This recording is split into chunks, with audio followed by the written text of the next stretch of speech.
Is this, how do I always get my tripod in the wrong place. Right, hang on. We're going for a ride. Over here. That's better. That is better. Hello, hello, hello. I am early. What is going on? Well, no, okay.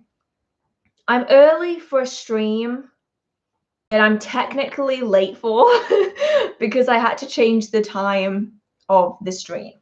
So there is that. Let me get my drink. Hello, hello, hello. Oh, I went really Irish then. I didn't mean to.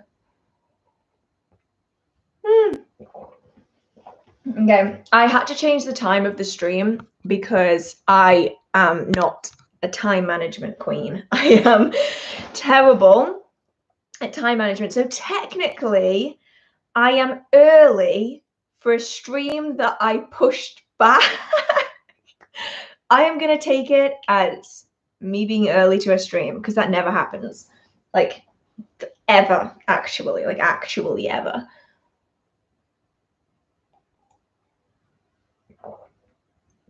Oh my, so many people, so many people. So I'm thinking of running something by you real quick while you're live because then I can actually get a response. I have been thinking of actually doing the live streams on YouTube a little bit in the kind of Twitch style where there's like an intro screen. So the live stream doesn't just like cut into like a video and then also have like an ending screen, you know, like, I don't know if anyone is on Twitch and watches streams and have that kind of thing. So it's not just like a bam, I'm live. It's more like a, okay, I am getting my shit together. I will be there in like 4 minutes. Let me know what you think about that. But I've been kind of tempted to do that because I noticed that the live streams, they're kind of a bit, is janky the right word? I don't think that's the right, they're a bit kind of all over the place, chopped together. Yeah, sounds good, sounds good. Kind of like a countdown, yes. So essentially, like, if I have to go and get some more water, I will switch the screen so you're not staring at just an empty background. And like, it's more like an intro instead of just like, hello, I'm here. Yep, that would be cool. Okay, I can try that. I forgot what I was going to say. I might end up doing like a tester stream in a couple of weeks or something just to see if that works. Like not a proper live stream, but just like a tester for like an hour just to see. Yes, that's the other thing. Add sound too so that people can adjust their settings beforehand. I have noticed that my live streams are typically a different volume than the rest of my content. So also by having that kind of intro with some like twinkly music or something, it gives people the opportunity to kind of alter their settings so I don't deafen you when I suddenly appear. Oh dear, right, I am so thirsty today. Oh my goodness, I feel like I could down the ocean, although that would be bad because you can't drink seawater. I know that, but I'm still going to keep saying that I could drink the ocean. Is this live stream, will it be recorded and uploaded? It will, yes. I tend to work on a rolling basis. So every live stream, it takes a couple of hours for it to process, but it will be posted onto YouTube. But then oftentimes an older live stream might then be phased out. Essentially, I want the YouTube channel to be like an ever developing grimoire, essentially, where if I learn something that I no longer use or I no longer find useful, I might remove it from the channel and then replace it with something new. So that's typically how I do things. That was a very, my brain is not fully functional today, if you didn't notice. What was I even going to say?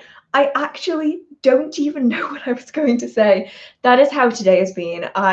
I feel like I tried to fit too much into a small amount of time, which is the reason why I pushed the stream back an hour, because I looked in my fridge and realized everything I wanted to cook was going to take me longer than the amount of time I had before the stream.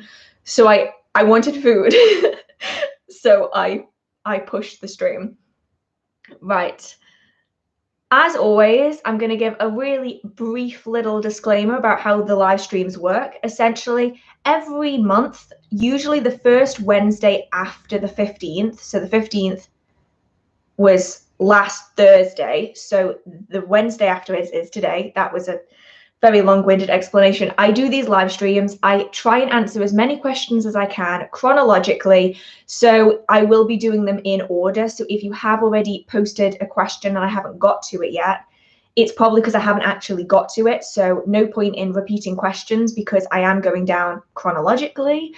And also, if I have videos already on the topics, most of them are linked in the description box, the most frequently asked ones, but I will sometimes skip questions if I've already answered it a whole bunch of times, because that typically happens. And also a massive thank you to all of my mods that are on tonight, because I didn't give you very much warning, and I massively appreciate you being here because damn, am I disorganized. So massive thank you to the mods in advance, because you do so much good work, and I honestly don't know how I would do it without you guys. Like actually, I don't know how I could do it.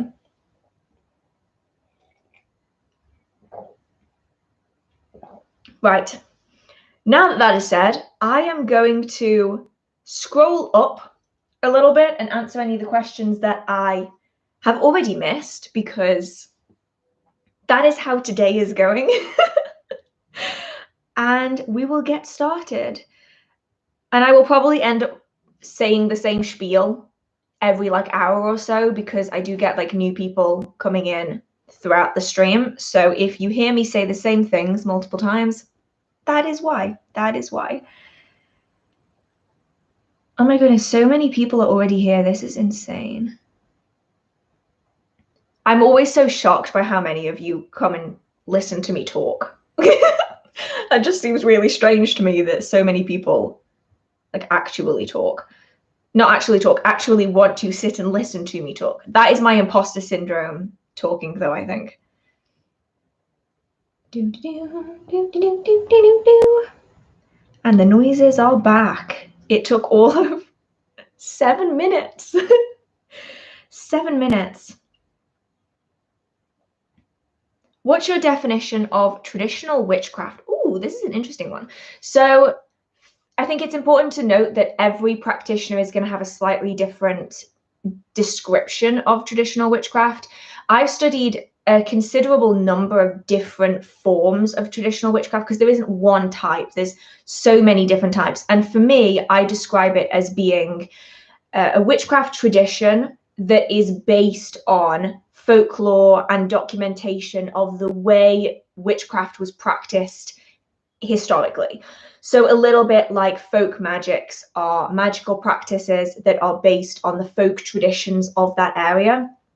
It's kind of a similar basis where there will be many, many different forms of traditional witchcraft around even just the country. So I know that in the UK, there's many different almost identifiable separate versions of witchcraft that were practiced traditionally, depending on the folk traditions, the spirits, and the people and their jobs within a particular area. So for me, it is the drawing on customs and traditions through history to draw upon the magical traditions from that time point, whereas kind of neo-witchcraft is very much kind of the new age style of witchcraft that is often drawn from other places rather than historically where you are. I'm trying to talk while I have the hiccups, which is incredibly difficult. There we go. Hiccups.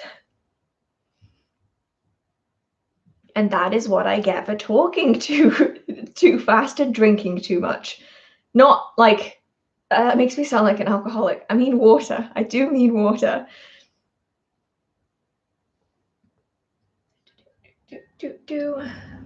Trying to grab a mug by the side that doesn't have a handle on it. Put on elevator music during the intro screen. I could definitely do that.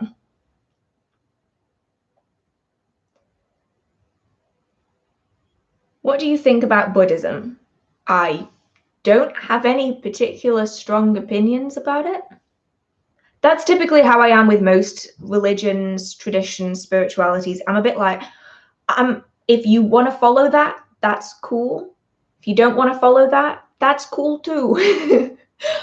I don't really have many strong opinions about things, especially not like religions and that kind of thing, because it's a very personal system. Well, no, it's a personal choice which form of spirituality or religion you choose to follow. And so I'm not fussed. As long as you're happy, I'm happy. That's typically how this works.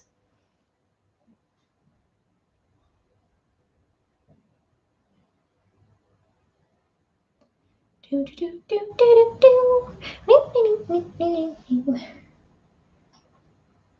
is the best character, Mildred Hubble or Harry Potter? I will be honest, Mildred always really annoyed me, like really annoyed me.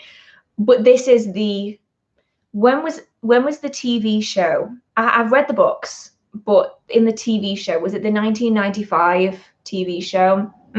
Nah, really annoyed me. So I'm gonna go with Harry Potter. Controversial maybe, but I do love me a bit of Harry Potter. As in the universe, not the basis of the people that created it. Let's put it that way.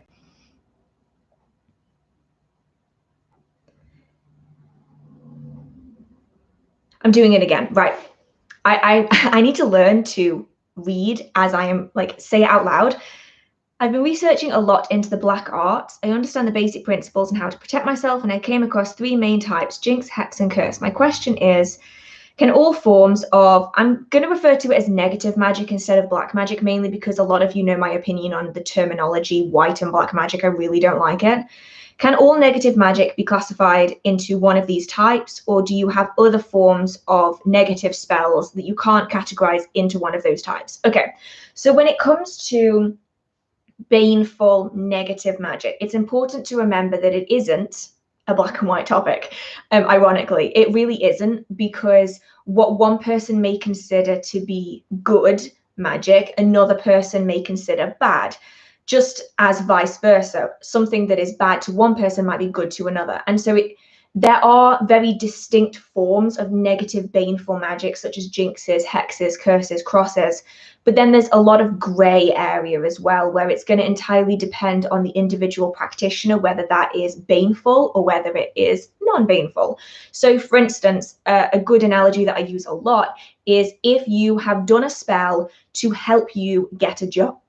Wow, my voice just went, to get a job. So you have done a spell to help you be successful in a job interview, and you've worked really hard and you feel like you really need this job. And that spell helps you get that job. Now, instinctively, you might think, well, that is good magic because you have gained something that is beneficial to you. And at first glance, you haven't necessarily caused any harm to anyone else. However, when you really break it down, there might have been someone else going for that job that was far more qualified than you, that deserved it a lot more. But because of the influence that you added in by doing that spell, you got that job instead of them. So in essence, you have put them in a very difficult, potentially dangerous situation if they are really struggling with money, because you did that spell and you got the job instead of them. So in which case, is it a good magic or is it a bad magic spell? Because it really entirely depends on your perspective. So I think it's important to note that spell work in general isn't a black and white subject, because there is so much gray area that for you, that working might be really positive, but for someone else, it might have a negative influence on them. It's a little bit like movies. In a movie, oftentimes we are seeing the world from the protagonist's perspective. But if you were to actually flip the movie and look at it from the antagonist's perspective, is what the antagonist is doing, that is a lot of is it actually bad? Or is it only bad because you're only seeing it from one person's perspective? So there are definitely many different types of working outside of jinxes, hexes, crosses, and curses that can also be considered bad. For instance, a lot of people will consider forceful love spells to be negative magic. Now, I think with that, that's a whole other topic. But love spells is, once again, it's a very broad spectrum of magical practice, everything from self-love to domination workings. And so that's another one where it's entirely going to depend on where it falls in the spectrum as to whether it is positive or whether it's negative. So most spells have the potential to be seen as negative magic or black magic. I hate using those terms. But yeah, basically everything has the potential to be. It just depends on how you use it, which is why it's really important if you do want to steer clear of any negative magic at all, because some people really don't like doing anything that could be seen as being negative. You really have to take the time to break apart that working and make sure that every single person involved, or even people not directly involved, if it's going to benefit everyone, because oftentimes even the simplest of workings have the potential to put you at an advantage over someone else, which then might be considered negative. Right, I'm going to scroll back up again now. It jumped. It jumped. Where was I? I feel like my brain is like permanently in like elevator music. It just has some, or like those phone jingles that you have on when you're like kept on hold, except it's been like re-recorded and recorded and re-recorded like 100 times, and now it just sounds like this cacophony of noise. I feel like that is what the inside of my head sounds like.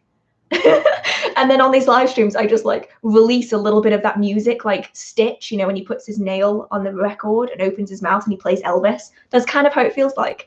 That was probably the most random bit of information I've ever said. But there you go. There you go. Now you have that piece of information. Do with it what you will.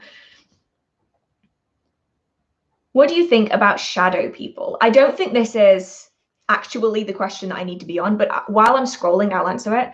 So I think shades and shadow people, I've always referred to them as shades, but I know that a lot of people, depending on your culture, will refer to them as shadow people, get a lot of bad stick. Is it stick or is it shtick? Shtick? Bad shtick. I don't know. They get a bad reputation. And I think that's largely come out of TV shows, movies. I see shades everywhere. I've always seen shades of all of the spiritual creatures. I think shades are the one that I have probably interacted with the most. I think I lived in Wales for a while, and there are a lot of shades in Wales. I've had other people agree with me on this as well. And I think they get a really bad reputation because people are very fearful of dark forms, which I really think is more of a lack of understanding than anything else. I think people see a dark shadow and they assume negative because it's almost ingrained into our society that something that is shadowy, something that is dark is therefore negative. But that's definitely not the case. Usually shades are watchers. They just like observing. And most, actually, if not all of the shades, shadow people that I've encountered, they simply like watching. So you'll often see them like appear in your vision, like around door frames or around the side of buildings, or I've even seen a gathering of shades in an alleyway before. That was really weird. I think I interrupted a conversation. They did not seem particularly happy with me, but they also weren't particularly negative to me either. And so I think they get a very bad reputation, especially if you have gone into witchcraft and magical practice and spirituality in the love and light side of it all. Now, that is not me saying that being love and light is bad, not at all.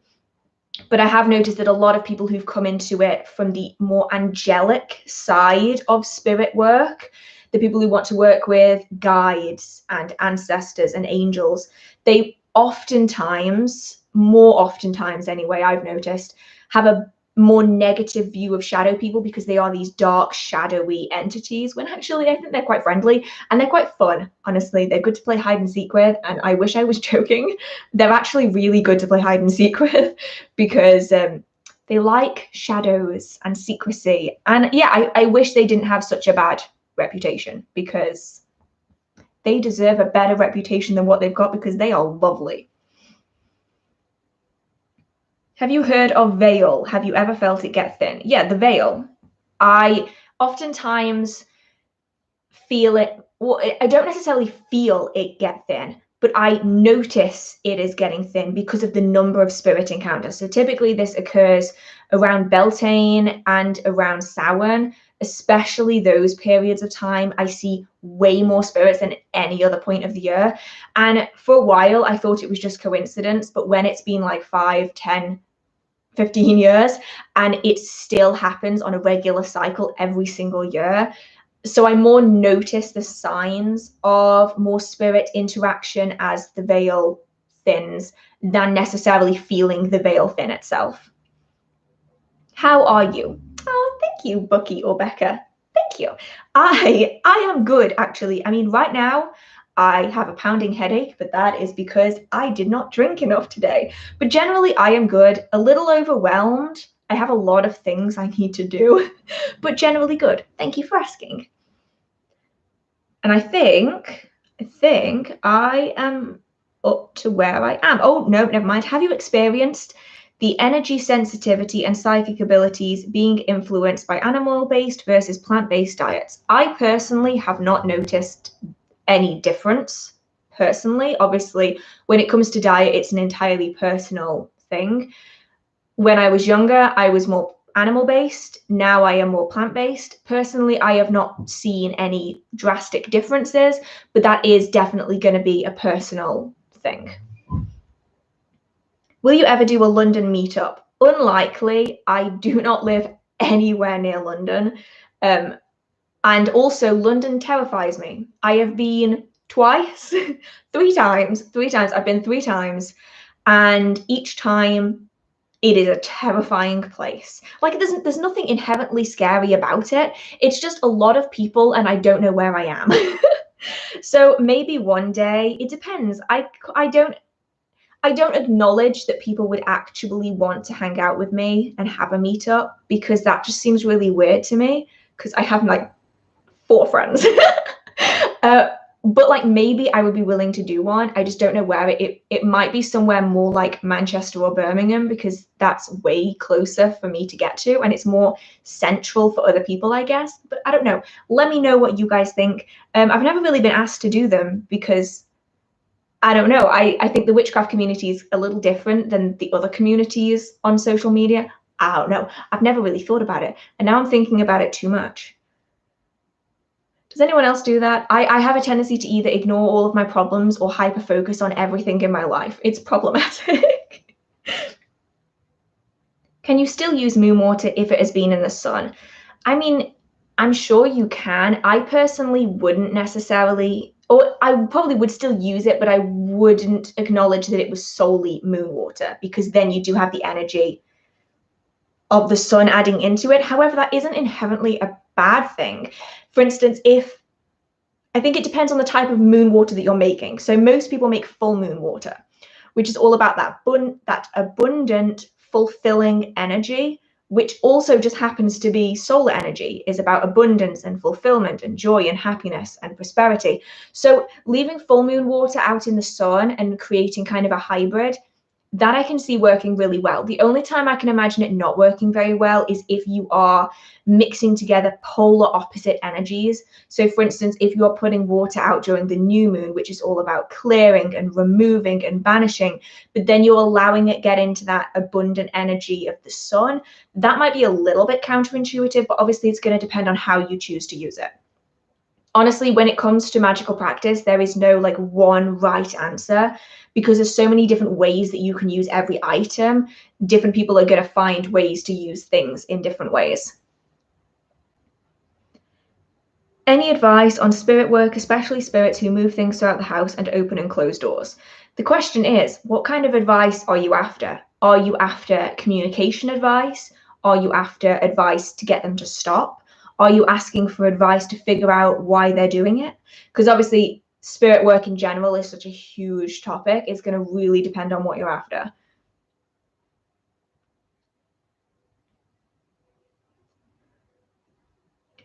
Do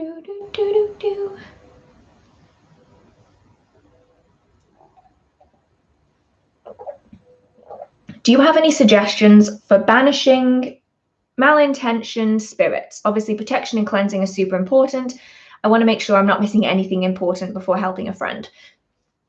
I think it's really important to go into it and see if you can figure out why they are doing the things that they're doing.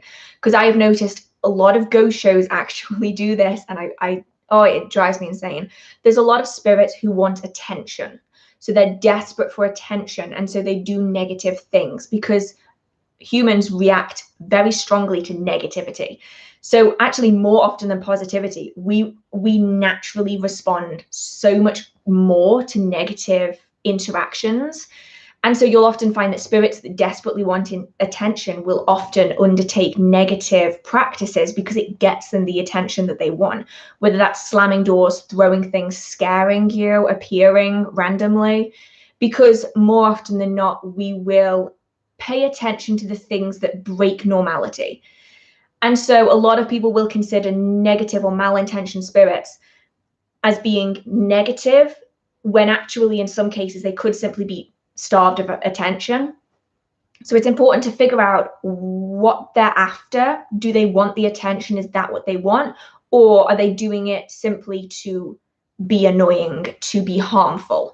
And then it's a case of figuring out what you're dealing with. So in some cases, a stern voice and someone who can actively interact with them is enough to get spirits to go, okay, I'm gonna stop this.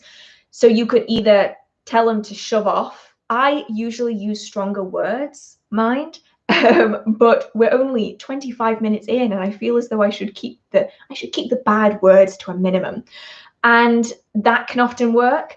In some cases, the spirits that are acting negatively may be acting negatively because they do want attention, and in which case they might be seeking some kind of closure. And so if you can, and if you have the ability to, guiding them towards somewhere else might be a good option. I know that a lot of mediums will do this if they do feel that there is a spirit that needs help, and that's why they're doing these things. They will often guide them on to wherever it is that they're going to go. Or it's a case of banishing. Now, banishing, I would say, is usually last resort. I don't ever typically like doing it unless I absolutely have to. But if you do have a spirit that won't listen to anything else, have a look into some banishings that you can do, followed by cleansings, followed by protections, and doing it that way. But oftentimes I have found personally that a lot of the spirits that are being quite negative are usually negative for a reason. And once you know the reason, there is the potential to be able to live with them and just kind of find balance. But that is going to entirely depend on the person. For me, I don't get creeped out when things move, when I hear voices, when I see figures. That's never really bothered me. So I'm okay being in a house with a random person that slams the kitchen door at 2 o'clock in the morning, but not everyone is going to feel comfortable with that. So it's really important to kind of find that balance. I really went off on a tangent about this, but I am loving the spirit work at the minute. So I'm like really detailed about the spirit work currently. How do you use the veil and how do you do it? So I'm going to assume that this question is about, I forgot the word, hedge riding, astral projecting. Is that what you're referring to? So the veil is not something you use. It's a barrier that is it doesn't necessarily stop, but it separates worlds essentially.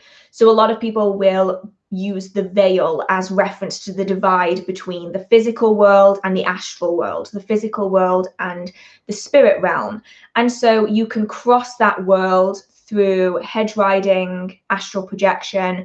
Some people will also do it in dreams. You can do it with the assistance of spirits, so always be careful when interacting with spirits, when crossing boundaries. But that is mainly the way to do it. So if you're interested in it, I would recommend looking up either hedge riding or looking up astral projection. Typically, they are the same thing, just called two different things, although there is kind of slight discrepancies between the two. Do you have any experience or thoughts on druidry? I personally don't have any experience, really. I do have a few friends that are druids, but they typically keep their practice very personal and very private, which is obviously their choice to do that. So I don't really have any really thoughts on it, besides the fact that it seems like a very, very fascinating tradition. I just haven't had the chance to really look into it to any depth anyway. Do you watch any other YouTube witches? I honestly don't. I watch a few videos from Olivia, the Witch of Wonderlust, because Olivia is just, She's just so lovely. I actually don't really watch that many other people. I used to watch a lot. I used to watch Harmony Nice, but now Harmony has moved more to the kind of lifestyle content, which I actually really like. So I used to watch Harmony Nice's videos. I've seen some of the Witch of Wonderlust videos. When I was in the YouTube side of Witchcraft, the Witchcraft side of YouTube a good few years ago, I was watching a lot of, oh my goodness, I'm trying to remember the names. Lady Grave Dancer and, oh, Sunshine Morning Ray. Was that what the account was called? This was like 8 years ago now.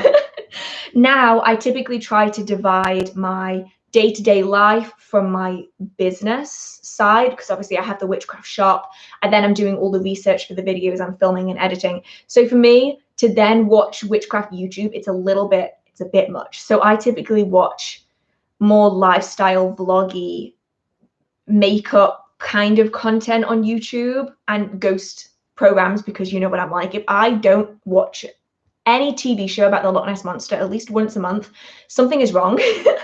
So that's typically how I separate them, mainly just because it would just be witchcraft overload if I didn't have some kind of separation.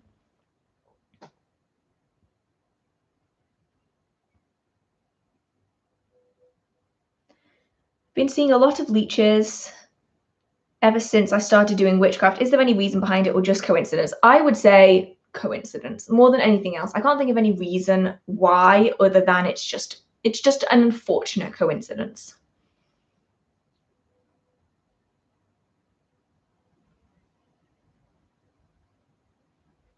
If you cast a spell on someone who is pregnant, can the spell harm the baby by accident or backfire?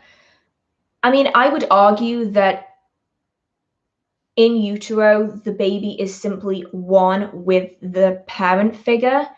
Therefore, any working that you cast upon someone carrying a child is going to directly affect the child, which is why a lot of Magickal practitioners, when they are pregnant, they don't do spell work and ritual, sometimes at all, sometimes just for themselves. They will often not do it because they don't want to impact the child in any way. And that's going to be an entirely personal decision. What you choose to do is very much going to be up to you and what you feel comfortable with. But I do know a lot of people carrying a child don't necessarily want to do workings on themselves for that particular reason, because there's no guarantee that any spell won't backfire. There's always going to be that chance. So I think it's always a case of be cautious whenever you are doing spell work and ritual, but particularly if you are carrying a child, it's a case of going with what you feel most comfortable with, and that is going to vary person to person. Oh, what is this? Oh, thank you so much, Valerie. Hello. You're so nice. Thank you so much for joining the stream again. I love getting to see, I recognize usernames. People don't think I remember them, but I do. I recognize usernames, so it's really nice seeing the same people back again. I was wondering if you ever feel overwhelmed having a spiritual business and whether or not you feel too tired or burned out by your work to do your own workings or rituals. Hello, Emily. That was Emily, by the way. I do massively. It depends on a lot of factors for me, but I find that if I've had a particularly busy time, I will often be so burnt out, I won't even do readings for myself because I am just drained, because the things I create for the business, I'm putting energy into them and I'm putting time and spell work into them.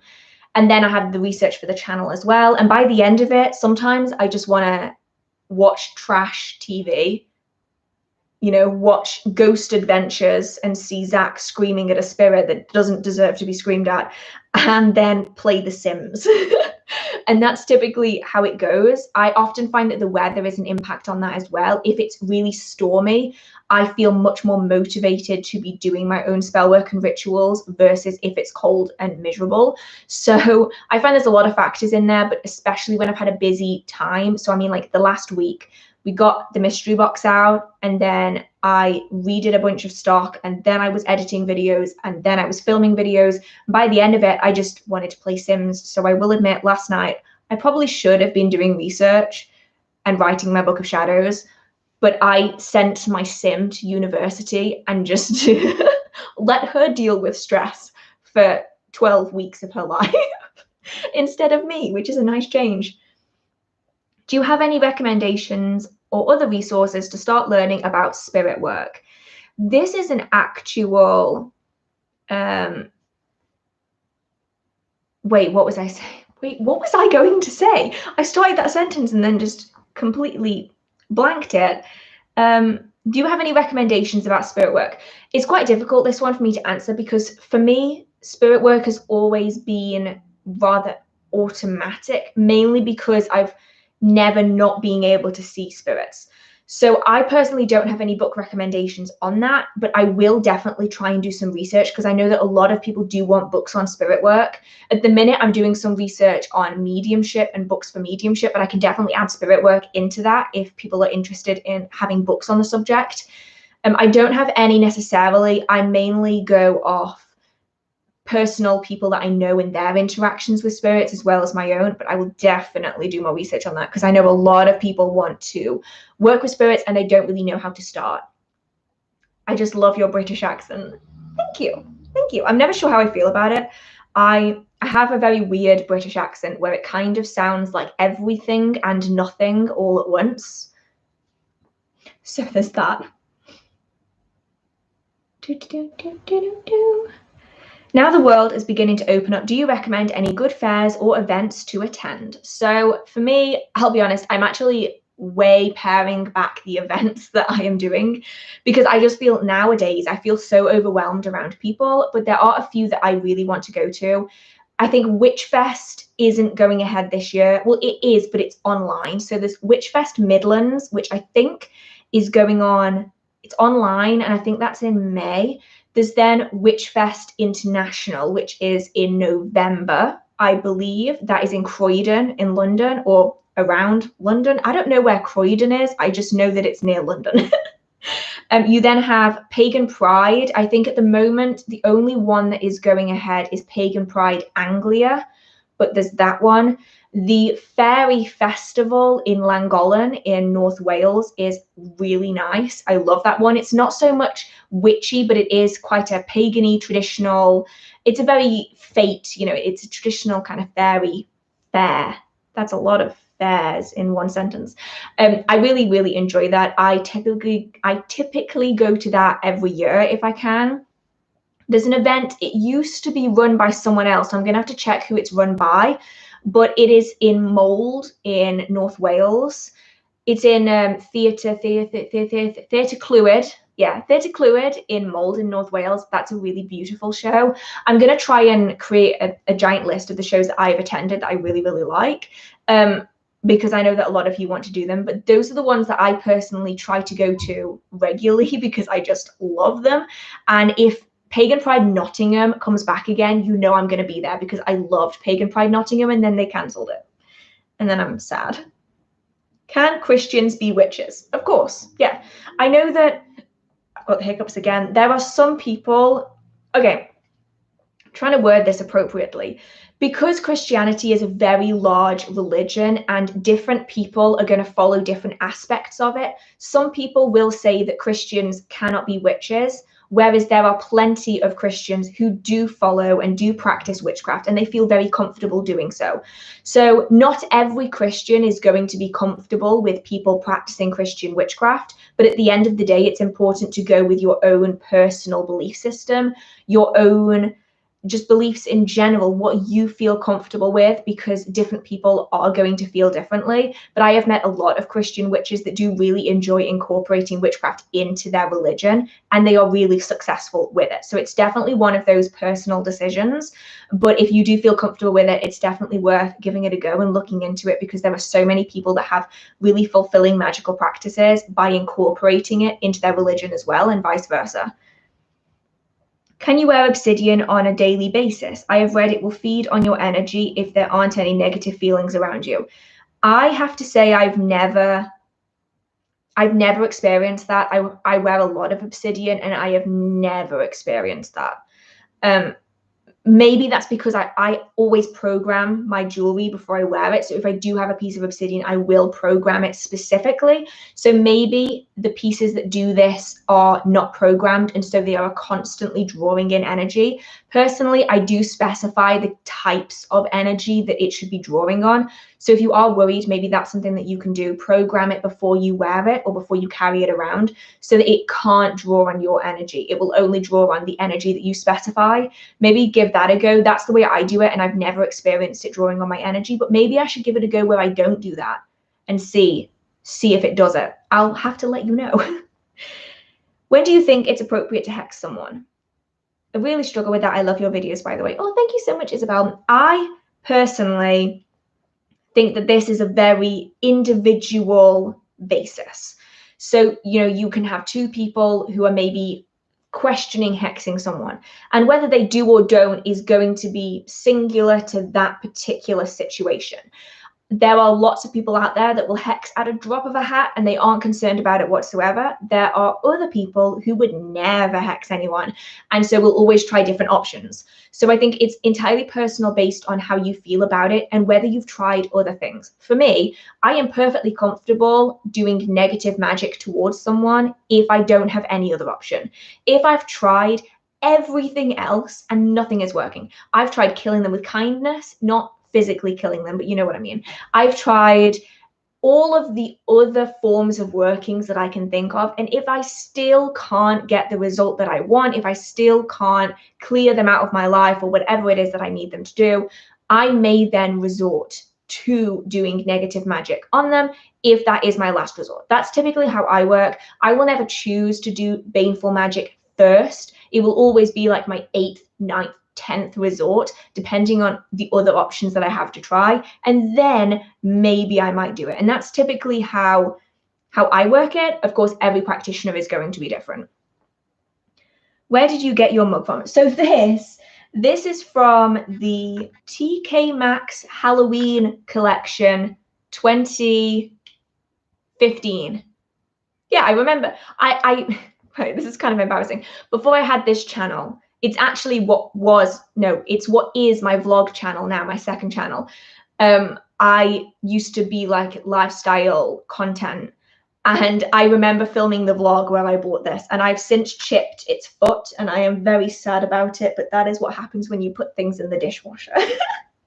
So I don't know if it's still available, but when Halloween comes around, I think TK Maxx is the same as TJ Maxx in America. I think they just changed the name over different countries, but it's TK Maxx in the UK, and I think it's TJ Maxx in America. You might be able to find them. I honestly should have got more though, because it's so cute and I use it like every day.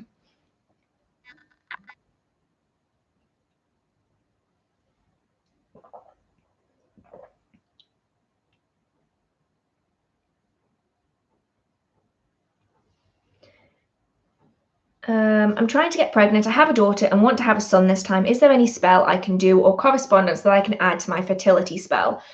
So when it comes to fertility, there isn't really much you can do to sway it either way. It's just one of those biological processes that is essentially 50-50. I know that there are some families that will have like 8 girls in a row and they'll never be able to have a boy, and vice versa. But most of the time it is generally just a 50-50 process, and there isn't much that you can swing it with. And also, personally, I wouldn't necessarily want to put that kind of pressure on it. Do you know what I mean? Like, I don't want you to ever feel saddened by it if the result didn't come out the way you wanted because you added correspondences onto it. I don't know if I'm wording this correctly, but because it is a natural process that is governed by natural laws, there isn't too much that you can do to swing it one way or the other. And I don't want anyone to put too much pressure on themselves for that to be the outcome that they want. And if it isn't the outcome that they want, I don't want them to get too disheartened by it. So I would just say, you can add correspondences if you want. Typically, people will associate solar energy, golds, with masculine energy, and the moon and lunar energy and silvers with having a girl. But obviously, don't put too much pressure on the situation. Happy, healthy baby.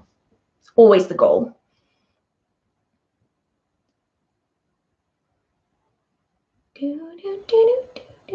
Were you born into witchcraft? Were your parents witches? No. Honestly, my parents just thought I was weird. Just me. As far as I can tell, no one else in my family is particularly interested in this. I know that my auntie kind of likes the mythology and stuff, but no, just me. And I have the hiccups again. Hiccups.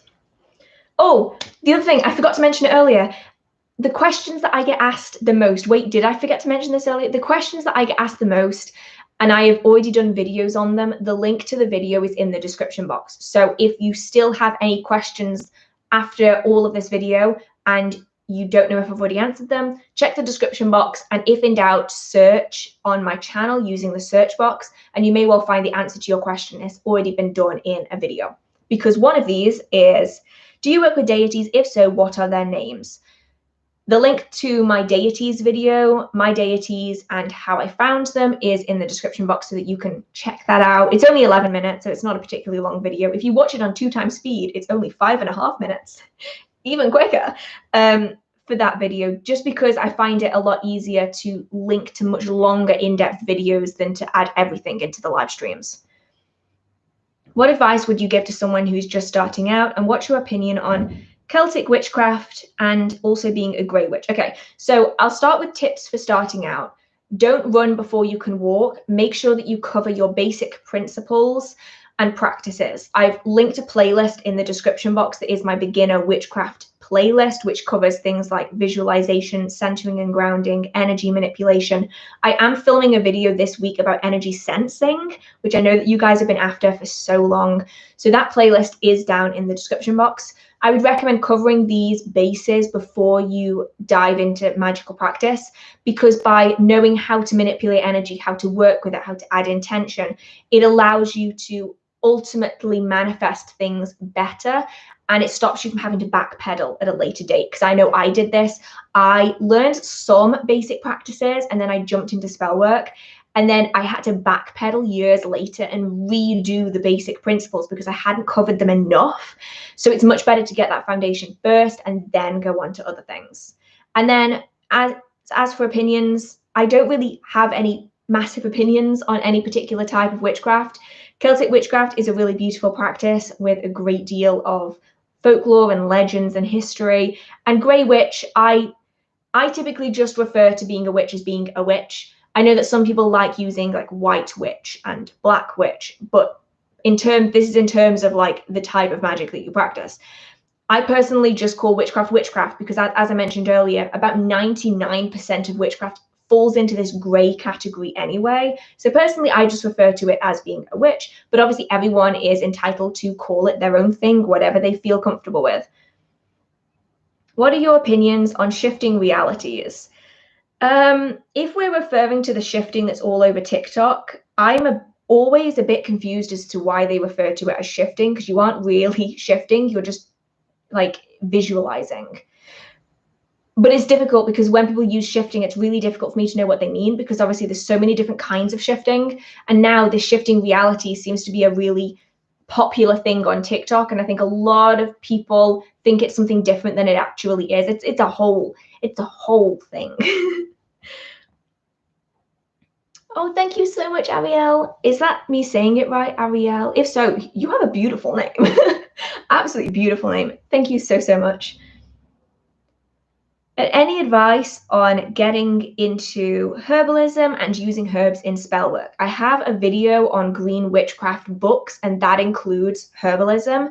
It's going to entirely depend on the type of herbalism that you want to go into. If you're after medical herbalism, I would recommend doing courses on the subject, because there is so much more that you can do wrong when it comes to medical herbalism. When it comes to magical herbalism, there are several books I really like, including Scott Cunningham's Encyclopedia of Magical Herbs.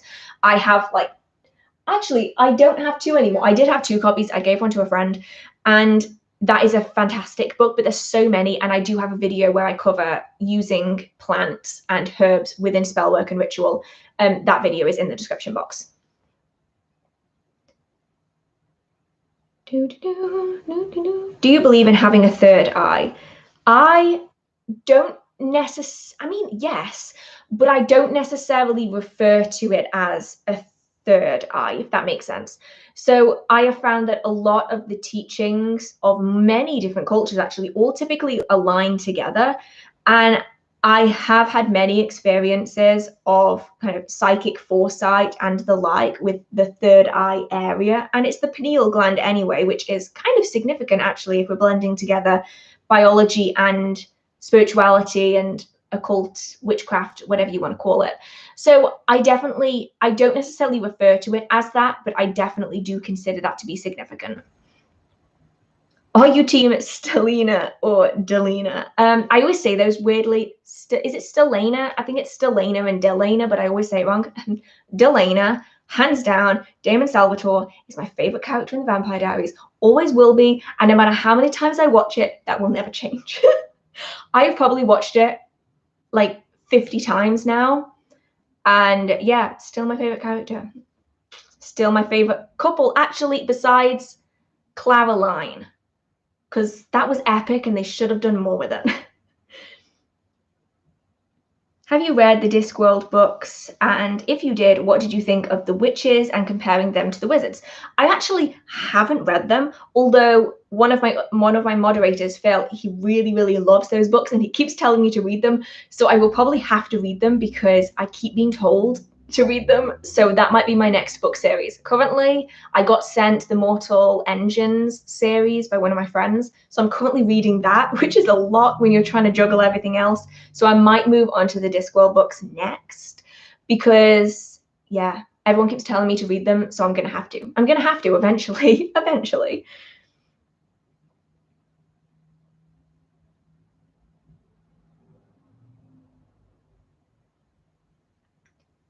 Oh, it's going to jump. It's going to jump. I know it's going to jump. Oh, damn it. Oh, I've got to scroll back up again now.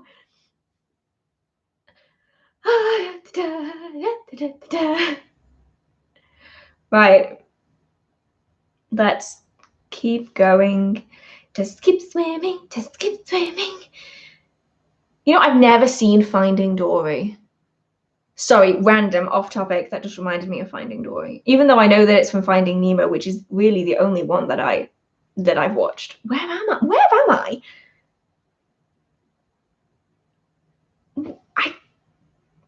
How behind am I? I think I am so far behind.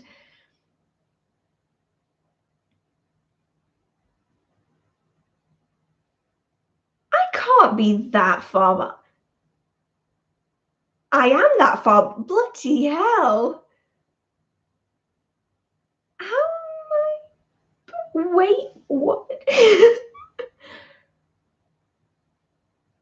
I'm actually that. Okay. I am so far behind. I actually lost some of the chat. That is how far behind I am. So the question I have is, do you work with Bridget? And in which case, yes, I do. Same again, the link to the video where I talk about working with my deities is in the description box. Any question that was posted before that point, I am now missing. Sorry about that. So I'm going to try and work through some questions really, really quickly, just so I can kind of make sure that this doesn't happen again. What is secular witchcraft? Secular witchcraft is witchcraft without religion. So essentially, if you are non-religious, you don't follow a particular tradition or a particular spirituality, you don't incorporate deities, you are then practicing secular witchcraft or witchcraft without spirituality or religion. So essentially, it's just non-religious magical practice, which is actually what most people do until they choose to find deities or pick a specific religion.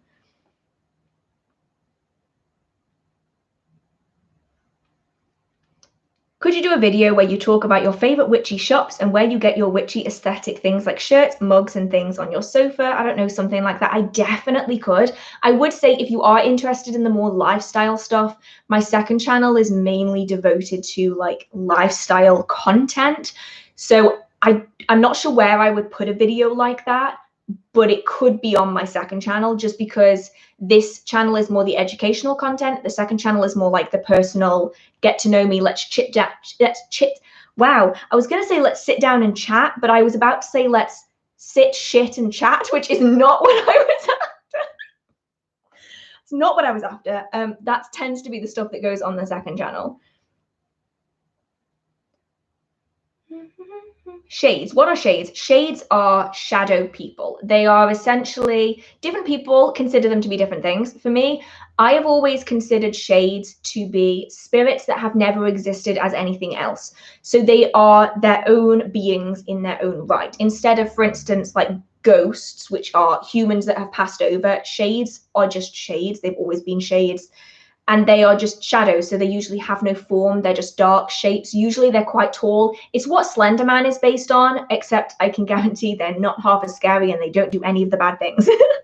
Because Slender Man really took that story and ran with it, like, massively. What's your favorite source on the elementals or elemental magic? I don't really have any particular sources. So I will definitely, that's another one where I'm going to have to do a full video on it and fully look into books on elementals, because I used to work with elementals a lot, but I never necessarily had any resources, like physical book resources, so I'll have to do that. Is it possible to have shadow people in your house? Because I've seen shadows in my living room. Yes. Yeah, shadow people can exist anywhere. They may exist outside, they may exist inside. I know that when I was younger, we had a shade that lived in the house, and they were there probably every single day till I was about 18. I think every single day till I went to uni. And yeah, and then they just disappeared one day because I guess they got bored because there was no one there that would interact with them except me. What's the biggest lesson you've learned in practicing your craft? Don't put yourself in a box.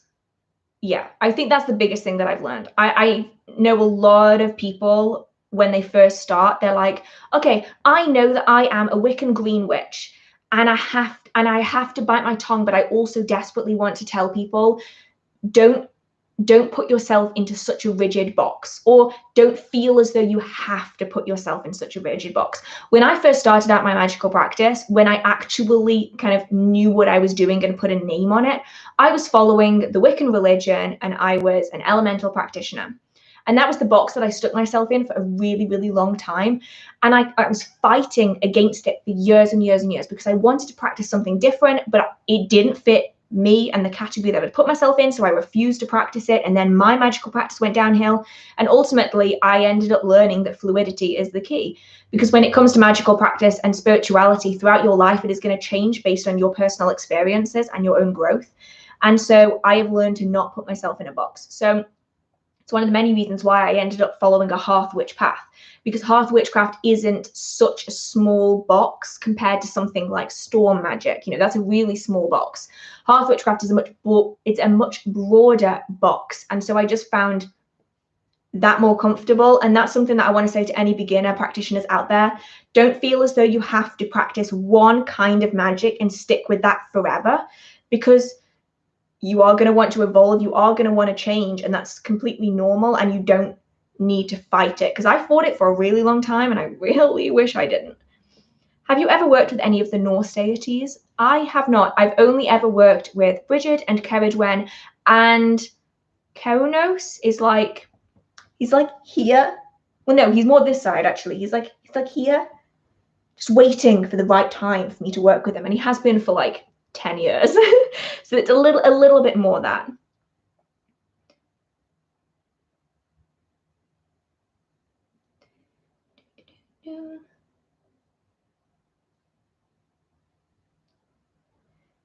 I'm new to the practice and struggling with energy sensing. I don't know if I'm missing something or whether I'm overcomplicating it when it's actually something more obvious.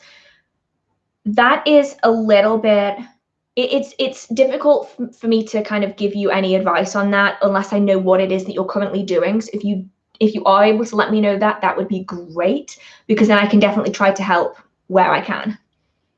Where did you get your lovely mushrooms in the background? They're actually from a garden centre at Christmas. Why they were selling mushroom decorations at Christmas, I don't know, but I got them from a garden centre just randomly, and I was like, oh, mine.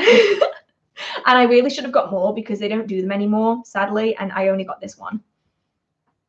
Could you do a Glastonbury meetup path? I would love to do that. I am so desperate to go to Glastonbury again. I really wanted to go this year, but I also didn't really want to go this year because I want to let everything calm down and I'm terrified of being outside.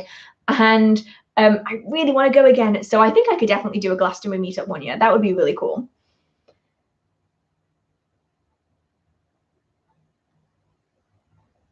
How do you find your own power? I find I rely on other beings and external sources. For me, I found it based on beginner practices, as in like energy sensing, energy manipulation, and working on your own internal energy and raising that energy yourself rather than relying on other things. It's one of the many reasons why I would recommend people do this to start off, because it means that even if you're by yourself and you have no other sources for energy, you are able to work with your own personal energy and then add other sources of energy in afterwards. So you aren't solely relying on external factors. It allows you to really take control of your own practice. So I would recommend doing some of the energy manipulation techniques that are out there to really help build and grow your own personal energy and really know how to work with it and sense it rather than relying on external sources.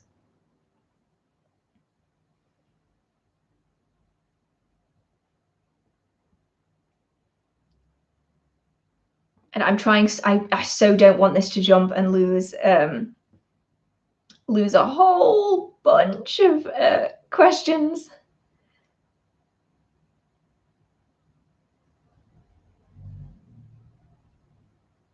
Oh my God, you're from everywhere. You guys are from literally all over the world.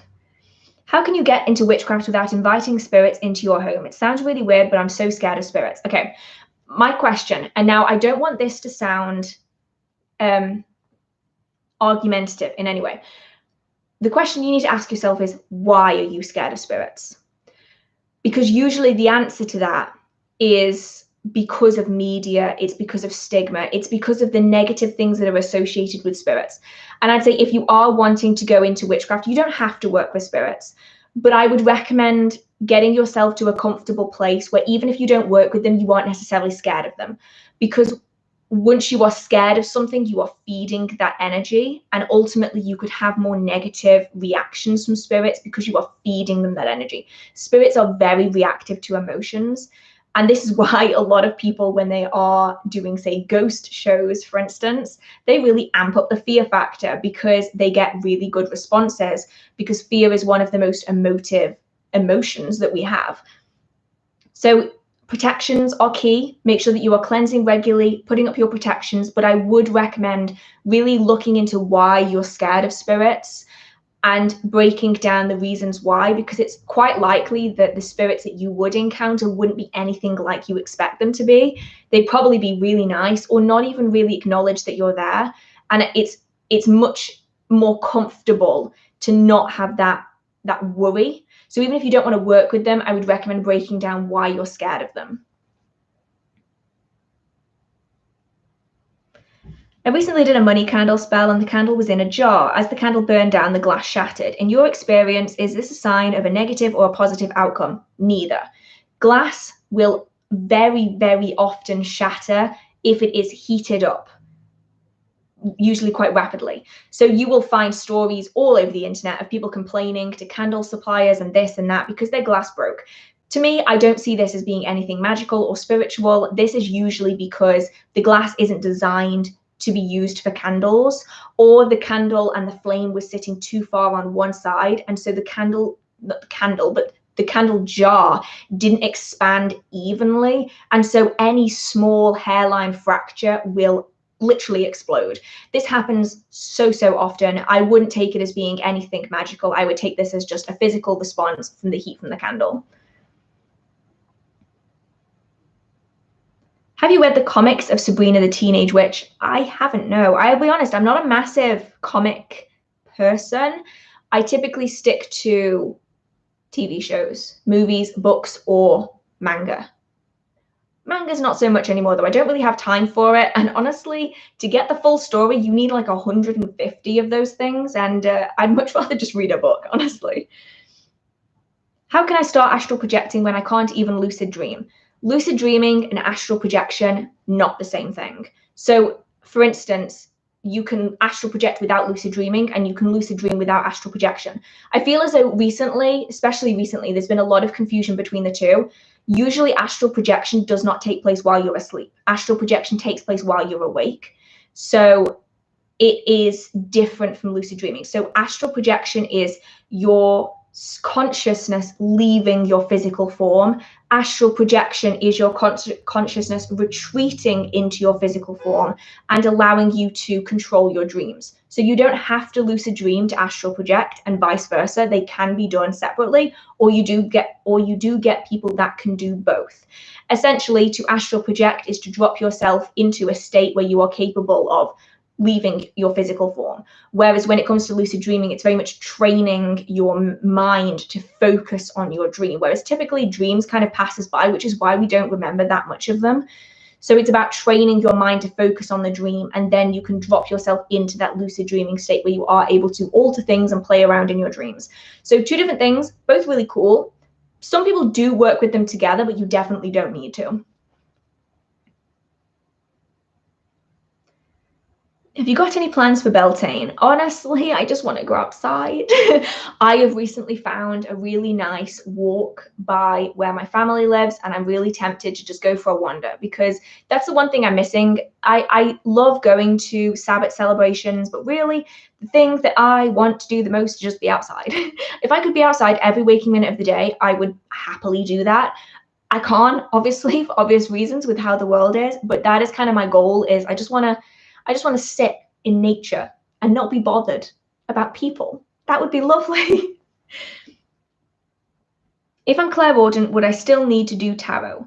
What are you using tarot for? I think that's really important because obviously tarot is used for many different things. Usually people work with the tarot to tap into their subconscious mind to physically retrieve answers that subconsciously their mind won't acknowledge they know.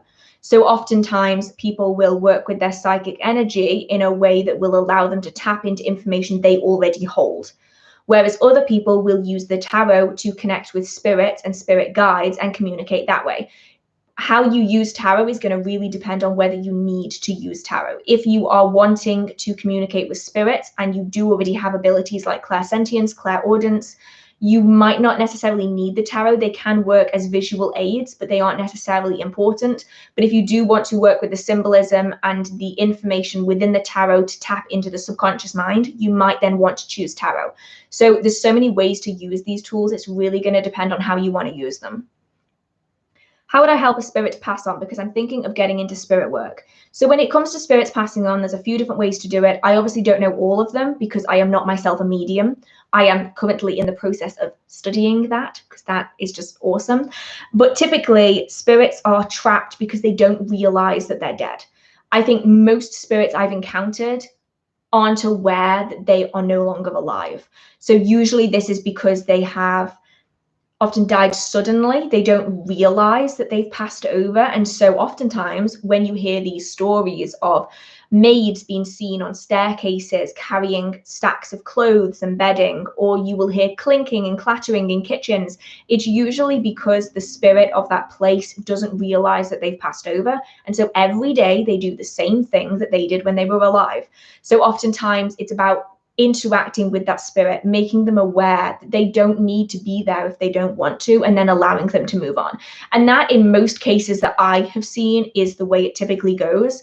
It's a little bit more tricky, and I would have to do more research fully on how to do it when a spirit doesn't want to leave and they're like, no, I want to stay. Because yeah, spirits definitely sound like that, Eleanor, obviously. I'm going to need to do some research on exactly how that's done from the mediums that I do know to see if they can give me a little bit more insight into that. But typically, if they don't realize that they're dead, a couple of options here. You can either just leave them be and not induce that trauma, or if you feel as though, or they inform you that they don't want to be there, you are able to kind of let them know. And usually that education is really what does it. It's the lack of knowledge that keeps them there. So once they realize that they don't have to be there, they'll often move on organically.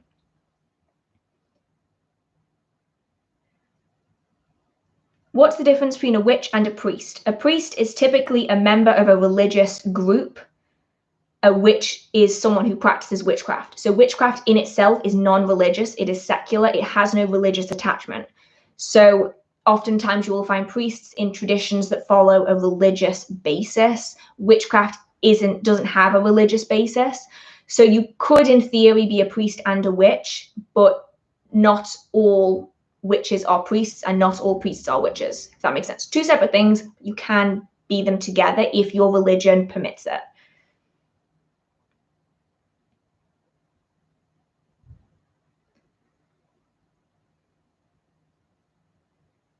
I feel like paranoia is a very natural feeling, but it causes hysteria and unnecessary rules. How do we overcome this as a community? Is protection simply an illusion or a thin line we must understand? Personally, protection isn't illusion because I've seen it work personally.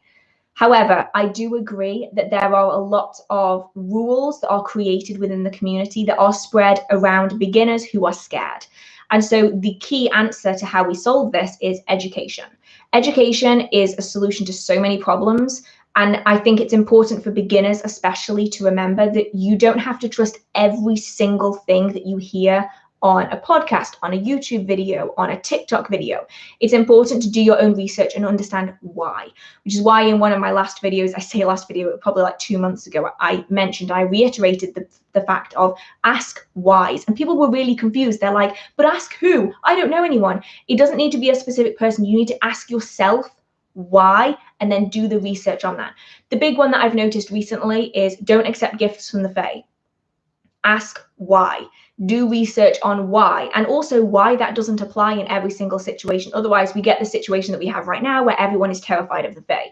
And yes, I do believe that you have to be very cautious, and there are certain rules and requirements that go into the etiquette of working with the Fae. Some of the hysteria that has come out of it is completely unnecessary and is mainly fueled by a lack of understanding and an unwillingness to learn. And I think if you have something where you question why, make sure that you do your research on the why. And I think that's really the only way that we can break out of any of this kind of hyper nervousness that we're seeing within the community. I think nervousness is a really good thing, but we can't let it control our magical practice if we don't truly understand why we're scared.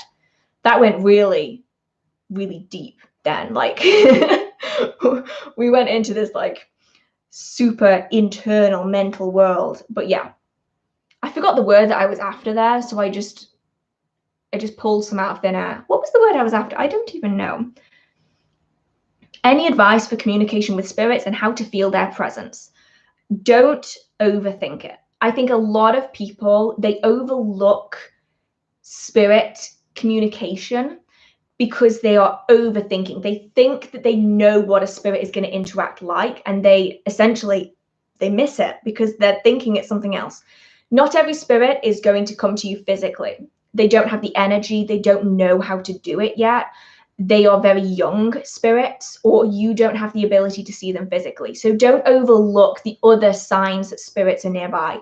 Fragrances without reason are a massive one.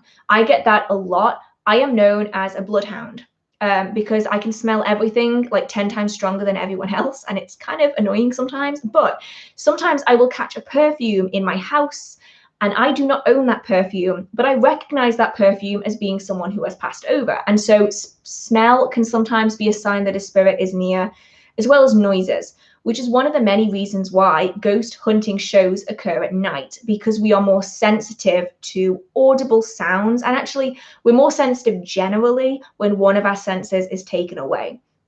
So when we do turn out the lights, we are then more sensitive to everything around us. So that could be a really good way of doing it. Isolate a sense, remove it, so that then all of your other senses become heightened. And also don't force things to be spirits when they're not. I think that's a big one as well. People tend to swing one way or the other. We need to find that balance. Don't assume that everything is a ghost, but also don't assume that everything is natural either. It's important to rule out the natural causes, but then don't force every single noise to be a ghost. You need to find that balance.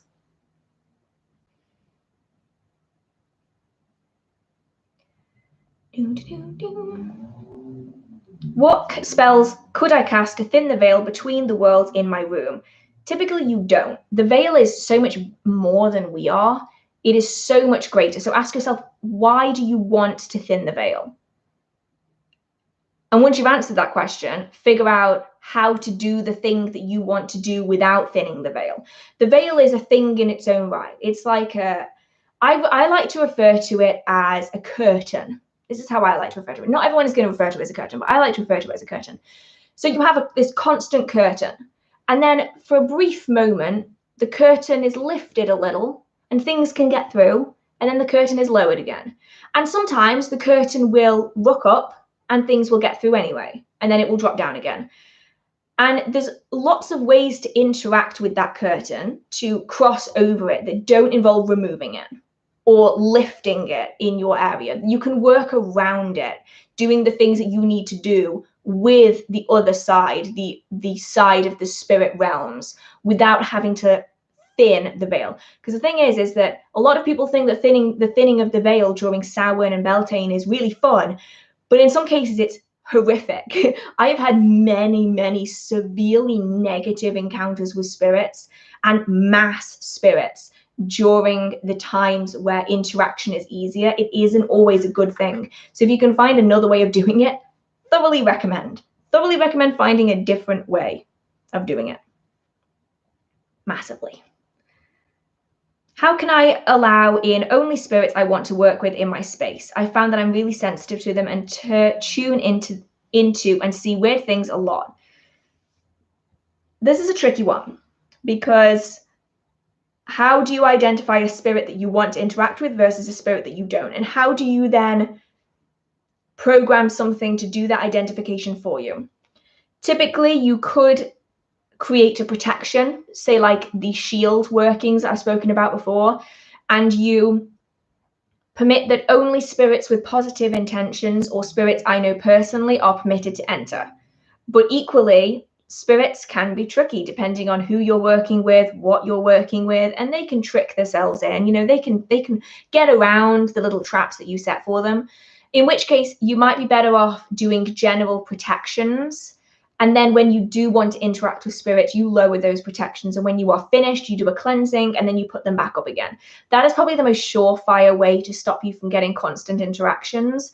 Otherwise, you might find that there are spirits that trick their way around the kind of precautions that you put in place. It's a tricky one, because it's very complicated, because not every spirit is going to have the same energy vibration. So you can't even say block out set vibrations, because it's really going to depend spirit to spirit. It's a difficult one. How long does it take you for you to develop your psychic senses? How long does it take you to learn a foreign language? Because everyone is going to be different. For me, I was terrible at foreign languages. I was so bad at it. But I have friends that are fluent in 4 languages because they find it really easy. For me, it takes me like 10 years longer than everyone else to learn even the most basic French. But they are able to do it in just a few days. And that's the same. There is no set time limit. Everyone is going to be on their own clock. And so for me, I find spirit work to be really easy because I never shut it down. I've been able to see spirits even when I was a kid. I've never stopped being able to see spirits. Whereas if you have someone who has essentially shut down all of their psychic abilities, they're going to have to learn to open themselves up again, essentially from scratch. They're just going to have to do it all over again. And that is going to take them much longer than someone who's maybe only partially closed off. So it's definitely one of those where it entirely depends on where you start from. You know, if you already know some French, then learning more maybe isn't going to be too difficult. But if you don't know anything, it's going to take you way, way longer. So it's a difficult one. It can take months, can take years, can take decades. It really all depends on the amount of effort you want to put into it, and also your own just natural disposition. Do you collect crystals? I have a collection of crystals. I don't actively collect crystals because I just don't use them. I have found that as my magical practice has developed, I have steered a little bit more away from crystals and physical items. Now I use more candle magic, or I use more energy. And that's typically how my practice has gone. So if I do find a crystal that is screaming at me, then I may well get it. But I actually think I took the video down. If anyone wants to see my crystal collection, let me know. I will say that these crystals are often from 10, 15 years ago. So some of them I don't know if they're ethically sourced or not, which is something that really bothers me. But I have that. I might do a video on it, but I typically don't use them anymore. So I've got a few crystals recently that really screamed at me, but otherwise I really don't get them. Have you been drinking enough? Honestly, probably not.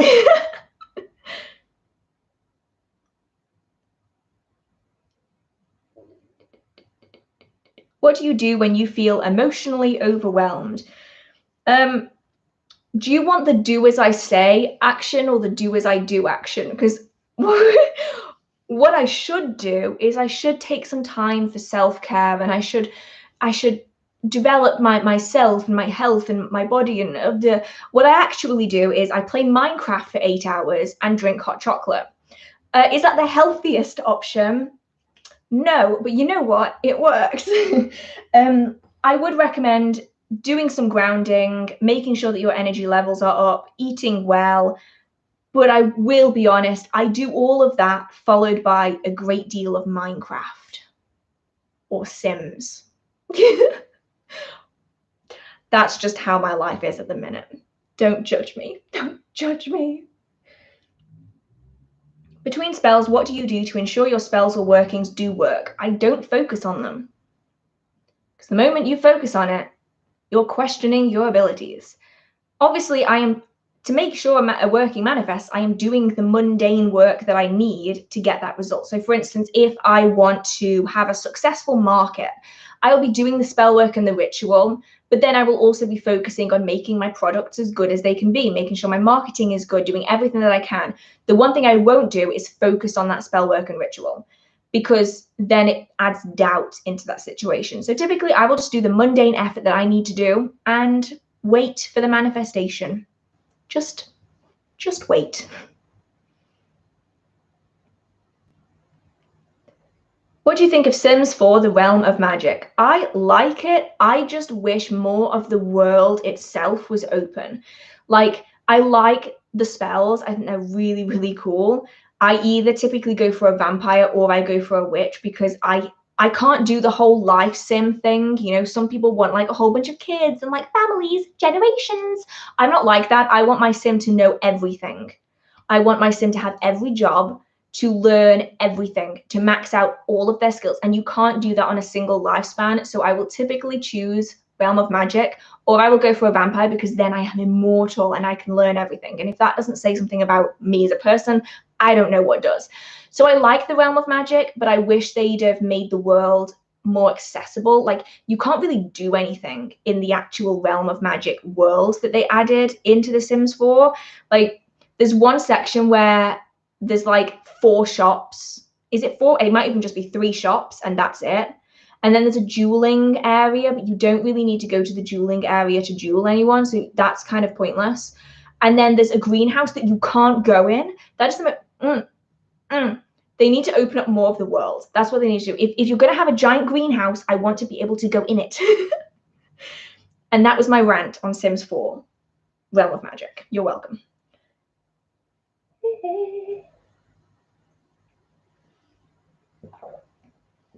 What's the book by the Copper and Gold Skull? Which way?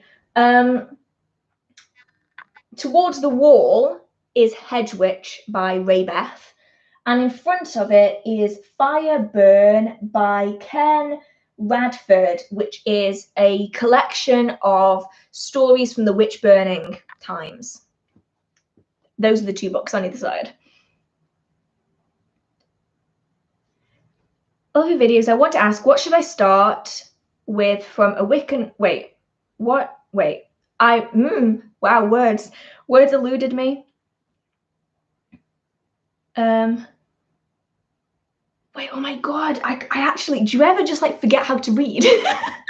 Hi, I love your vids and want to ask, what should I start from, Wicca or Pagan?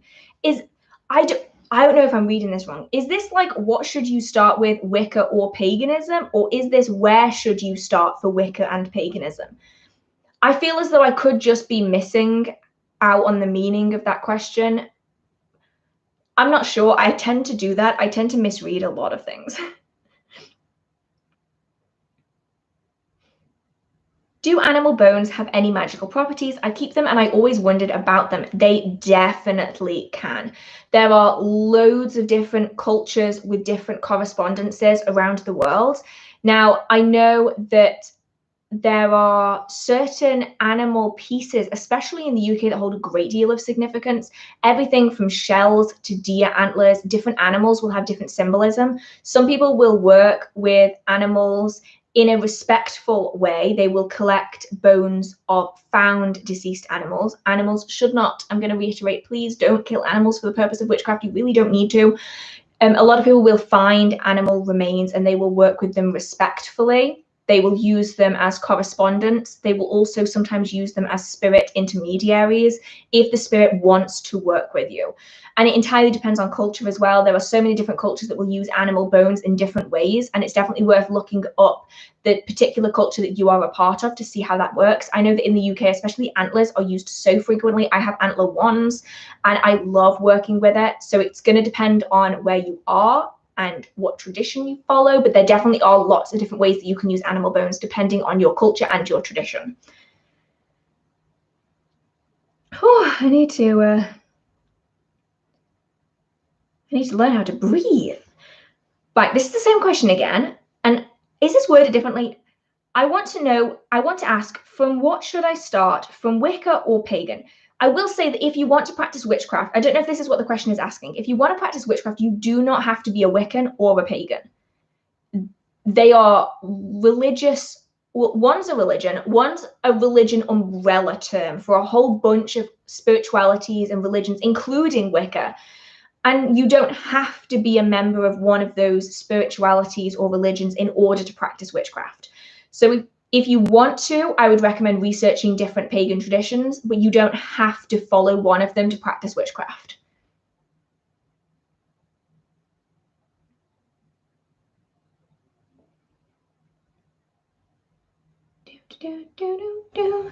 What are your opinions on people using their practices to push political views?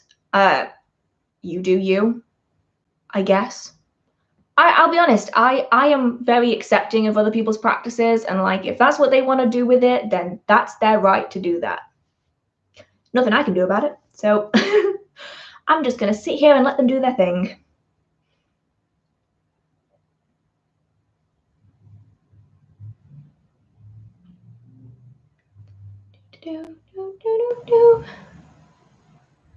Do you work with herbal magic? I'm all about plants and I would love to know some book recommendations. There is a green witchcraft book recommendation video linked in the description box. Do I need to open my third eye to become a witch? I think it's really important to remember that the third eye, described as being the third eye, is part of one particular tradition. So it is one of the many chakras, and you don't have to follow a tradition that works with the chakras in order to practice witchcraft. However, many people do associate this region with foresight and with psychic energy.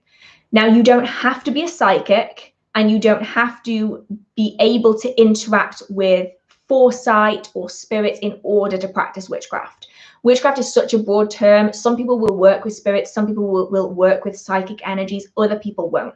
So you can choose to work on your psychic energy, to work with your third eye if you want to, but you definitely don't have to. It is a very personal thing. I know people that choose to work with psychic energies and people that don't, and they both have successful magical practice. It's just that their practice is different.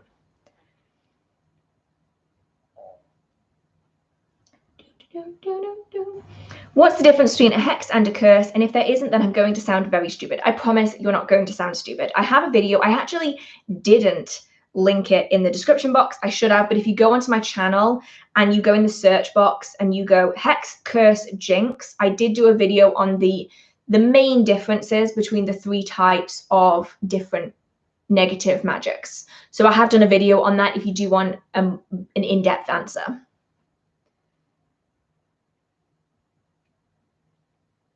Are you interested in chaos magic? I am. I have a whole collection of books in my wish list that I am going to get soon. I'm trying to ration myself. I'm trying to not spend money on too many books because I have a whole bunch that I haven't read yet. Let's put it this way. You see the height of this chest? Just below where you can see, there is just a sea of books, and all of them I need to read. Oh, and the arm of this sofa has books on it. and the bookcase in there has about 8 books on it that I need to read. So it is coming. I am really interested in chaos magic. I know a few chaos, I think they refer to themselves as chaos magicians specifically, but I don't think you have to refer to yourself as a chaos magician, but they do. And I really want to learn more about it, but I have to ration myself because otherwise I ended up drowning in a sea of books, and I already have so many books I need to read. I need to give myself time to actually read them. Do you follow the tenfold law of magic? I am going to go with no, mainly because I don't know much about the tenfold law of magic, so no. Can you hex someone by selfish reason and get away from it even though the other person did nothing wrong? I mean, yeah. It's really important here that the basic answer to most questions about cursing is yes, you can do it. Yes, you will get results from it. Is it always a good idea? No. Am I going to shame someone for doing it? No, of course I'm not. We all have different reasons for doing things. However, do I recommend going around cursing random people that have done nothing wrong? No, because that just makes you a bit of a dick.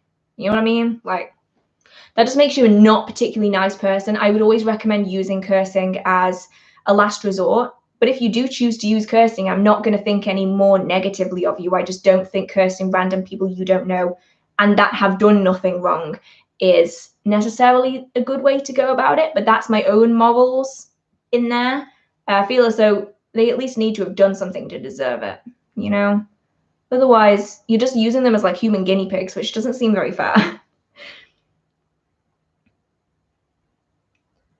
When you travel, what witchy items such as crystals, jewelry, herbs, etc. do you bring or recommend bringing? Oh my goodness, I did a video. This is one of my first videos on my channel. This was like 2018. I did a witchy what's in my bag because I traveled to Glastonbury. I typically take with me clear quartz because I have light sensitivity. So if I'm ever in a shop where the lights are too bright, I will get like pounding headaches like I have right now because I have 3 lights on me right now.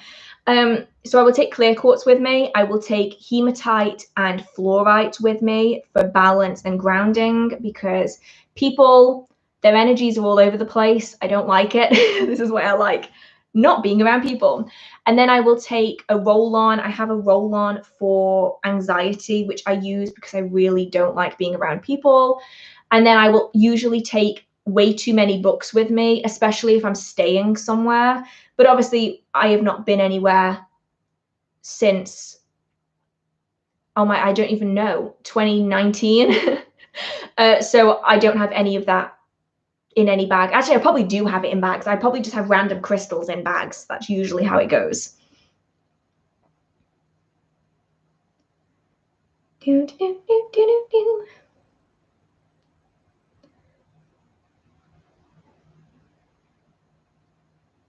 Any book recommendations for Hearth Witchcraft? Anna Franklin. Okay, Hearth, I think a lot of authors use Hearth Witchcraft and Cottage Witchcraft interchangeably, but it was really Anna Franklin who created and coined the term Hearth Witch. I had the chance to meet her at one of the events that I don't think I was working. I think I just went to it. I think it was Witchfest. And lovely, lovely person. It's on here somewhere. The Hearth Witch book, and it's amazing. Runs through all of what Hearth Witchcraft is about, the differences between Hearth Witchcraft and Cottage Witchcraft. It's well worth a read. She's done a few other books on Hearth Witchcraft, but Anna Franklin is really, really great. Plus the writing is just so easy, for me anyway, to understand. I really like the style. So I would definitely recommend Anna Franklin. I read a few books that people have recommended to me on Hearth Witchcraft, and I've hated like 95% of them because they're confusing different types of witchcraft. I've even had people say that Hearth Witchcraft and Kitchen Witchcraft are the same thing. They aren't. Hearth Witchcraft and Kitchen Witchcraft are not the same thing. You might find that some aspects of Kitchen Witchcraft are included in Hearth Witchcraft, but Hearth Witchcraft is not Kitchen Witchcraft, and Kitchen Witchcraft is not Hearth Witchcraft. So that's why I really like Anna Franklin. Of all of the authors I've read on Hearth Witchcraft, I really like that work. That works, was what I was trying to say. How do we know if spells have worked? What's the difference between a coincidence and success? Why does it matter? If you got what you wanted, regardless of whether it was coincidence or success, surely it's got to be a good thing. And typically you will know because the more you do it, the less coincidental things become. Things become ridiculously specific in a way that is kind of unnerving. So, for instance, I know people who have done money spells for a very specific amount of money. I mean, say like £152.24p, and they have received that exact sum of money. And in my head, I'm like, yes, of course, that could still be a coincidence, but what is the likelihood of receiving to the penny the obscure sum of money?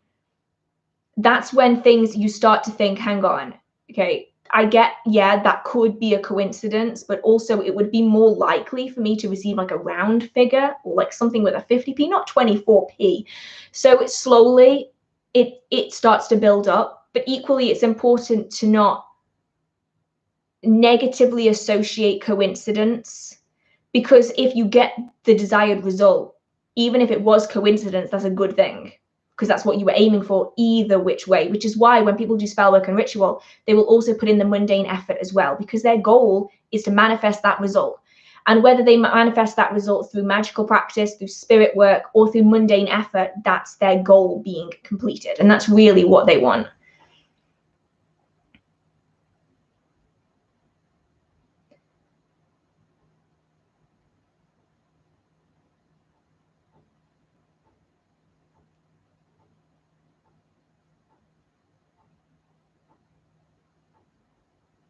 I'm doing it again, sorry, when I zoned out. Have you watched Wings Club? No, I never watched. It jumped. Okay, I just have to hope that it doesn't cut off the things at the top. Have I ever watched the Wings Club? No, yeah, it's cut some off. So apologies if you asked a question after have you watched the Wings Club and before the questions I'm going to answer in a minute. It keeps doing this and it's driving me insane. It keeps cutting off all the questions. I was too old for Wings when it came out, I think. I do believe I was. I have seen the Netflix one and I actually really enjoyed it. And I think it's one of those where if you've seen the original, the Netflix adaptation is terrible. But if you haven't seen the original, but you just know a little bit about it, I actually really enjoyed the Netflix adaptation for what it was. You know what I mean? Like, yes, do I think the fashion could have been better? Yes, but I did enjoy it. But then again, I never watched the original. So like if they were, say, to remake Witch, I would be really annoyed if they didn't do it justice. So I can understand why people are annoyed that they didn't do it justice. How can we learn to visualize if we have, and then the word that I can't say, aphantasia. I always think just say fantasia and it sounds better. Essentially, you talk your way through it. So it's a little bit how, okay, I want to clarify here. I have met a lot of people who say they can't visualize because they have aphantasia. I can never say it. When actually they simply need to go about it a different way. But then, of course, there are definitely people who can't visualize because they have aphantasia. Does that make any sense? A lot of people avoid putting the hard work in because they believe that they can't possibly visualize, when actually there are people who can't actually visualize. They legitimately can't visualize. So I'd say if you don't know if you can visualize or you're finding it difficult, definitely try and try and try and try. And if after all of the trying still can't do it, then there's other ways to go about it. So it's a little bit how someone can still read a book and enjoy it if they can't visualize in their mind, because that's essentially what visualization is. Visualization is daydreaming. That's exactly what it is. It's daydreaming under a different name. So people who can visualize in their mind's eye, they can read a book and they see it like a movie in their head. But if you can't see it like a movie in your head, you can still understand what's going on and you can still enjoy the book just as much, even though you can't see the pictures in your mind. You simply have to go about it a different way. So some people will talk their way through what it is that they want to visualize. So for instance, rather than seeing the images in their mind's eye, they'll tell themselves the story. They will describe how things are going to look, how things are done, the order in which things are done. What is their end goal going to look like but they tell it to themselves like a story. Other people will draw out what it is that they want to manifest. Some people will write it down. It's just a case of using other abilities that you have in order to really note down and affirm within your own mind what it is that you want to manifest. And for most people, daydreaming is the easiest technique. But if you can't do that, then it's just a case of getting creative with it and seeing if you can find something else. I know a lot of people who find talking it, not necessarily out loud, but just in their own heads, talking through what it is that they want to happen can work really well for them. But obviously everyone is going to be slightly different. So just play around with different techniques and see what works. Oh, thank you so much, Carrot Boo. That is a cool name. If that is me saying it right, that is cool. I had a spirit shoveling snow outside my window all winter, and now that it's spring, it sounds like dirt. I can't get them to communicate in any other way. Any suggestions on how to get them to stop? It's driving me batty. This one might be a case of shielding yourself instead of removing them. So this sounds a little bit like they don't realize that they're gone. And so they just continue doing the same thing every single day on repeat because they don't realize any difference. So you've got a couple of options. You've got shielding and you've got psychic control to limit how much of that interaction you are going to be able to hear. So they can keep doing their thing and you can keep doing your thing, but they just don't bother you anymore. Or you can, I've got the hiccups again. You can try to move them on, whether that be through banishing, a little harsh. I know it can get really annoying, a little harsh, or through essentially trying to explain to them that they don't have to keep doing this because they no longer need to, because it's not going to do anything. But I would say maybe try different shielding practices, different control practices for your psychic energy so that maybe you can shut them out when they are doing this so it doesn't drive you up the wall, because that sounds really, really annoying, actually, really annoying.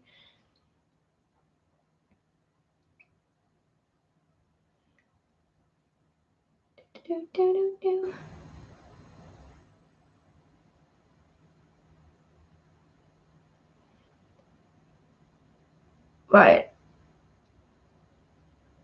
Okay, I think this is where I was. It kind of jumped again. I think this is where I was. How do you talk to spirits? Is it indirectly? The answer to this is going to entirely depend on your own abilities and also the spirits that you're interacting with. So some spirits will actively communicate with you. They will talk to you. And by this, it's usually in the mind's eye. So it's usually communication through you, if that makes sense. So a bit like foresight is things that you see in your mind's eye. It's a similar thing.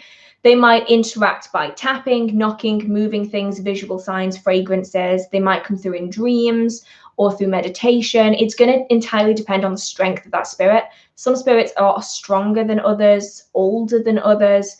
And so some are going to be able to manifest in different ways, which is really the answer, or one of the many answers to that age-old thing of, well, why don't we see a ghost from 2007?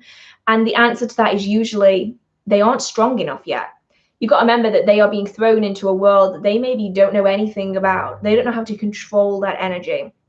And so usually the stronger spirits, the spirits that you see, the spirits that you can communicate more readily, are older spirits or spirits that have more energy attached to them. That's usually because they're in an energetic location. So spirits that are older in an energetic location, you might find can communicate more directly through movement, through tapping, through knocks, through audible sounds. Whereas you might find that spirits with less energy might find it easier to communicate through dreams and through meditation, depending on the spirit that you're interacting with.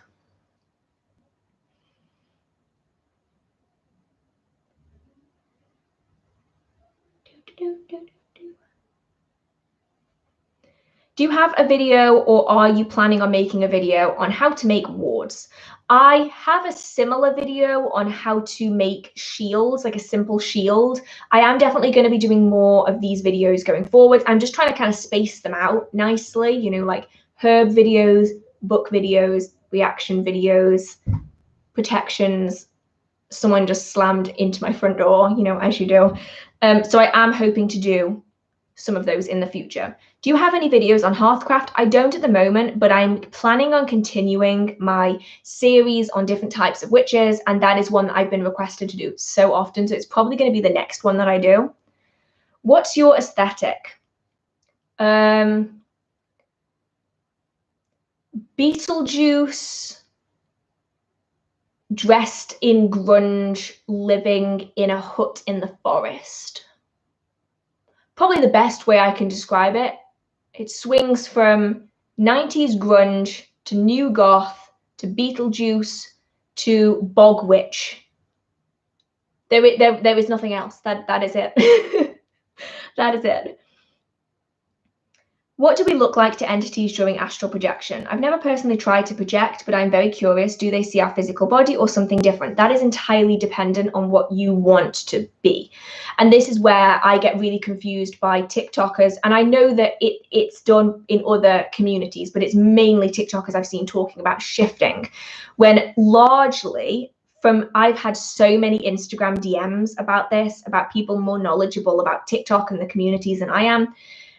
From what I can tell, based on what everyone has told me and what I've seen, it's essentially visualizing, it's daydreaming. That's what they're doing. They are imagining themselves in Hogwarts, or they're imagining themselves in Rivendell. They aren't actually participating in shifting. But when people talk about shape shifting, what they're often referring to is astral shifting. Now, astral shifting is essentially where you change your energy form to appear as something else in the astral plane. So some people will become a cat or a fox or a wolf or whatever it is that they like in the astral plane. And that takes time and practice. And essentially, it's just altering the way your energy is visually depicted in another plane. So that's where I get really confused about the shifting thing, because I know shifting more in the astral shifting kind of thing, not in this new shifting thing that I'm not really sure what it is.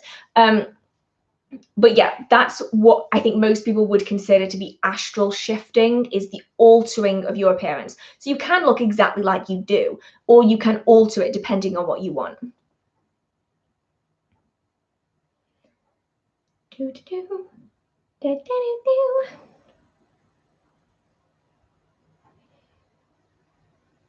I'm off to Glastonbury next week. Oh, so jealous. Favorite season of TVD? Oh my goodness. Now, I'll be honest. I think TVD got bad after season 5. I like season 6 because I love Kai. He's like one of my favorite characters. And then season 7 and season 8, I just felt they just kind of didn't know what to do with themselves. So my favorite season is probably season 4. Either season 3 or season 4. It's really hard for me to tell. Basically, any season where Damon plays a bigger part in it. Easy to please. What can I say? Easy to please. How do you feel about astrology apps? I don't know. It depends on what the astrology app is for. If it is an app that is giving you, say, astrology readings, I'm always like, that's just an algorithm. You know, it's basically just an algorithm. If we're talking about like astrology apps that like chart your natal chart, then I like them a little bit more, but equally I feel as though it's putting astrologers, like natal chart astrologers, out of business, because that is damn hard to do by hand. Like all of these people that would do this, that they would hand draw everyone's natal charts, and that is such dedication to your job. Like, damn. And now we just have an app that just does it like this, and I feel kind of bad. So I think they can be really cool and really effective, but I do think that some people put too much stock in the fortunes, you know, the predictions that some of these apps come out with, because essentially it's an algorithm, and if it happens enough times, you'll probably end up with the same fortune, so to speak, again. Or maybe that's just the terrible apps that I've used in the past. So I don't know how I feel about that. I'm a little iffy about that.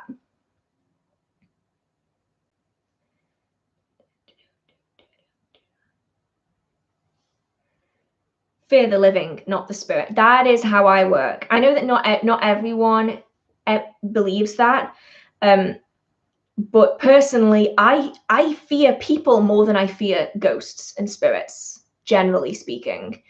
Maybe that's just my own personal experiences, but that's how I work.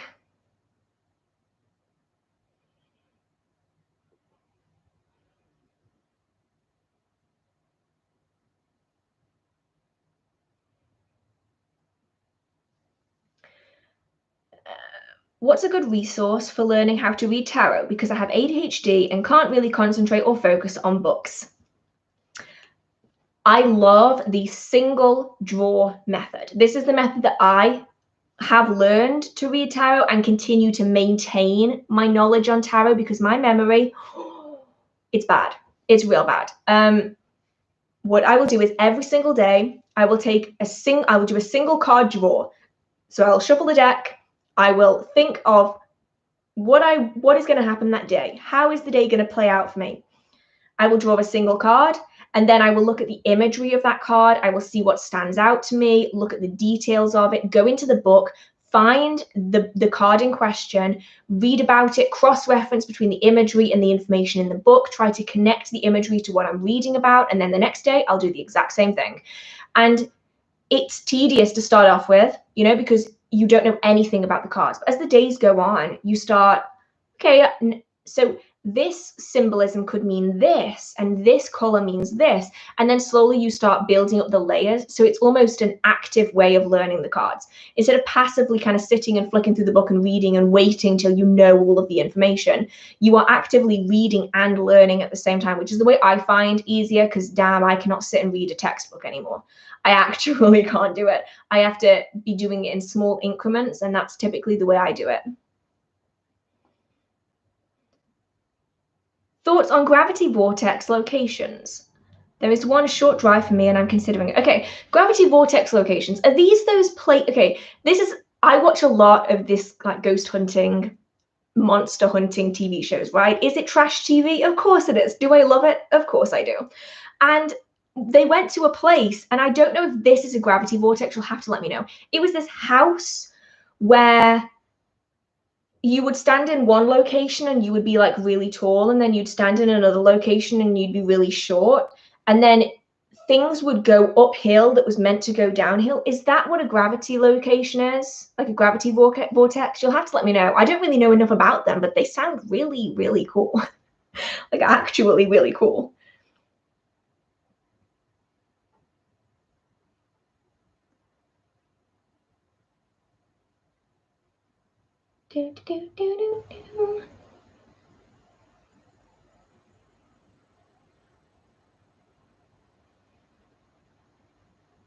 How do you go about vetting a deity?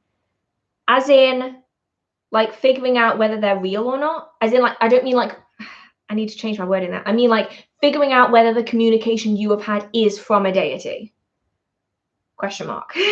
I'm not sure if the question was implied there, but it was implied. Yeah, let me know.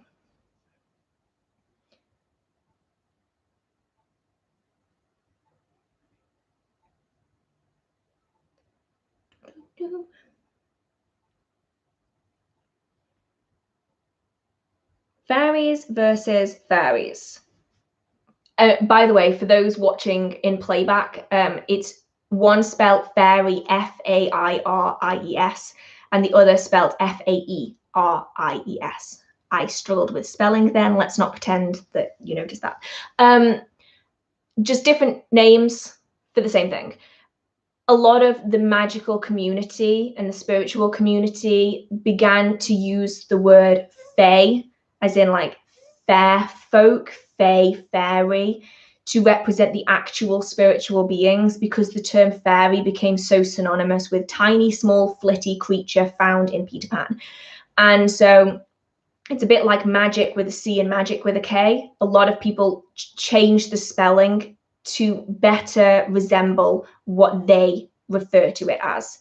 So magic with a C is more stage magic, magic with a CK or just a K is magic, magical practice, witchcraft, those kind of things.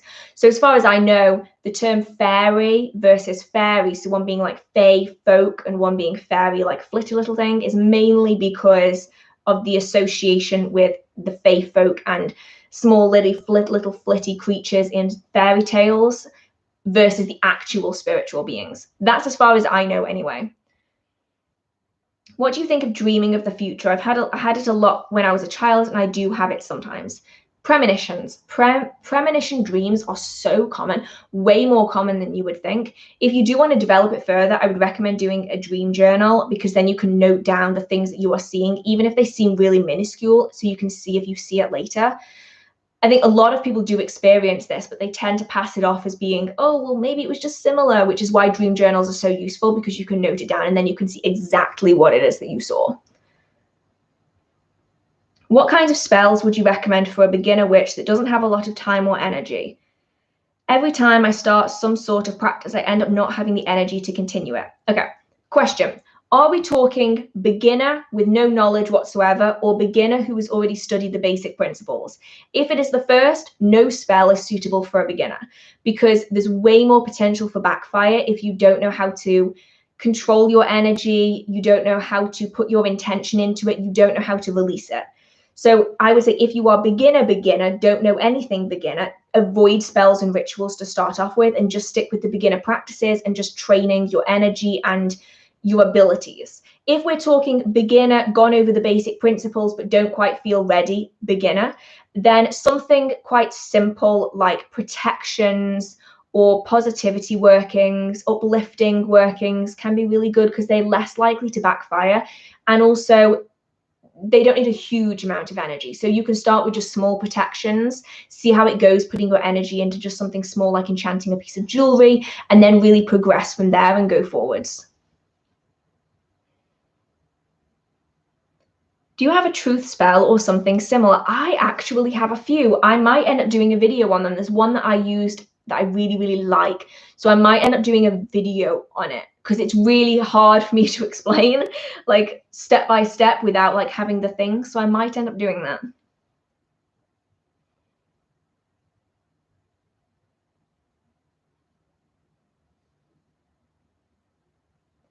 What's your take on Ouija boards? Do they actually work? And if so, can you use it alone? I think Ouija boards have got the worst reputation for absolutely no reason. Now, I know that some of you are going to be like, oh, no, Half, I had a terrible experience with a Ouija board, but let me explain, right? I have had many interactions with people within the magical community, okay, because of the shows that I work. And I've had this conversation with many, many people. I've had people selling spirit boards, angel boards on stalls. And when I ask them about how they feel about Ouija boards, they go, no, I would never touch a Ouija board. And their angel board looks exactly like a Ouija board, except it doesn't have the word Ouija on it. And the term Ouija, it's a game. A Ouija board was created as a game for children. Ouija is a brand. So I feel as though Ouija boards have got a bad reputation because of horror movies, because of creepypastas. Some people feel very comfortable using angel boards, but they would never in their life touch a Ouija board. And I can't understand why, because they're the same thing. So when it comes to Ouija boards, you have the same potential dangers as you get with table tipping, as you get with basically makeshift communication devices, the same dangers that you get with pendulums, and also with things like tarot if you are using them to communicate with spirits. The problem is that you are essentially permitting an entity to interact with you, to move the planchette, to move the glass, to move the table, to move the pendulum, to move your association or where you stop in that tarot deck. And that is what causes the problem, is you're permitting spirit interaction, and that spirit might not be positive. So once you think of a Ouija board as a communication device, much like a pendulum, well, one person uses a pendulum.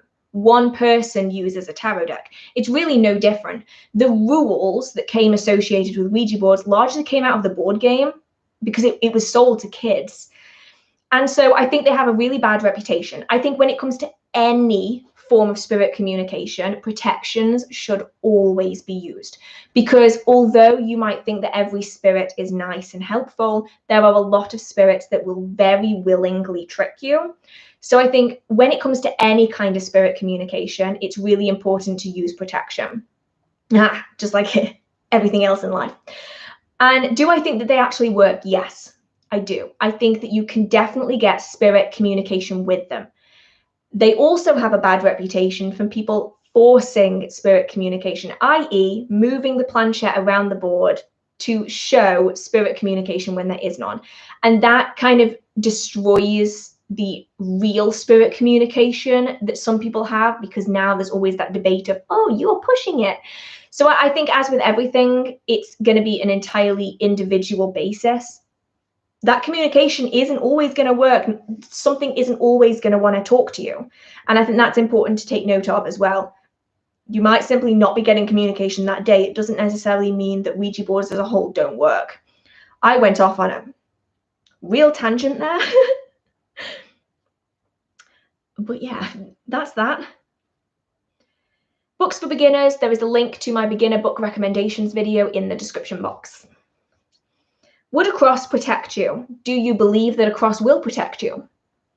Symbols like crosses, pentacles, triquetras, they are charms. They are items that have associated energies based on the cultural significance and the collective consciousness associated with that object, which is why four-leaf clovers are considered to be good luck, especially in Europe and Ireland, because they are so closely connected culturally with good luck. Same with horseshoes, same with rabbit's feet, same with the pentacle being a symbol of protection within the magical community. These items have a symbolic charm-like ability to them. That is why so many people wear them. People wear a cross as protection because collectively their community considers the cross to be protective, and so in a way it acts as a charm. Now, if you don't believe that the cross has any power whatsoever, it may not work as a protection, but you can equally put protection charm, you can put an actual enchantment on the cross in order to assist with protection. So it's one of those where it really depends on where the cultural belief lies, and also where your own belief and tradition lies as well. Do you use anything specific to grow your hair long? No, I just haven't cut it since 2017. When I was in 2017, I cut my hair, I would say it was about like here, and it was green. Whoops. And ever since, I haven't cut my hair. So now my hair is like down here, and it's kind of dead at the ends because I haven't had a haircut since 2019, because that's the pandemic for you. So honestly, I don't use any heat on my hair. I don't like dry my hair with a hairdryer. I don't curl my hair or straighten it with any kind of heat tools. I use leave-in conditioner every night, and that's it. That's basically it. I'm a very low maintenance person. I don't do much stuff. My hair is just this long.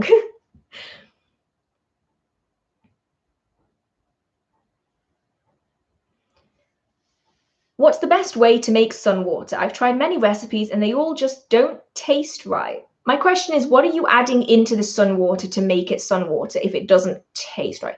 In theory, sun water should be fresh water, preferably boiled, or fresh water that is left to absorb the solar energy. Now, it's important to remember that if you leave it out in a plastic bottle or in a glass that maybe has residue on it from cleaning products, from dish soap, the heat of the sun will essentially allow the flavor or particles to enter into that water. So if, for instance, if you've ever drank a water bottle that's been sitting in a hot car, it will taste like trash, because essentially you've heated up that plastic and the water that's in it, and so the water starts tasting a bit like the plastic. That can happen. So if you aren't putting anything into the water, which if you're drinking it, you really shouldn't be, just in case you can't drink them, it will simply just taste like hot water, which honestly kind of tastes like hot garbage anyway. I said it. I don't like the taste of hot water. It tastes horrible. But then it depends, how long are you leaving it out for? Are you drinking it fresh? Are you then refrigerating it after it's been in the sunlight? There's so many reasons why it might taste weird, but it might simply be the container that it's in. And the temperature that you're drinking it at, because in my opinion, boiled water and hot water just tastes gross. It just does.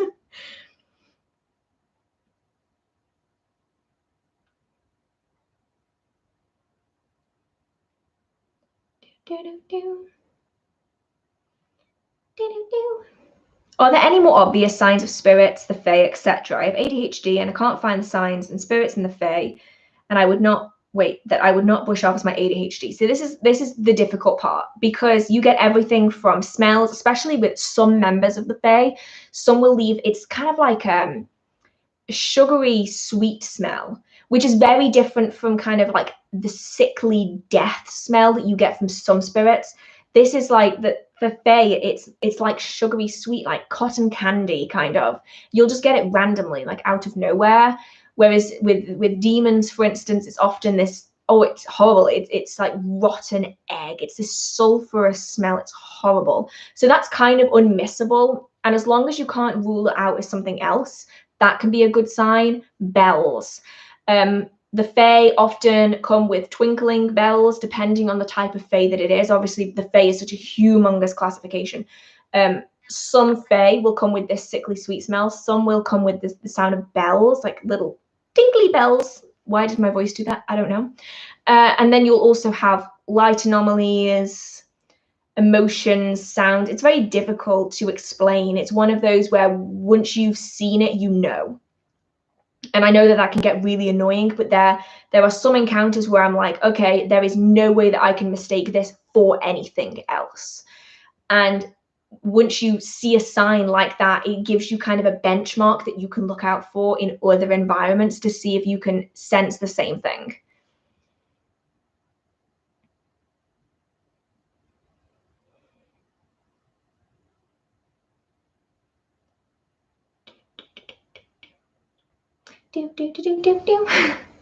My ass is so numb. I need to buy a new sofa. Ow. What exactly encompasses deity work? I always hear warnings about it, and then it's a big no-no for beginners. But what about just offerings and prayers? Is that considered dangerous too? Okay, there's a few reasons why it's not recommended for beginners, and this isn't solely because it's dangerous. The reason that people tend to steer beginners away from it is that they will often use deities as a crutch. So rather than learning to work their own energy, rather than learning to manifest things themselves, they will often turn to deities as a way of essentially getting out of doing the hard work. And by doing this, by relying on deities, you ultimately damage your own magical practice. Because if a deity turns around and says, I'm sorry, I'm not helping you with that, you then don't know how to do that working for yourself, which often leads to a very hollow magical practice, because you're constantly relying on spirits and deities to do the work for you, when ultimately being able to do that work yourself and then adding deities in is usually the better way to build your practice from the inside out rather than the outside in, which is really difficult to do. Trying to essentially unlearn is much harder than learning. So that's one reason why people tend to steer beginners away from deity work. The other reason is that some deities that they may be communicating with aren't actually deities. And this is another problem when it comes to spirit work in general, is that some spirits will claim to be things that they're not. And so you might get yourself into difficulties if you don't know the difference between a deity and a demon, for instance, or a fae or a spirit, and you can get issues there. There is that problem. Now, when it comes to giving offerings and things like that, there really is no harm with it, as long as you've selected a deity and that deity has also selected you, that kind of interaction. And deity work in itself isn't necessarily dangerous, as long as you know what you're getting into. And I think that's the main concern that people have when it comes to beginners, because oftentimes beginners will jump straight into deity work without realizing what they're doing. And that's really the main danger that I know of anyway. Did you ever find out what the smell of male fragrance was? I never did. And it's happened again multiple times. And I mean, I know everyone's fragrance that has basically ever been in this house, because very few people have ever been to my home ever. And So it's no fragrance that I know of, which means it's a fragrance that belongs to someone else that I don't know. And it happens so randomly. It will be like 2 o'clock in the morning and I will smell it. It will be like 8 a.m. and I will smell it. It is so bizarre and I've never found where it came from. Nope, never.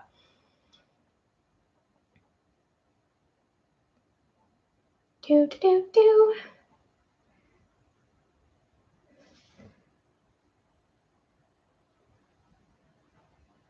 How do you treat the fact that most of the sources about the Celtic pantheon and beliefs are Christianized? I like to dabble in Celtic paganism, but I find it hard to find primary sources. And yeah, that's basically because primary sources are gone. And that is the reason why a lot of Celtic practices are reconstructed.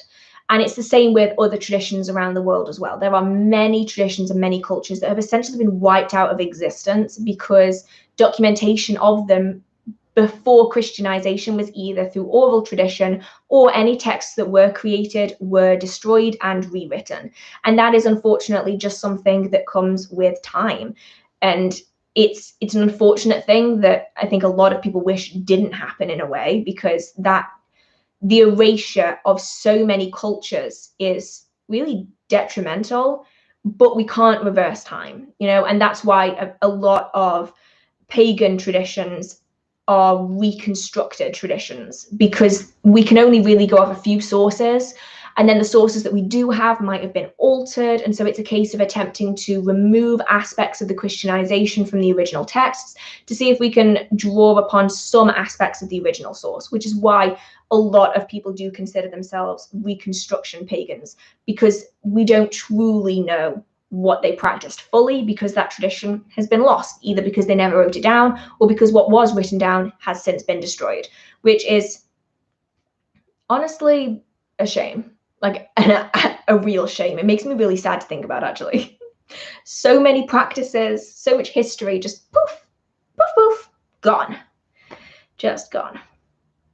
Have you ever used black tourmaline in salt water in a glass jar to remove negative energy? No, mainly because black tourmaline and water don't really mix. It leaches, I think it leaches aluminium into the water. So I typically tend to avoid it. If I use black tourmaline, I will use it dry.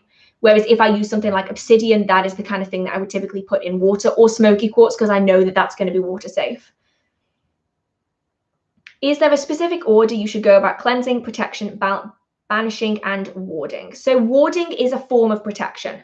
So typically you go banishing, cleansing, protection, warding, because they're basically the same thing. It's just warding. All protection is warding, but not all warding is protection. No, wait, no. All warding is protection, but not all protection is warding. Ideally, you would go like cleansing, banishing, cleansing, protection, but just banishing, cleanse, protect. Maybe cleanse a bit again, because that way you are removing, you are making sure it's all gone, and then you are stopping it from coming back. I've seen people do it the other way around, and I don't know how they do it, because they will often protect before they banish. But then in my head, I'm like, but all you're doing is sealing in the thing that you want to get rid of. So I don't see how that's going to work, but obviously each to their own.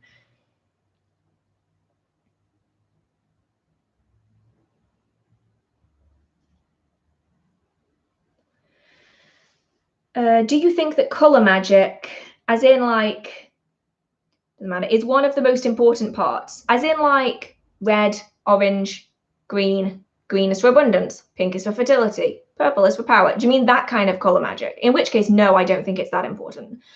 It entirely depends on the culture and the type of magical practice that you are undertaking. Personally, I think that the energy work is the most important part. Everything else is just an addition onto that. I do associate color with certain things, but I can do everything that I would do with a colored candle with a white candle. I don't need the color to manifest my results. So for me, I don't consider it to be that important. And I think a lot of people, especially younger practitioners, can get very hung up on having things of certain colors because it's very visual and it's seen a lot on social media. I think when you get down into the deep, dirty dregs of, say, folk magic, you realize that really color isn't that important. It's usually the intention and using things that you have that is that's key to it all. But that's obviously just my practice and my experience with it.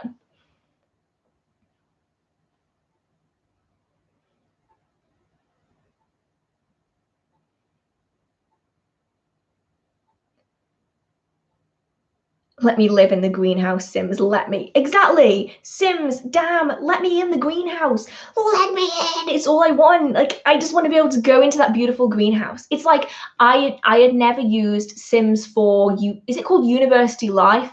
I had the pack and I hadn't used it, so I used it last night. And I realized that like half the buildings of that world, whatever it's called, you can't even go into. Why build the building if you won't let us in? I just want to be able to go into all of the buildings and I can't. It's annoying.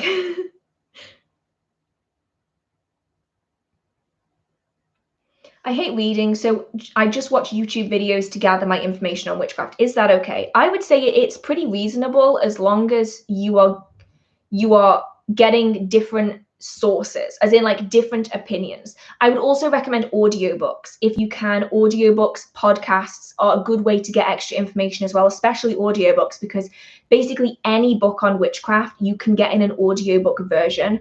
And if you don't really like reading, but you like listening, then that's a great way to go to highly recommended sources without having to read them yourself. I am going to have to sit on this cushion because my ass is completely numb.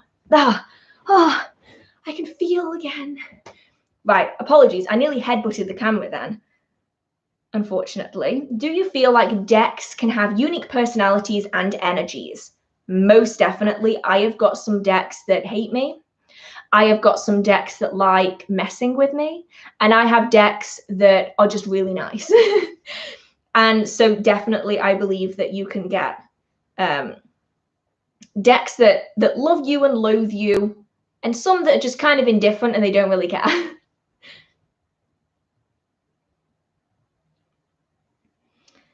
It was the Hedge Witch one. It caught my attention. Is it a good book? This is the Ray Beth Hedge Witch, which is that one.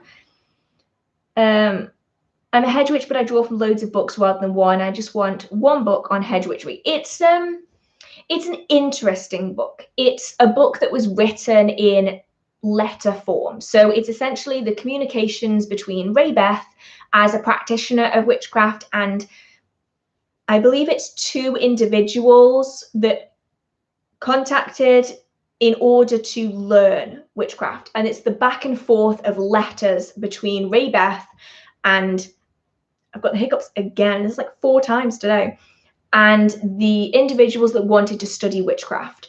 And it's really unusual. I wouldn't say it's necessarily the best reference book because it's a bit of hard work trying to figure out some of the stuff that's being spoken about, but it's definitely interesting because it's kind of a very in-depth personal view of someone's magical practice as they're teaching people essentially one-on-one, which is really unusual to see in a book, but it's a little hard to read, like just a little.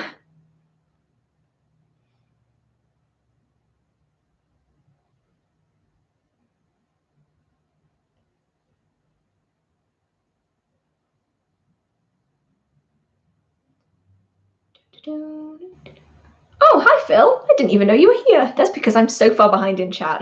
Whoops.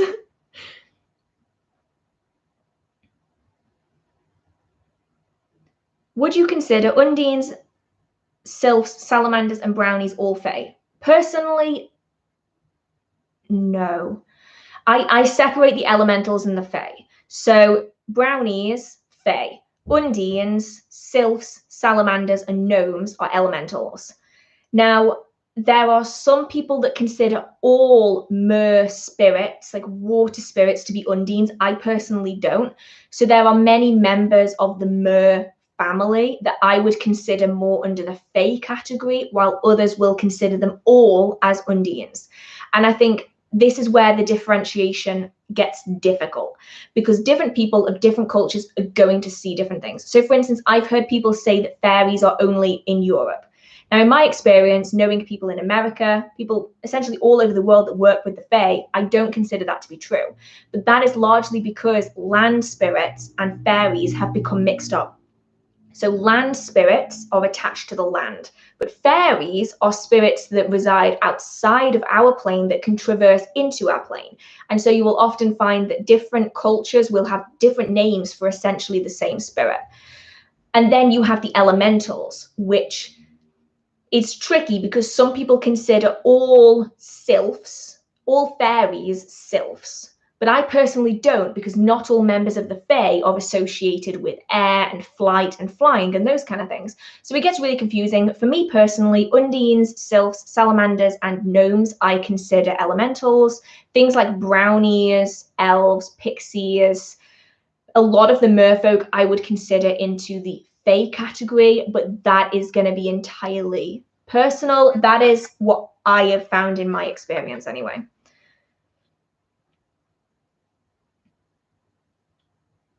Can you have more than one religion?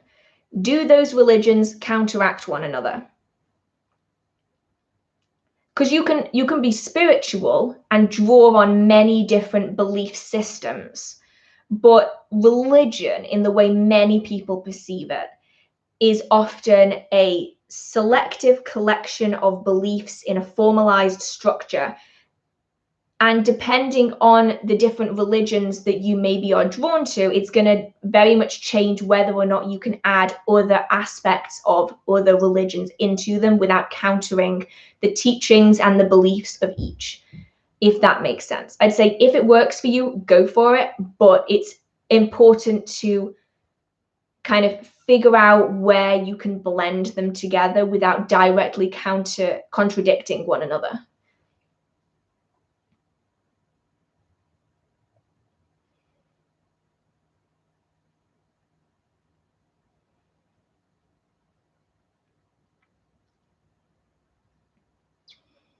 Your voice is really nice. Do you sing? I sing a lot. Is it good? Probably not. Do I annoy my neighbors? Most definitely.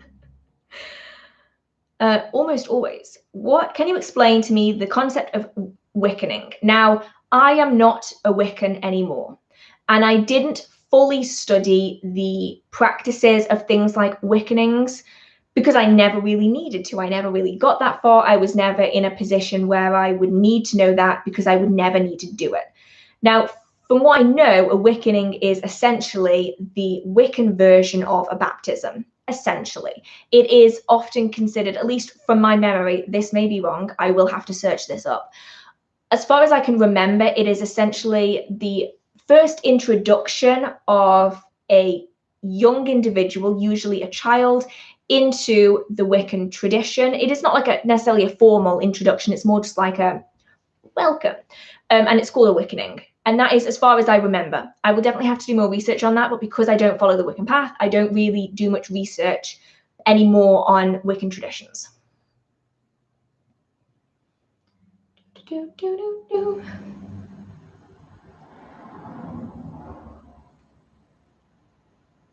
How do you feel about witchcraft becoming trendy? I think it's twofold. I think it's wonderful that witchcraft is becoming more mainstream because I've been practicing for a decent amount of time. Yeah, it's been a while. And I can vividly remember the stories of people being fired from their jobs, of being kicked out of education, of being mistreated because their community. I mean, I have even known people who've had their witchcraft shops literally destroyed, like actually physically destroyed because it was so taboo. Now, bear in mind, this is maybe like 10 years ago. And now it's becoming more mainstream and more popular. People aren't losing their jobs because their employers have found out. They aren't losing friends the same. Education isn't treated differently. And so I think there's lots of positives that come from witchcraft becoming more mainstream. It has become easier for people who practice witchcraft to openly show that they practice witchcraft. The number of MBS shows has gone through the roof. There's more ability for me to sell my goods. There's more ability for people to learn. I mean, when I started, the one most well-known beginner witchcraft book was from an author that I don't really like. And I think a lot of you will probably know who that is. They've sold millions of copies. And so that aspect I appreciate. However, it becoming more trendy has meant that a lot of people are practicing, and I'm using this a lot because you'll see what I mean. They're practicing because it's cool. And they are spreading misinformation about the practice because they don't want to put the time and effort into researching it, because they aren't really interested in it. They just want to look cool. And in 5 years, when the trend dies, because let's face it, it will, it's done several times before, they will go back to their normal life and they will no longer acknowledge the potential harm that they did by spreading that misinformation. And that's the only bit that I don't like. Everything else I think is good. Besides places like Urban Outfitters selling witchcraft books. If you want witchcraft books, go to someone that actually sells witchcraft books, that doesn't want to use it as a money-making scheme. But that really is the only thing I don't like about the trendiness of witchcraft, is just the people that join in because it's cool, they spread misinformation, and then they leave, and they don't care about the problems that causes. Everything else I'm okay with, because it's refreshing to not hear of stories of people being fired from their job because they were found out to be a practicing witch, because that was a terrible time. Like, whoo, boy. Can doing energy exercises cause a burnout? If so, does that mean I'm doing it wrong? In a way, it does mean that you're doing it wrong. Now, I think it's important to remember that when it comes with energy exercises, it really depends on the type of energy exercise that you're doing. What causes a burnout or a drain on energy is when that energy is being released, which is why it's really important to ground, to draw that energy in from the earth or other sources, to make sure that you have a good meal afterwards, so that you can regain that energy again, because you need to balance yourself out. Now, when doing energy training or energy exercising, typically you don't release that energy. You are centering it, you are finding your energy, you are amplifying it, and then you are moving it around, and you are practicing energy manipulation. And if you're finding that you're being drained, it's because you have a leak somewhere. There is energy getting out during these exercises that you don't want to get out, because the goal is you want to retain that energy, and you're practicing moving it, working it, building it. And if that energy is disappearing and you're feeling really drained and really tired, you need to find out where that leak is coming from, because you really need to plug it, and you need to find a way to stop the energy from leaking. If you are practicing energy sensing, the leak might be because you aren't drawing the energy back in again. So often with energy sensing, we push our energy out and then we pull it back in again. But if we don't pull all of that energy back in again, we are draining our energy because it's just being released and we aren't getting anything back from it. So it's really important to figure out where in the energy exercise you're losing energy, and then finding a way to stop it. And then you should stop feeling drained after you've done the energy exercises. Fingers crossed, anyway. Does cursing seriously actually affect people, or is it purely down to belief? It all depends on the amount of energy that you put into it. It's a little bit like driving a car into an object. The amount of damage it's going to do is going to entirely depend on how much power goes into it. 50 miles an hour, you're going to do a lot of damage to that fence post. 10 miles an hour, you might not do so much damage. So it really depends on the amount of energy and effort that person has gone into it. And also it depends on the guides, the ancestors, the spirits, and the protections that person has up that will stop them from being impacted by that negative energy. So it really is one of those, it depends. And I know that that's a really annoying answer, but it really does depend, because it depends on the energy of and the protections of the person that's being aimed at. And it also depends on the energy of the person that is aiming it. And both of those together, depending on the balance of them, will massively impact how strongly that will affect the other person.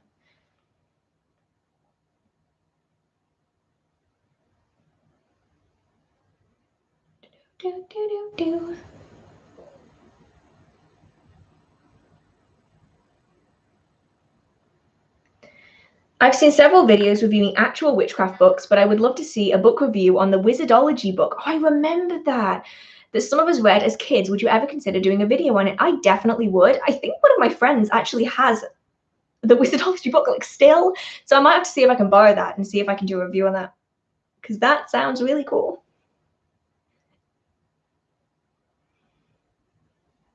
The tea from the last mystery box was so good. Thanks for that. Oh, you're welcome. Is it okay to cast spells on my spirit board? What kind of spell are you casting? Why are you casting it? What is it for? There are so many options. It's one of those where it's going to entirely depend on what you're doing and why you're doing it.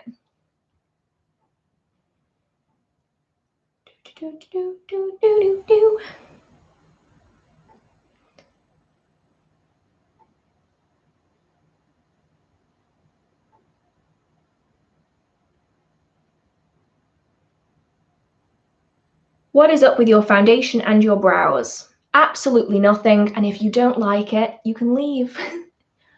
Really is that simple. Can we please stop with this thing where we feel the need to be like, what's up with you? I literally had someone the other day tell me that my nose wasn't straight. I'm like, okay, and why do I care about that information? If you don't like the way I look, there's lots of other people on YouTube that you can go and watch. Seems really, really simple. I don't know. That's just my opinion on the subject, but what is the point in pointing shit like that out? It does nothing but show that someone else is self-conscious about themselves. It's not going to make me any more self-conscious about myself because I'm confident in myself. Let's see. It jumped all the way to the bottom. So let's keep going. I'm desperately hoping it hasn't cut off the chat. I think it might. Oh, it didn't. It didn't. Okay. I was so certain that it was going to cut it off and it just didn't. Right.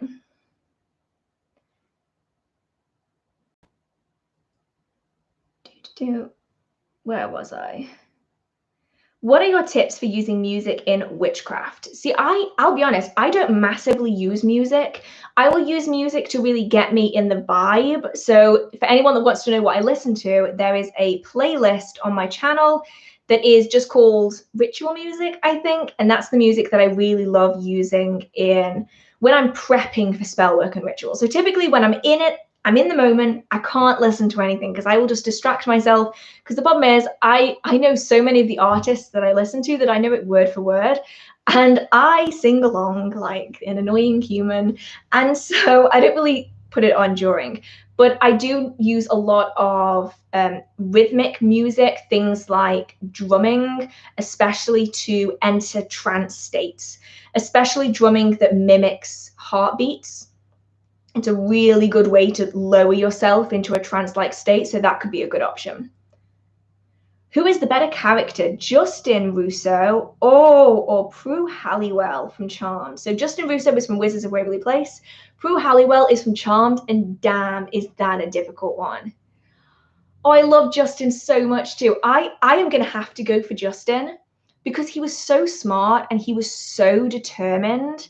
Whereas from what I remember, wait, Prue, which one's Prue? Oh, wait, is Prue the one I really like? I've not seen Charmed in like 10 years. Can you tell? Damn, you're giving me really, really difficult question. I'm still going for Justin Russo. Sorry, everyone. I'm still going for Justin Russo because I love him so much.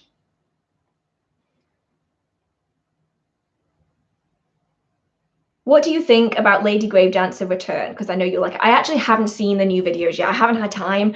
They're in my subscription list, and I still need to watch them. But I'm so far behind. I've basically just not been watching YouTube for like the last week, so I really need to go back on and check out the videos that she's posted.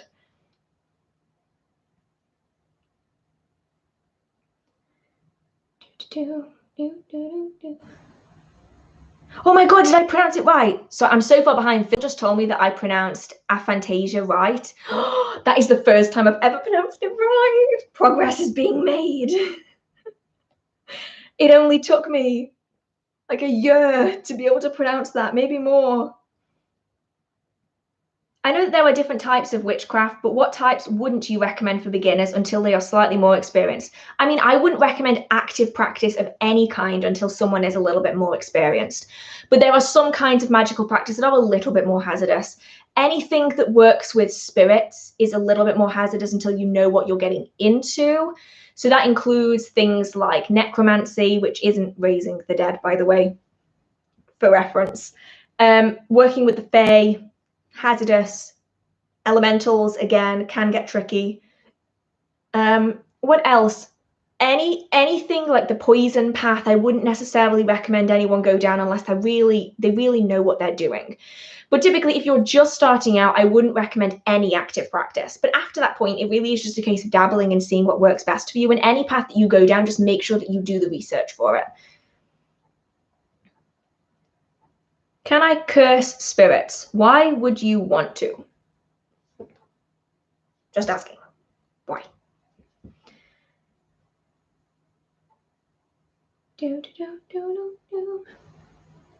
Have you made a good manifestation oil? I don't make specific oils, as in like I don't make a specific manifestation oil. I specifically make oils for manifesting certain things. Things like abundance, happiness, money, peace, those kind of things.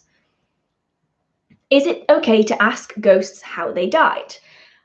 I would say some spirits will actively tell you. So you can ask, doesn't mean they're going to tell you. Some spirits will be very happy to tell you. Some spirits won't even know that they're dead, and they might be like, what are you talking about? Some spirits might not even recognize that you're there because they don't realize that they're dead. So they view everything as the way it was when they were alive. So I mean, you can ask, doesn't mean that they're gonna tell you. What's the funniest reaction someone has had to your beliefs or practice? I've had some that are really, really common. So I've had you do know that Harry Potter isn't real, right? I'm like, yeah, no shit. It's a book. Like, duh. I have had the classic, repent your sins or you will burn in hell for eternity. In which case I'm like, good. I quite like the heat. I like the summer. I'll take it as a holiday. I've had just some weird responses. You know, you get the usual, you know, do you actually believe in that? And I'm like, yes, I do, but that doesn't mean you have to. And most of the time I just don't tell people. I just don't bother. They can figure it out for themselves. If they want to know, they can figure it out for themselves. And that's typically how I go on it, because honestly, I kind of get tired of people's responses. You know, you get they're always the cliche responses, you know. If I mention it to someone, guarantee there's like a drop down list and it's just like select your response because it's always like 1 of 5 responses all the time.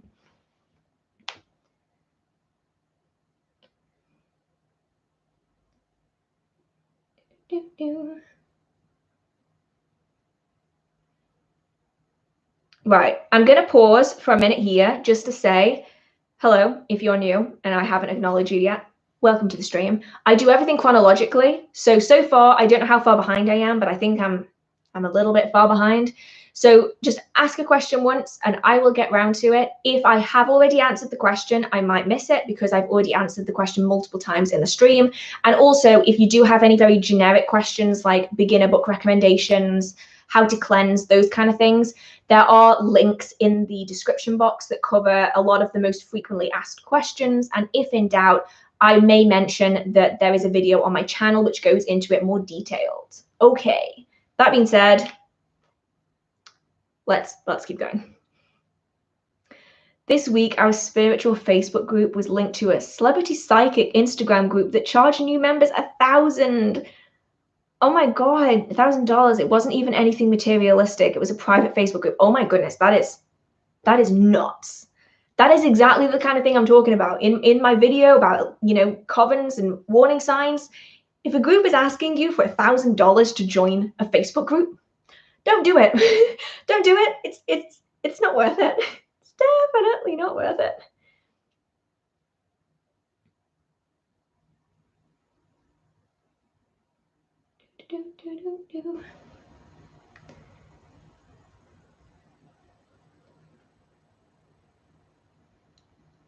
What's a natal chart? A natal chart is essentially the mapping of the placement of different planetary bodies at the exact moment of your birth. So typically they require your birth location, your birth time, your birth date. And then an astrologer will create a natal chart which maps out exactly where each planetary body was at the time of your birth, where it falls in the houses. And it essentially is a map of your life. and your experiences and your love and all of these things. And I would thoroughly recommend seeing if you can find an actual professional natal chart astrologer to do it, because they can adjust it. So essentially, if you don't know your exact time of birth, because I know that a lot of people don't, if you go to a professional who creates natal charts, they can actually adjust your chart. So they can essentially find out your exact time of birth based on the things that have happened in your life, your experiences, and they can essentially adjust everything in that natal chart so it lines up appropriately. And they do a really good job. It's so complicated. Like, to be a professional astrologer who creates natal charts during like the 80s and the 90s, that was difficult because you had to hand draw everything. Now you can just go online and do it, but it's not as good. It really isn't as good as having a professional do it for you.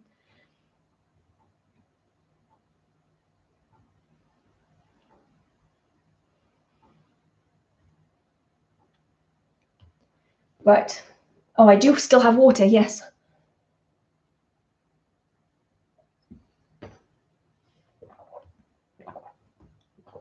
What are your favorite apps, or do you think they are garbage? I don't necessarily think that they're all garbage. I'll be honest though, because obviously I work in this industry. It's not really an industry, but because witchcraft is what I do like 9 times out of 10, I typically like my phone to be a witchcraft free space, which is why like my social media isn't particularly witchy. I tend to just not have those things on my phone because otherwise it kind of takes over my life, which is not really what I want. Some are probably good. I just tend to stay clear of them and just stick with books.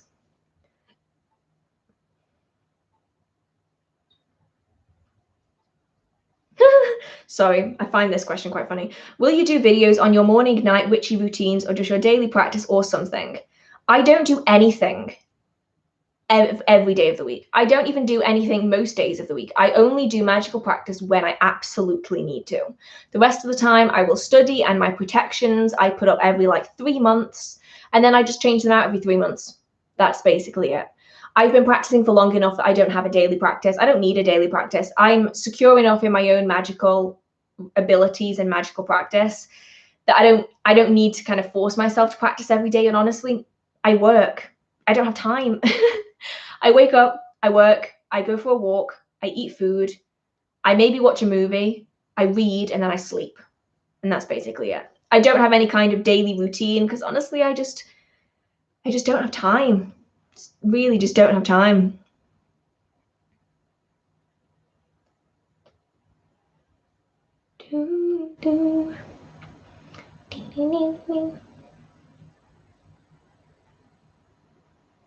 I did a freezing spell. Things went kind of sketch from the get-go. Water dripping out of bag, wrapped it in aluminium, still dripping. Then black candle evaporating instead of melting. Well, I would argue that the black candle probably burned exactly how it was going to. Is it a non-drip candle? I see people say things like this all the time, and usually it's down to the type of candle. Some candles are designed specifically to not drip like a normal candle because people don't like damaging furniture with them. So instead, they add additional items into the wax, usually paraffin wax, which stops the candle from dripping so that you don't damage soft or hard furnishings. So oftentimes, candle wax just disappearing is because of the candle itself. When it comes to things dripping, I mean, I would probably be, the fact that you feel uncomfortable enough to ask me about it makes me think that you don't feel as though this working is going to manifest. And the sole fact that you've asked me about it makes me think that you would probably want to redo it. I would redo it. If I felt uncomfortable about it, I would redo it. But when it comes to the candle, it's probably more likely not anything bad for the working. It's probably just the type of wax that it is and what additives they've added into it. Which is the unfortunate reality of candles in the 21st century, is that everyone is so precious about the things that they own.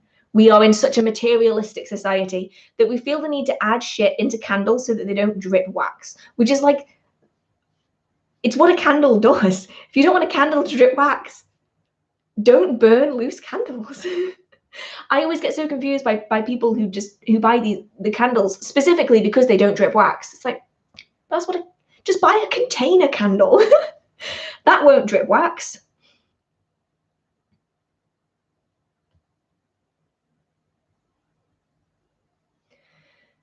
I've been called through, ringing in my ears, and now it's constant. Last time, for the first night in months, it turned into static, and I felt screamed at like they were in the room. Have you ever heard the same message or sound before? I haven't heard that, but that's mainly because I typically get things through visual or fragrant cues. I don't typically get things in sound cues the way that other people do. So this might just mean that you are much more sensitive audibly than you are to any other thing. It does sound really bad though, so I would definitely recommend protections, cleansings and protections, because that sounds thoroughly unpleasant. I have the hiccups again, oh my goodness.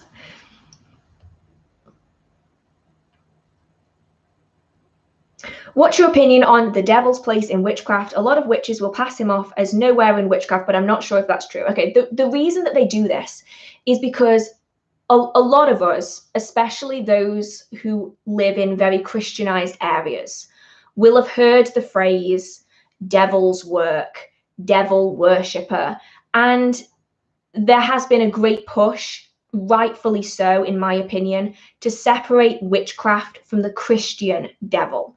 Because for too long we were accused of being devil worshippers, for being Satanists, and for one, Satanist isn't even what most people think. Being a Satanist is very different than what people believe.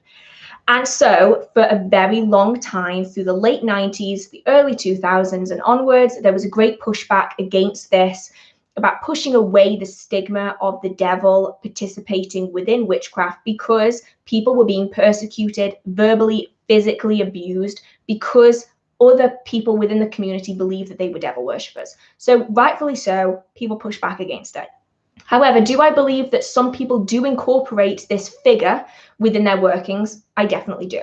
Some people will work with beings that are similar to the devil. So you will often hear of books written about the beast being worked with, or the horned god being worked with. Figures that are often perceived by others to be a devil type figure. You will also see several traditional witchcraft books discussing the witch's devil being used within witchcraft as a figure, which also works. And I think it's really important to understand the reasoning why people push back against it. I think that the devil can definitely have a place within witchcraft, within different people's magical practice. But after so many years of people being physically and verbally abused for being a devil worshipper just for practicing witchcraft, I can understand why so many people did push back against it, because it was putting people in danger. So I can understand like both sides of the coin here. It's a really tricky one. And I just had the weirdest thing happen, and I'm not going to have caught it on camera because there's no way you would have seen it. And I'm going to mention this now because I don't think I'm going to remember. So I'm moving my hands, right? And I am not moving them enough to create a shadow on the left-hand side of my metal tripod. So my tripod is silver, okay? Two lights, one above me, one behind me, and I just saw a shadow go that side of me. And it showed on the tripod, and I'm really confused because I didn't move when the shadow went past, and I'm the only one here. Life in a house with spirits, eh?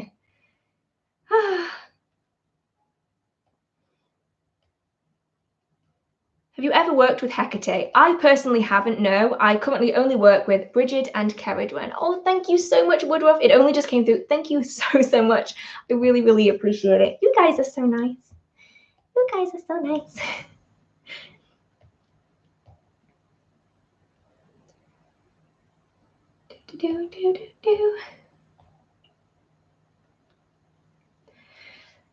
Quick question. Personally, I haven't practiced witchcraft in over a decade. And do you have any suggestions on restarting the practice aside from basic principles? I would say find the thing that makes you excited again. Find the thing that makes you feel like you did at the very start of your practice. You know, that super excitable, the desperate to learn more, the wanting to practice right away, the needing to know everything. And that is really a fantastic way, at least in my experience. Sorry, I just saw something run over my shoe and there's absolutely nothing there. Whew, it's a busy night tonight here. Find the thing that makes you passionate about it again. Because I spent I'd say about 4 years I didn't practice because I was just in this slump. I wasn't in a good place. I was too busy.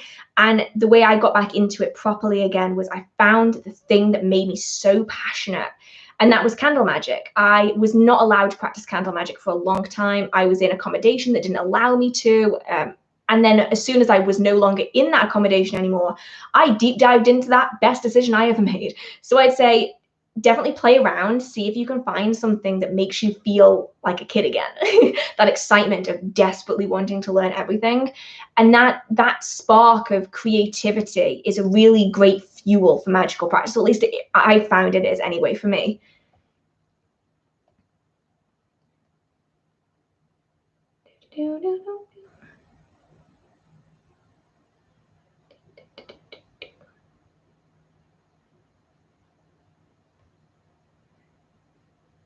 Do you think spells like weather spells have any effect? And any other spells like casting nightmares towards a person to send illness to them, etc.? Okay, so I'm going to separate these into a few things. Do I think that weather spells can manifest? Yes, but there's more. The thing with weather spells, what makes them so controversial is that a lot of people believe that they have the ability to control the weather. And I think the important thing to remember here is that the weather is such a complicated, detailed, intricate system that I don't believe that any one person is capable of impacting weather systems in large scale. Because it's so detailed, there's so many factors that are involved, it's very unusual to be able to bypass every single factor that causes it. However, small scale, by small scale, I mean like, how would you describe this in like American style terms? Like a block. Is that a thing? We don't have that in England. Like a small village, like an area, a petite area, I do believe that we can have influence over. However, once we're getting onto like large scale things, personally, I don't believe that any one person or even any one group could be able to do that. But that is just my personal opinion. I have experienced weather spells because I was a storm witch for a decent amount of time. And by decent amount of time, I mean, I can't actually remember, but it was at least a few years. My memory is not that good. I have experienced successful weather spells, short term, small scale. Once you get past that, I have never really known of anyone having great success, but obviously that's just the people I know. When it comes to nightmares and illness, that's another one where it's going to entirely depend on the person's protections, their ancestors, their spirits, their guides, whatever else they may have around them. Even if they don't practice magical practice, they are likely going to have spirits around them that are protecting them. And so the success of those kind of workings, just as with any working that is aimed at a person, is going to entirely depend on these protections, even just spirit protections that they have around them. So it's a tricky one because that's a very much an individual basis kind of working.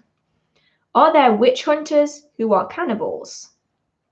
I mean, there are witch hunters and there are cannibals.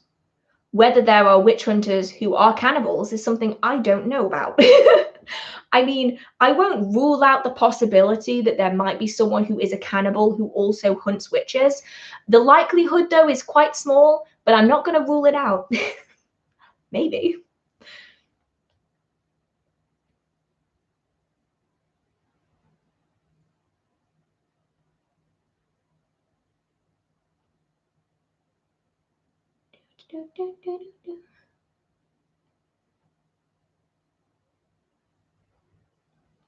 What books on candle magic would you recommend? At the moment, I haven't read any books on candle magic.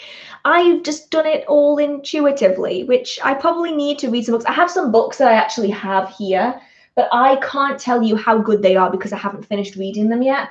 One of them is Candle. I've got a picture frame in front of it like a dingus. Candle Burning, and I think it's Raymond Buckland. I think I am going to have to do a full video on candle magic and books that I recommend for it.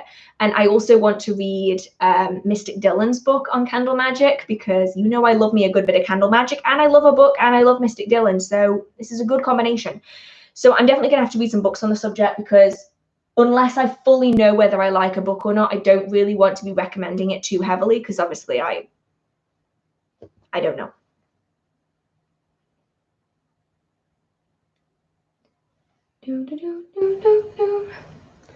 Oh, it jumped. It jumped. Okay. We can do this. We can do this. Where am I? Oh, it didn't jump. Well, it did jump, but it didn't jump like ridiculously far. Does the size of crystal matter in the practice? It entirely depends on what you're using it for and also the energy of the crystal. In some cases, you might find that the energy of the crystal actually increases the larger the stone is, but that's very much going to depend on the type of stone and also the amount it can absorb. So for instance, if you're using a stone to draw in negative energy, typically the larger the stone, the greater amount of energy it can absorb. But in a lot of workings, if you're using it for association, you can just use a small tumble stone and that really is big enough. Size doesn't always matter.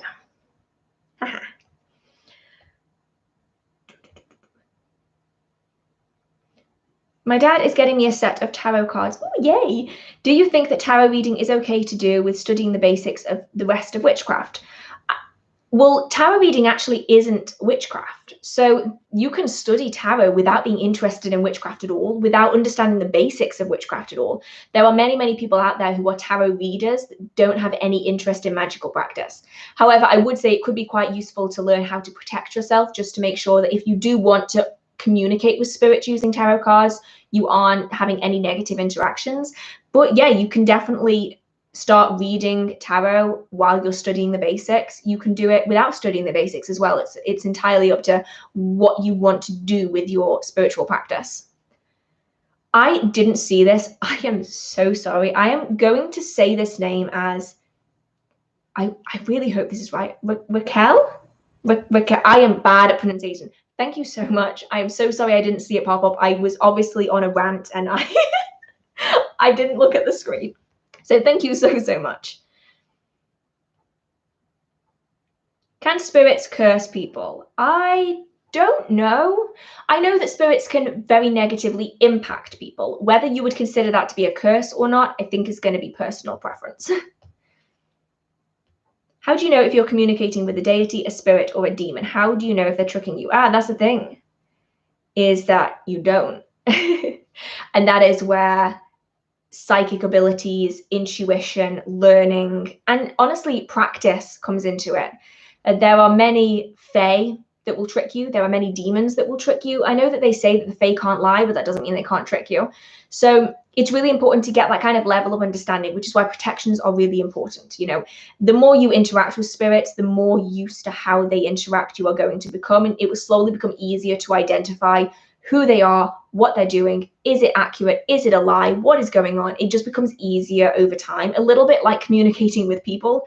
The more you interact with people, the more you can read body language and understand what they're saying and why. Whereas if you don't speak to that many people, it can be quite difficult to understand people other than just the words that they say. You know, reading body language is something that you definitely develop over time. Same applies to spirits as well.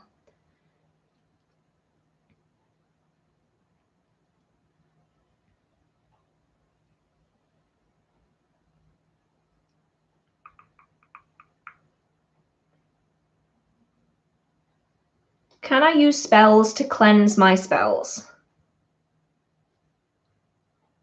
Why do you want, okay, do you mean like undo spells? Reverse spells? I have to say, I've never heard of anyone say cleanse spells, because to cleanse a spell is to remove the energy from the spell, so to undo it, to break it. You'll have to let me know. You'll have to let me know.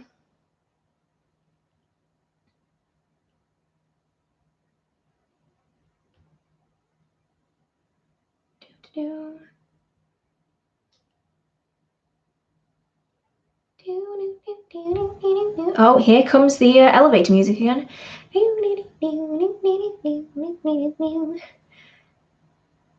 actually think my entire head is just like a collection of every hold music of every phone in the world, just like smushed together. And what you get out is just whichever phone line is currently on hold at that any given minute. This is obviously what is happening. For reference, I am being sarcastic, just in case you can't tell that.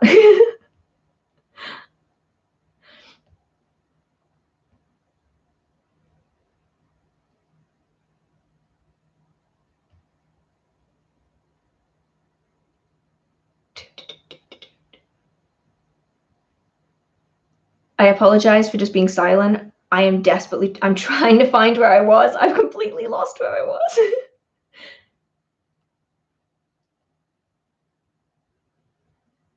Oh no. Thoughts on paganism without deity.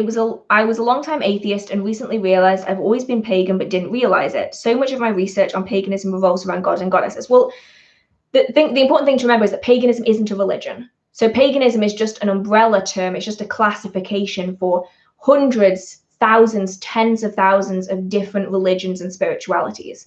Now, a lot of people find the confusion because Wicca is such a large, recognized member of the pagan umbrella term that a lot of people associate paganism and Wicca as being one and the same. Now, all Wiccans fall into the pagan category, but not all pagans are Wiccan. So there are plenty of pagan spiritualities that don't necessarily involve deities. They may involve archetypes, energies, spirits, but not deities. But then there are lots of others that involve one deity, two deities, multiple deities, an entire pantheon of deities. So when it comes to paganism, it's a little difficult just to study paganism in itself, but it's more easy to study the individual traditions and religions that fall within it. So it may well be that you can follow a pagan tradition that is more of a spirituality and less of a conforming religion with specific deities, because there's so many of them out there that you can look into. Do you believe I can't say that word, the alpha from the Norse belief and the Fae are different, or do you think they're just names for the same being or beings? I don't know. I don't know anything about the alpha. Guarantee I'm saying that wrong. I don't know anything about them, unfortunately. But what I do know from research and the people that I know who work with the Fae is that in almost every area of the world, there are the same beings described the same way with different names that fall under the umbrella of Fae in Europe. So a good example of this are, I've mentioned them before, but the knockers. So I think they're called knockers in America and in England. And then is it Ireland or Wales?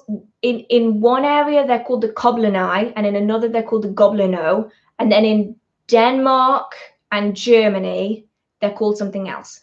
And they are beings often considered Fae by many British people anyway, that knock in mines to either signify danger is about to happen, like a fall-in or a mine collapse, that's the word I was after, or they can signify a location that is good to mine in. And these are seen all over the world. In so many different cultures, you have the exact same spirit being described in the exact same way, but they each have different names. And so I always think it's really interesting when you study different spirits in different cultures, because they all kind of piece together slowly but surely. You start noticing similarities between them that makes you think, maybe these are the same kind of spirit, but just called different things. Because I mean, that would make sense. There's so many spirits that are recognized by different cultures, but they're just called different things.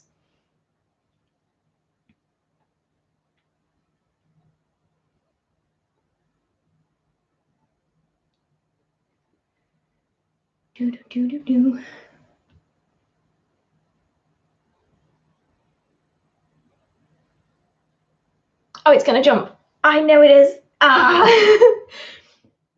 It freezes and then it jumps, which is just, it's mean. It's mean. YouTube is being mean to me today.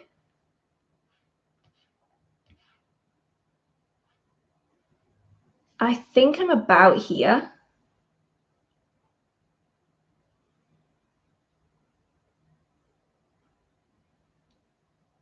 Is it okay to swear around my spirit board? I think that's probably personal opinion. I know of lots of people that swear all the time. Me, I'm talking about me. But there are people who don't want to swear around the spirit board because they don't want to offend any of the spirits. But then there are lots of spirits who also swear like sailors, and probably are sailors and swear a lot. So I think it really all depends. It's about that respect. So if you are working with a particular spirit, maybe you will change the way you speak to make them feel more comfortable, but that's going to entirely depend on whether you want to do that. Some people don't change the way they talk and some people do. So I'd say that one's more personal preference.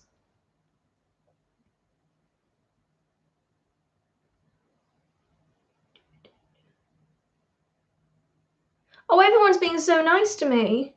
Oh, thank you. This is from when they said, what's up with your foundation and your eyebrows? Thank you so much for being nice to me. I appreciate it.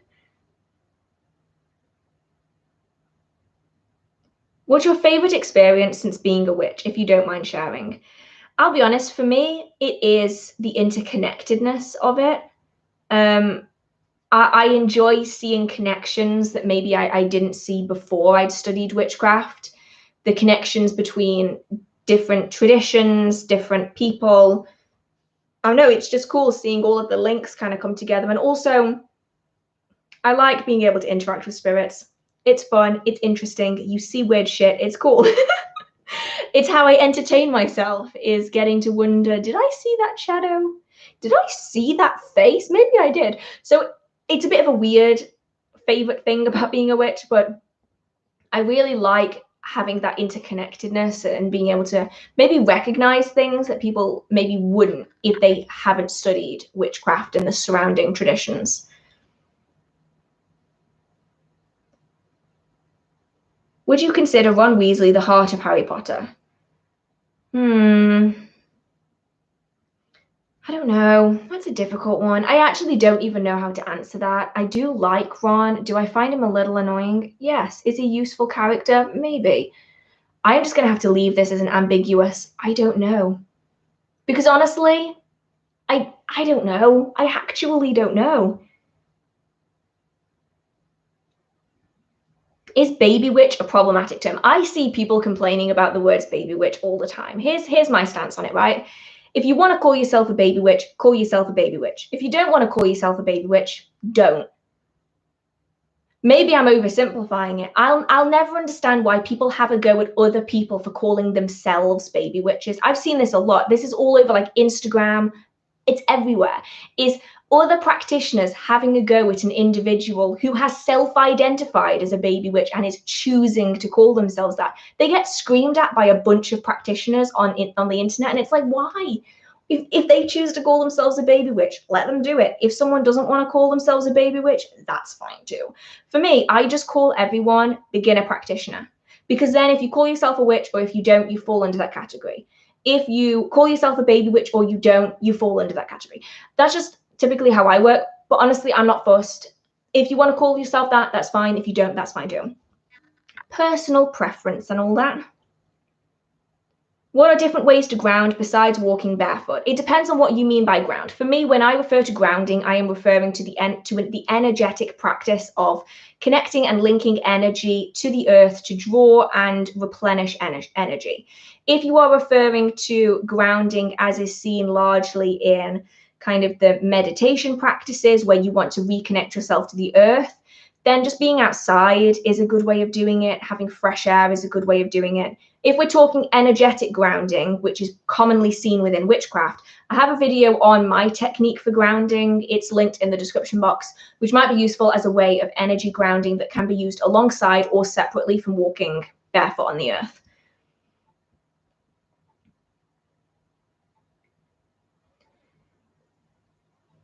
Did you watch AHS Coven? I did. It's the only American Horror Story I can sit through, and simultaneously, I hate it.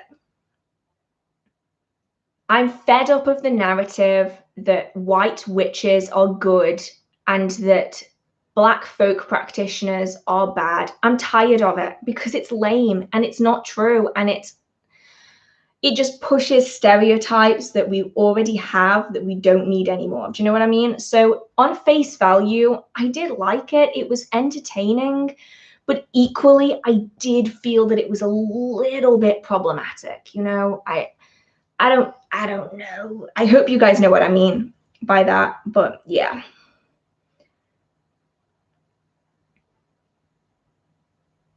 Someone said I seem low energy today. If I do, I apologize. It's because I have a splitting headache today. So if I seem kind of low energy, that would be why. I just knocked something. What's that even knock off? I think I knocked a wand off my cupboard, but honestly, I've got so much stuff everywhere. I probably wouldn't have noticed if I hadn't heard the sound. Oh dear. Where was I? Are there any benefits to practicing magic skyclad? So for anyone that doesn't know, skyclad is essentially a ritual term that means in the nude. Now, skyclad is often used as a way to separate ourselves wholly from the mundane world. It allows us to essentially strip away the mundane associations of our day-to-day life so that we can be in a better mindset to focus ritually. It's very frequently seen in Wiccan rituals and celebrations, and a lot of people still do it today within their secular witchcraft practices because they feel it allows them to connect better with nature. Does that mean that you have to do it? No. And if you don't feel comfortable to do it, please don't do it. I've seen so many people be pressured into doing that within covens and groups and even solitarily, and you don't need to. I've practiced both skyclad and not skyclad, and honestly, I haven't really noticed much difference. The only difference was that maybe I was a little bit more in the mindset of magical practice because there is that ritual that goes behind being skyclad. It isn't just being nude, it's about the ritual cleansing and the baths beforehand. But honestly, you don't need to be skyclad, and I think if you can connect with nature and get yourself in the right headspace, you really don't need it unless you specifically want to participate in it.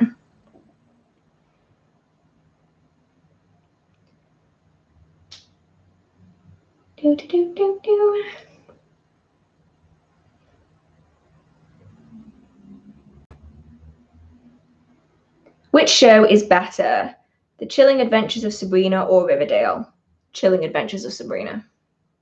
Personally, I love both. Well, I haven't seen the last season and a half of Riverdale because they took too long to bring it out and I got distracted and started watching The Vampire Diaries for the 50th time. I haven't even seen the last series of Sabrina, The Chilling Adventures of Sabrina.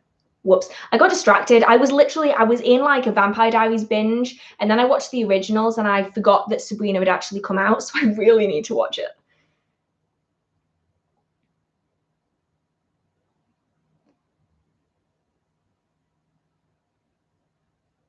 Are there still any people who think that we witches snatch babies? Yes, shockingly. It's honestly ridiculous. You should see the comments. The last reaction video that I did, that ridiculous video about top 10 real witches caught on camera, that one. When you actually look through the comments, it is just hundreds of thousands of people commenting about how scary the first video is, which is the one where the dark hands come out from underneath the bed and snatch the child, which has actually been debunked since. It was her dad, and apparently he scared the living daylights out of her, and he's since apologized for the video. And so many people were commenting about that and how scary it was and how witches are terrifying. And I'm just sitting here going, how can you believe that? The CGI is so bad. It looks so bad. It looks so fake. And people do believe it. And I think a lot of the time it is, when it comes to witches and witchcraft, a lot of people struggle to separate the real world from the fantasy. And so people will very much believe that witches can fly, that witches can teleport, that witches live forever, that witches kill children, and all these things, because they struggle to identify the real world from witchcraft. They can't differentiate magic, fantasy magic, from reality. And it's a problem. And I mean, people are still persecuted today for practicing witchcraft because the community really do believe that they hurt people. And oh boy, it's one of those things that we have never been able to shake, ever.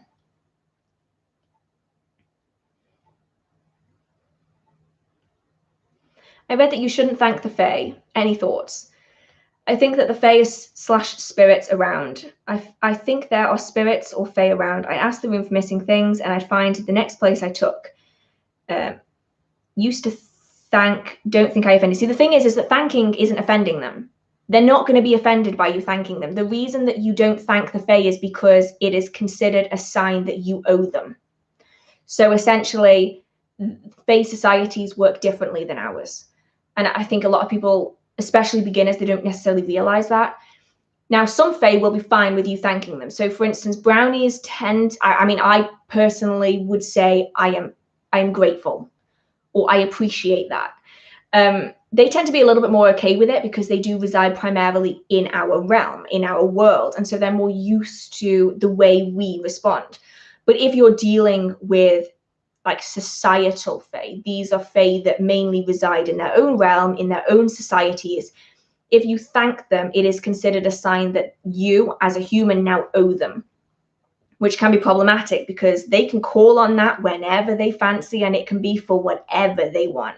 And that is why people don't typically thank the Fae. And it's going to depend Fae to Fae, because some individuals are going to have a different stance on that. But generally, it's considered safer to not say thank you, just in case they take it as being essentially a favor that they can collect whenever they fancy, which is why a lot of people will say, I appreciate it, which although to us might be the equivalent of a thank you, it's not seen necessarily as the same, which is good because it gives us that option of being grateful without getting ourselves into a sticky situation that we can't get out of.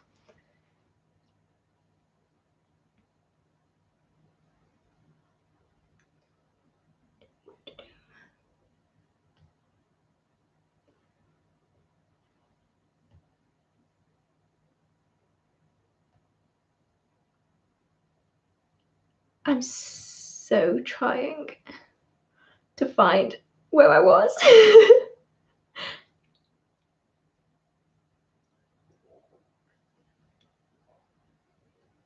Where'd you get the black blanket on your couch? This is from Killstar. I forget which blanket it is. I literally always forget. But it's their Zodiac blanket from Killstar, and it's super soft. It's super soft and fluffy.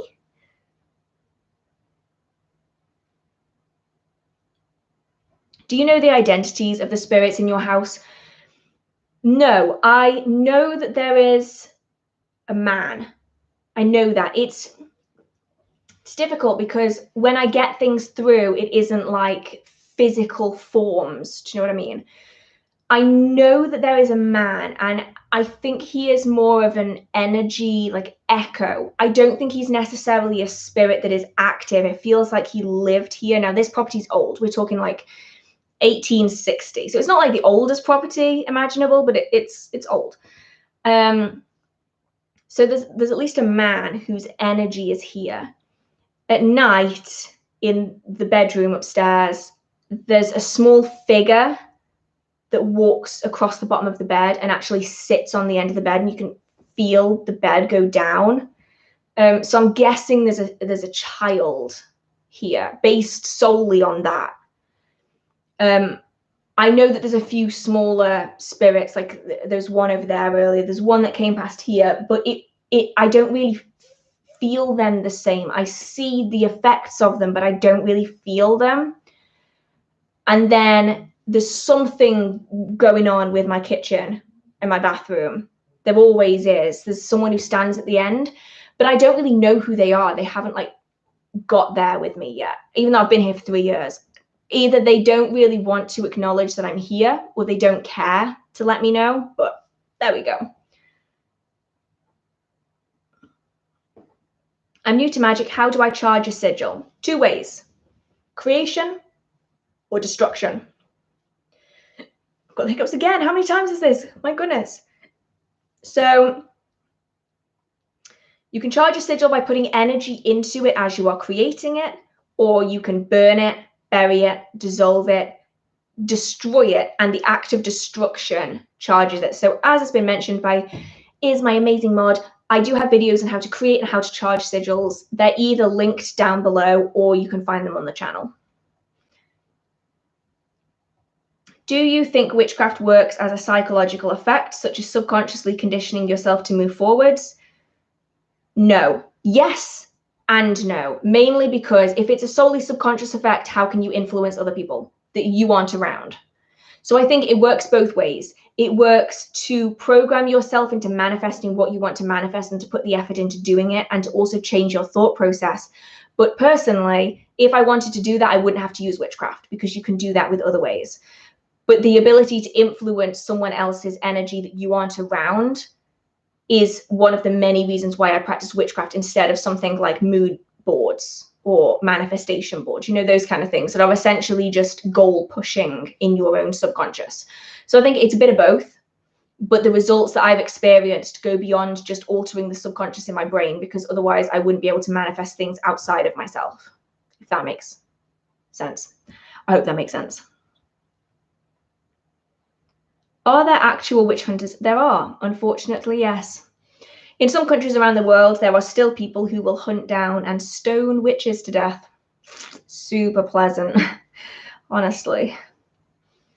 Oh, God, sometimes I hate the world. Do you ever have that feeling? You're just sitting there and you're like, ugh, I don't like this place. And then you have to snap out of it because you know that you're here and you just have to keep going.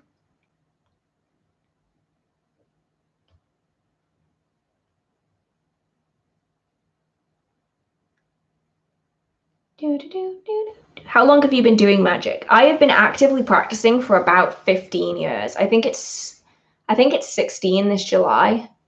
I think. I'm gonna have to do the maths again. I kind of lose track, honestly. And then I don't even remember the months anymore. I started actively practicing in the summer. So it could be any time from July to late August, because I actually just don't remember. But based on the dates that I have of my first kind of books of shadows, I think it's 15 years, I think, doing the maths. What do you think about spirits appearing in dreams? I saw an old looking man with a white shirt and black vest appear in my dream. It may have been a spirit. I think some spirits can appear in dreams, especially if they don't have the energy to manifest themselves physically. But it's also important to remember that our mind can also show people in our dreams. So I think it's important to note repetition, note down when you started to see this person in your dreams and see if it happens again, because your brain could simply be subconsciously putting them there, or it could be a spirit, and it's difficult to tell on just one dream. It typically needs to be multiple to kind of get an idea of what's going on.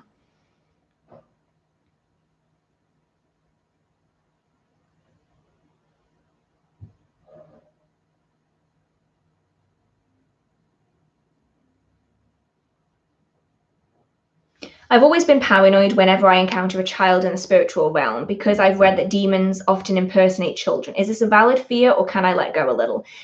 I mean, I'm not going to say it's not a valid fear, because the thing with humans is that we often take better care of children than of other adults. And so especially women, it's obviously not solely women, but especially women, you will often find that if they are interacting with what they believe is a child spirit, they will often be more invested.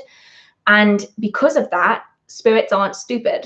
They know that humans really are fascinated by child spirits, because usually for a spirit to exist, it is usually created out of trauma, a death that came too young, too early. And so humans are very drawn to that. They're interested in learning more, finding out what happened, reassuring, being there, playing games with them. And they are feeding that energy. And the thing is that yes, it could be a child spirit, or it could be something impersonating a child. The difference is if a spirit has come through and is actively saying, I'm a child, I would always be wary. Whereas if you come to the conclusion that it is a child based on other factors and it doesn't really want your attention, then it's probably actually a child, if that makes sense. Oftentimes, the spirits that are pretending to be children will be very active. They want your attention. They want to play with you. Whereas that to me is a massive warning sign, because most child spirits are actually very cautious because they don't really understand what's going on. They're children. And that's really the big warning sign for me. So I'd say be cautious, but don't be overly cautious. You know, there's definitely more options than it just always being a demon.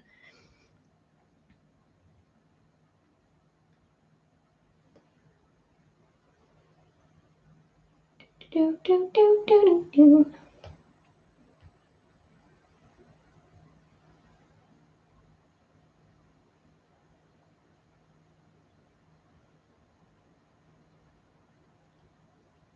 Right, I'm doing it again where I'm zoning out. Oh no. Oh, damn it. And it jumped again. Scroll, scroll, scroll, scroll, scroll, scroll. Hopefully I don't have to go too far.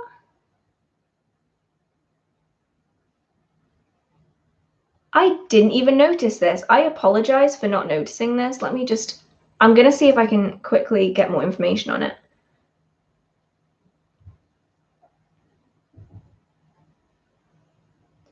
So the question is, thank you so much. My voice just gave up on me then. I think it's Zark the Tormentor 2. Can't forget the 2. Is, I am going to butcher this, Melusine, a water elemental or merfolk? I just did a little bit, I don't know the spirit personally, but there are, how to word this, water elementals are undines. So like they're a specific group. So based off the little bit of folklore that I've read about this particular spirit, it seems more likely to be a merfolk than an elemental. Elementals are usually, they don't necessarily have a form in the same way that other spirits do.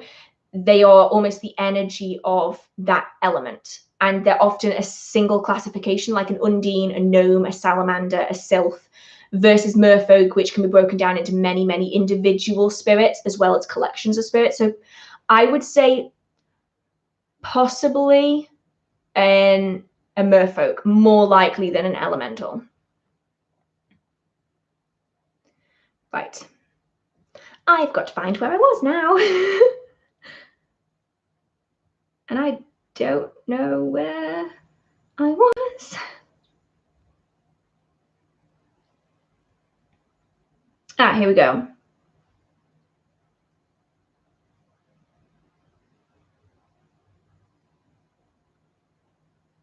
Who is this? I just signed on. Oh my gosh, who is this imposter wearing a collar? I know, I got this recently and it makes me feel like Dennis the Menace. And I don't know, I was kind of feeling it today. We're going for collar, and also I need to do my washing, which means I didn't really have any black clothes. So there is that.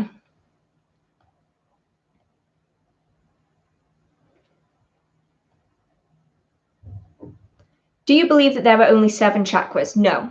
I'm pretty certain there's like 144 or something. I've not greatly studied the chakras. But as far as I'm aware, there's like hundreds of chakras. The 7 that are most commonly known are just like a small fraction of the many, many more that there are. It's just they're the ones that people only really know about and focus on, particularly in, you know, the European, North American world. You know, I think outside of the actual people who study and work with the chakras and aren't just, you know, buying decorative things. You know how it is. I hope that made sense.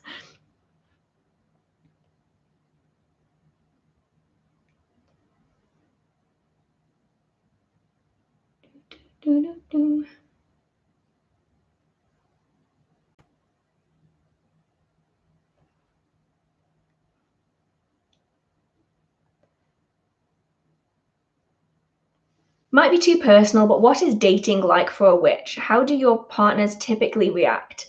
I'll be honest, right? I am not a social butterfly, right? I have been in a small handful of long-term relationships, and that's it.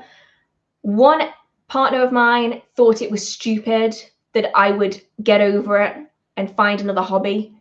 And then after 3 years, they realized, I'm not going to find a new hobby. This hobby's been around longer than they have.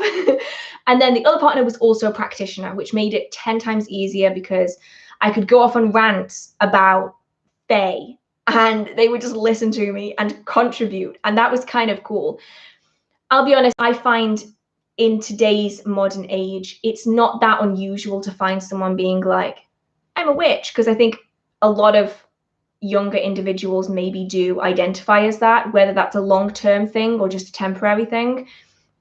If anything, it's harder now to find someone who doesn't take it rudely.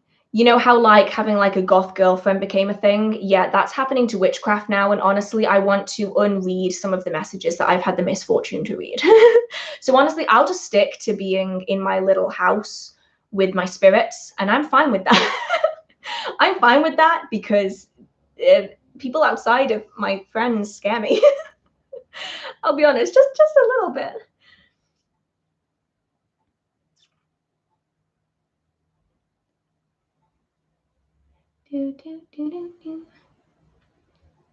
How much do you believe in astrology? I believe it to an extent. natal charts I have found to be the most accurate form of astrology that I have ever encountered.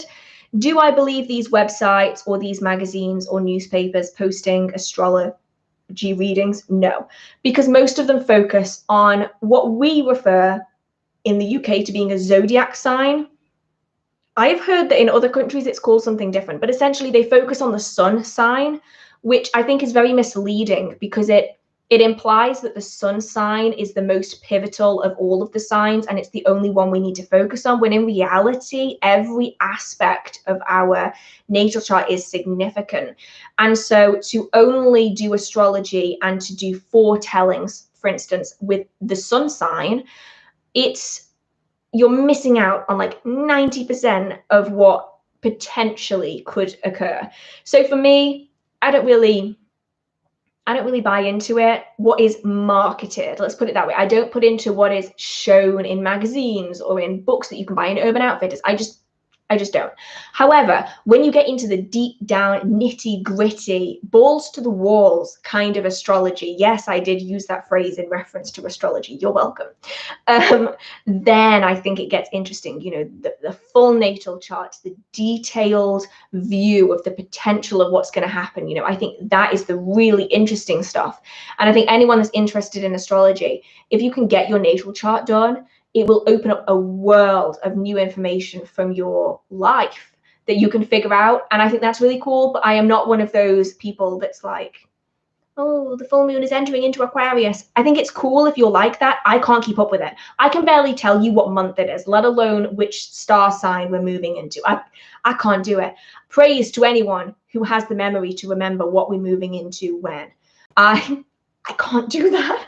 I actually can't do that.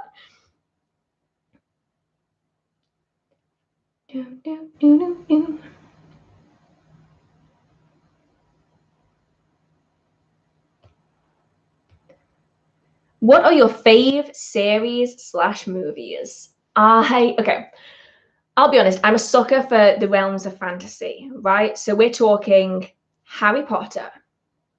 We're talking Lord of the Rings, Star Wars. Marvel, DC, love it. Still have yet to see Zack Snyder's Justice League, and I am very excited about it. Movies, we are talking about kind of those categories. I did movies, TV shows. We're still talking about those categories. I'm talking like the Vampire Diaries, the originals. What other TV shows do I like? That is the question. I just watch the same ones over and over again. Recently, it is The Falcon and the Winter Soldier. I love it. Other than that, I mostly watch movies and YouTube. I don't tend to watch too many TV shows. There's only a few that I will watch, and I will watch them to death. Like religiously, I will watch them. Like every year, The Vampire Diaries is broken out for at least 4 months till I finish it, and then I will move back onto movies again.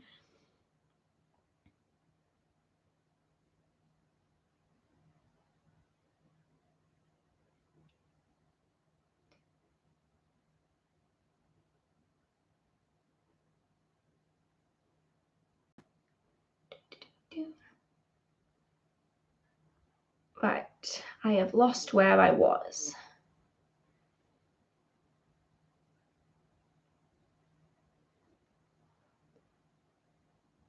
I've actually lost where I was. What is going on?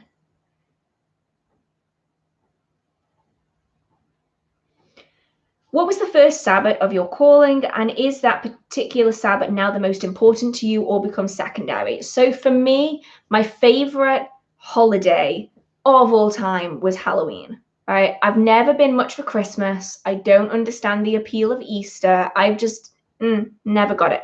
Halloween, however, loved it. I loved the stories. I loved all of the spirits that everyone would look at me as being weird because I was pointing them out and no one else could see them. You know how it is. And so when I got into witchcraft and I began studying the Sabbats, I was fascinated by Samhain because obviously it resonated so closely with me because it was everything that I acknowledged Halloween as being. I never really liked the commercialized Halloween. I liked the more like folk Halloween. And so Halloween is still to this day Samhain. should I say, my favorite Sabbath, followed by Beltane, which I know I always say wrong, but you know what? I'm going to keep saying it because this is just how I say it. And then I do like Letha, but for me, it's Samhain number 1, Beltane number 2, just because the spirit interactions I get are amazing. And I do love interacting with spirits a lot. So yeah, that's kind of my big 2. Are there some forms of magic that you should stay away from? I mean, that's entirely personal. I think there's going to be some people who don't want to work with spirits, for instance, and so they'll steer clear of anything that works with spirits. Other people may not be interested in cooking, and so they'll stay away from kitchen witchcraft. I think there's nothing that I would necessarily say you should stay away from. It's all about education. Education is key when it comes to most things. As long as you're educated on a subject, you can kind of make a judgment as to whether you want to practice it either way. It's going to jump again. It is going to jump again. I knew it.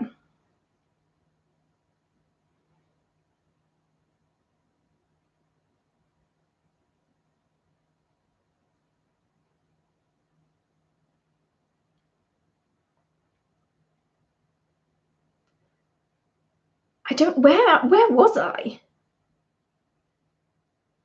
Have you ever had an encounter with a demon? I have, yes, and it was tremendously unpleasant. That is not me saying that all demons are unpleasant, just my experience with one individual. Just one. I believe it was just one anyway, and it was not very nice. Head spinning, bells ringing, tremendously unpleasant, would not recommend that spirit. And I have never walked that path ever again. And I the reason I'm not going fully into that experience is because I've probably mentioned it like 3 or 4 times on this stream, not this particular stream, but on the live streams. So maybe one day I might do a full video on spirit interactions and the different interactions I've had with different spirits. I'm not sure, but that is definitely an option.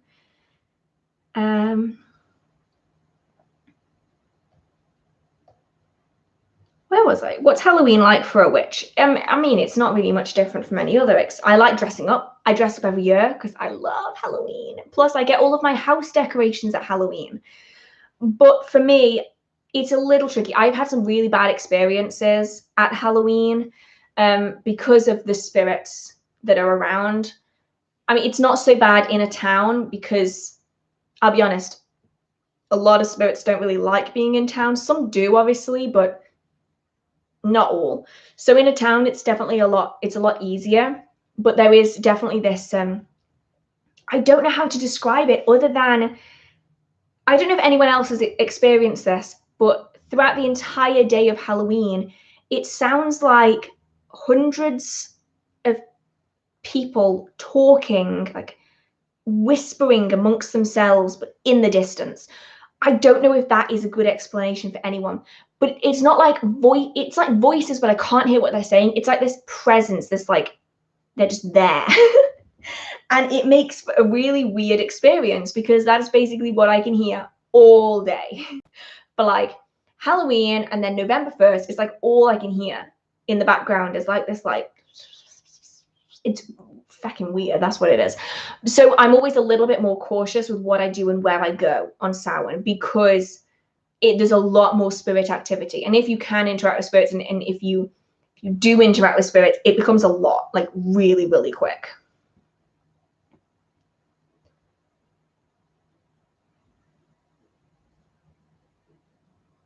Some beliefs seem to think that children are more prone to seeing the spirit world than adults. Is this so? In my experience, it is. This is mainly because everyone has psychic abilities, but our society teaches us that those things are fantasy and therefore we repress them. And so there are many cultures where this kind of ability, this belief isn't repressed. And so even the adults frequently describe having encounters with spirits of one form or another, and it's considered a normal part of culture. In the Western world, particularly in the Western world, we find that the belief in spirits is children's make-believe. And so the older we get, we are taught and we are trained by society to push down those beliefs because it's not real. It's not the real world. And so instead it's replaced with dreams of jobs and works and manual labor. And ultimately it is almost shameful for an adult to come out and say that they have an encounter with a spirit because they will be made fun of. And I think that's been witnessed many a time. Someone has come forward saying that they have seen a ghost, and they are literally ridiculed for it, online and in person. Our society makes it almost impossible for someone to be considered as reputable and to be acknowledging the existence of spirits. And so children who don't have the pressures of society in quite the same way as teenagers and adults do, you'll often find that children can see spirits and then they'll grow out of it. But the thing is do they ever really grow out of it, or are they just repressing it because they don't want to deal with it? Because I've met so many people who were very gifted, and then the moment that they were told that it was stupid, they just stopped acknowledging it. And now they don't even talk about it anymore. It's like it never, ever happened.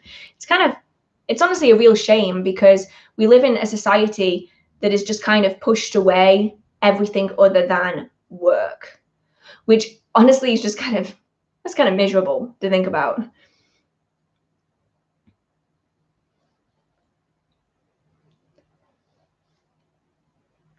What are sylphs? Sylphs are air elementals, essentially. Usually spelt Sylphs. Is it? Sylphs. Yeah, sylphs. Spelling is not my forte. I try. I try to spell. I'm still not very good at it.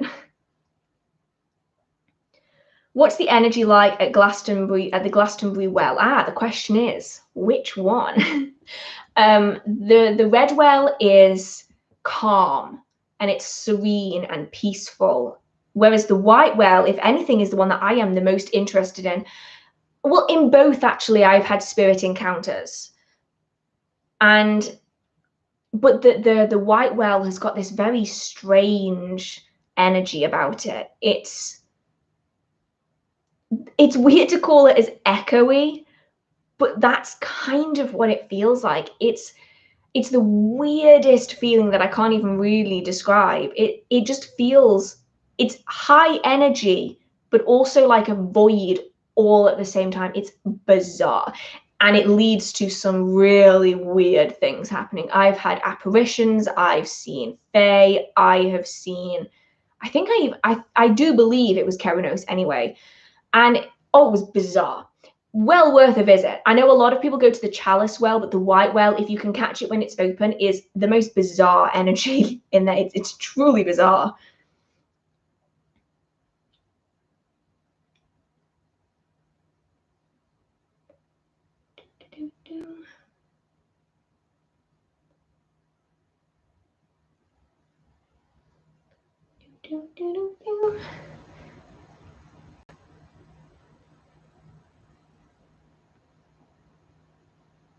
What's your take on moon magics? In what way? It's another one of those where it's a very large topic, and so that I don't really know. I used to work with the moon a lot. I work with it a lot less now, mainly because of convenience than anything else.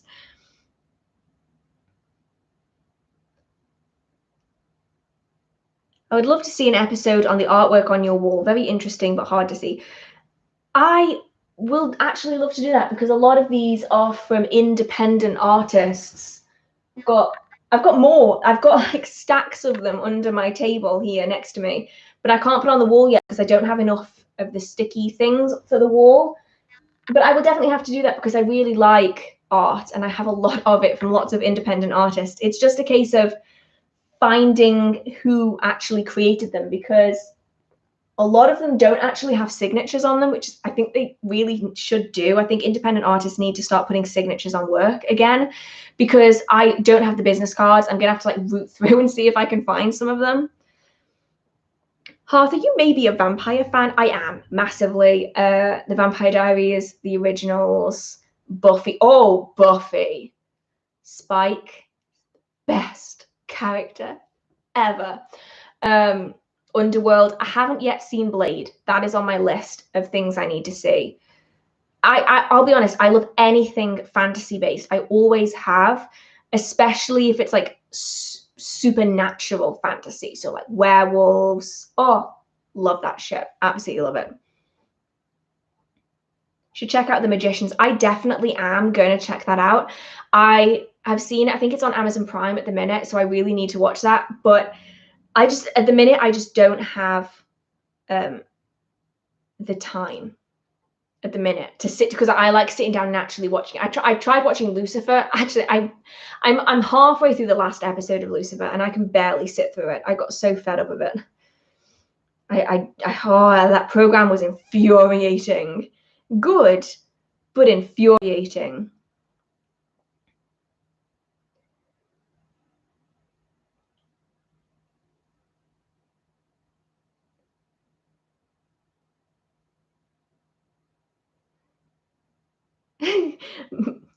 Completely agree. Mabon was my first Sabbath, which is important, but yeah, it's just Samhain, right?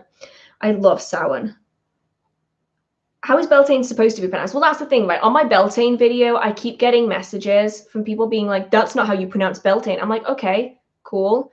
But that is how I pronounce Beltane. So I'm cool with how you pronounce Beltane.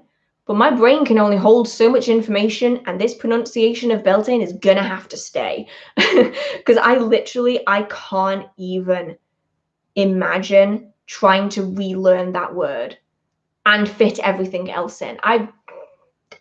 It took me like 2 years to learn how to say the word aphantasia. Aphantasia. I even said it wrong the first time then. Samhain, did you set up your altar for the Sabbath? I did last year, and then this time I didn't. I don't have time, and I don't have the space at the minute to be setting up altars, so I haven't done it at all this year.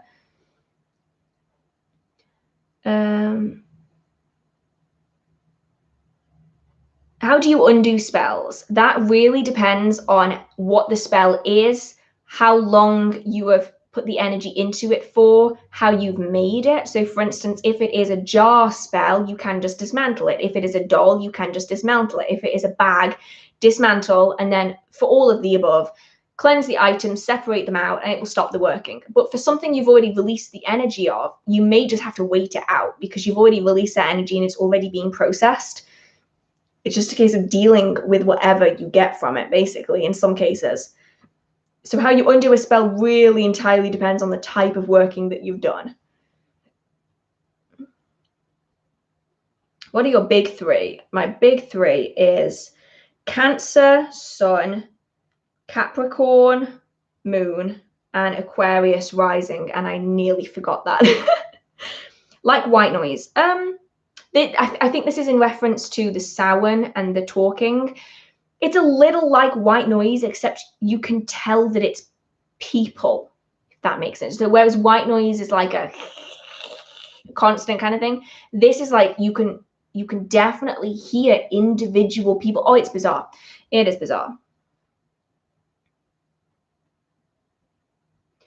So you came in contact with demons. So what's your take on Valet, Beelzebub, and the other presidents of the underworld? I love how you say this as though me having an encounter with a demon means I have a great deal of understanding over the princes of hell, basically. I had one encounter with one demon in a forest at 3 a.m. in Wales.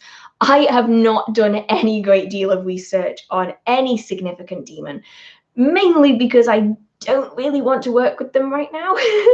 So I have absolutely no take or opinion on them. I don't know enough about them. I had one not so great encounter, and honestly after that point I just went back to like my spirits of dead people. They're friendlier. They don't make me dizzy. I'm happy with them.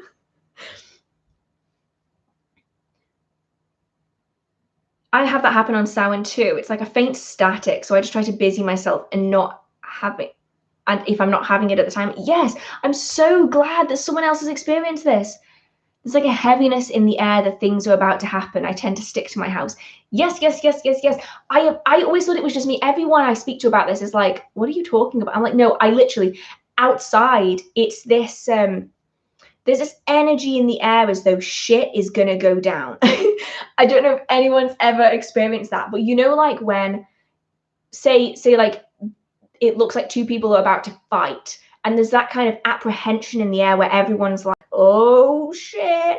That is literally what it's like being outside on Samhain. There's this constant, like, ever-present talking and this kind of oppressive feeling of shit about to hit the fan. And luckily, I've only ever had it hit the fan once, and that was probably one of the most unpleasant nights I have ever had the unfortunate experience with. It was not fun.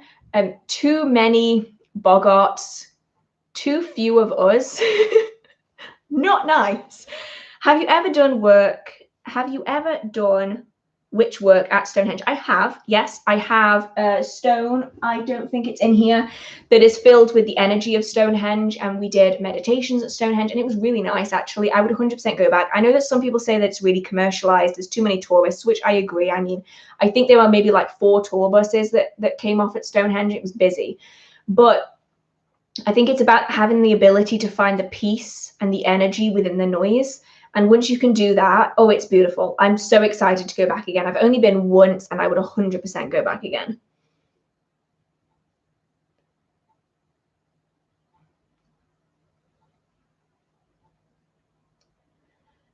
The reason I miss questions sometimes is usually because I don't know the answer. So there's one here about which YouTubers and podcasts. I don't listen to any podcasts about witchcraft, and I don't watch any YouTubers about witchcraft. I'll occasionally watch a Witch of Wonderlust video or a Lady Grave Dancer video, but typically I tend to separate myself from the other content on YouTube, mainly because I want the content that I create to be from me.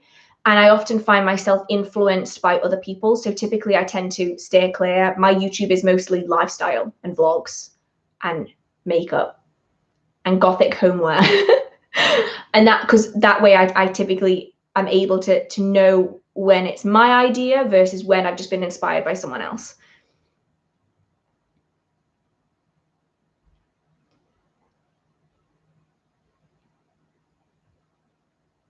Advice for the not gifted. I don't remember ever seeing a spirit or other entities or noticing anything magical either as an adult nor in childhood. What do I do if I'm spiritually dead? No one is spiritually dead.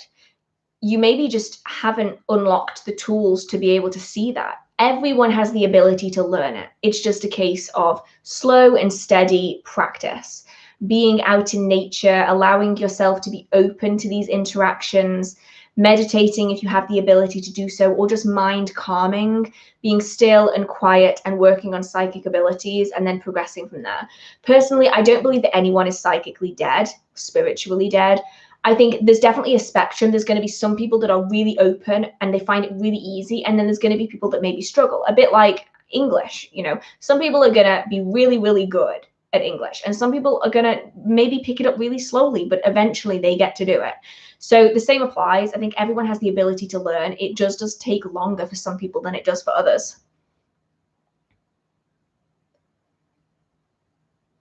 Do you think crystal balls are just kind of useless props? Because I feel like clairvoyance comes from you receiving images and messages through your mind. Yes and no. Okay, I'll explain. So for instance, a candle in a candle spell that is used to represent the fire element is a prop. That's all it is. A crystal is a prop. Yes, it might have associations. Yes, you might find it useful as a way to focus your energy, but do you need it? No. Does that mean that everyone should get rid of them because they don't need them? No. So do I think the crystal balls have a purpose? Yes, they allow us to focus our energy, allow our eyes to zone out, allow us to enter into a gaze where we may be better capable of receiving images and messages that we cannot receive while we are focused, which is why magical gazes are often commonly used within psychic communities in order to allow ourselves to distance ourselves from physical sight, physical world, and allow ourselves to focus on our mind. So are crystal balls props? Yes. Does that make them useless? No. Every prop is there for a reason. You know, like if you go to the theater, every item on stage is a prop. But every item has that ability to connect us deeper to what it is that we're meant to be seeing. You know, if there's a school happening in theatre and there's desks laid out and there's tables and chairs and there's a blackboard, we can immediately say, okay, we are now in a school environment. this is what the actors are going to be portrayed in. And it allows us to know straight off, this is a school. So the use of a crystal ball allows us to be able to tell our mind, okay, this is the moment we need to be focusing on our abilities. So it allows us to set the stage for what it is that we want to manifest and what it is that we want to see, which is why crystal balls are so useful, because especially in everyday life, we may separate ourselves from our psychic abilities because we need to turn them off. And so if you do struggle to turn it on again, crystal balls can be really good to assist in gazing and assist in opening ourselves up when we have potentially closed ourselves off. So props, yes. Useless, no. Personally, of course. Can't speak for everyone, but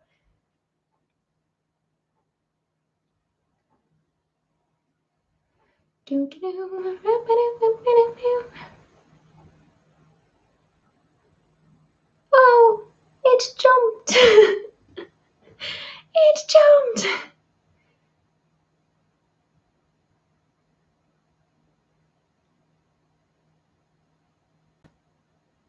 Where was I? I think I was about here. What's your favorite type of moon magic? I don't know. I really enjoy using the waning moon and the new moon for removal workings. I think that was probably one of my favorites. But I'll be honest, I don't really have a favorite. I like working with the moon, but I just don't do it very often. What about just Dracula? I find him a bit of a wuss. You know, like, oh no, running water. So I really like Dracula, and I like the fact that it's the basis of so many of the legends that came out of it, so many of the stories that came out of it. It's not my favorite vampire story, mainly because I can't help but laugh sometimes. I just find it just a little bit funny in comparison to, say, the more badass, say, vampires that you see nowadays. But then I have to keep reminding myself that the vampire genre has changed dramatically. We've gone from vampires being disgusted, bloated creatures to being like the attractive people on TV. So I have to keep reminding myself that they are kind of two different categories of vampires, and I have to kind of keep separating them.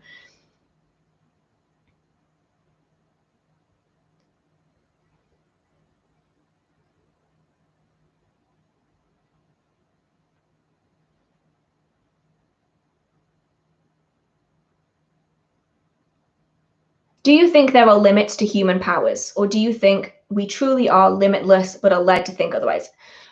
Personally, I'm not going to claim to speak for everyone because I never do and I never will.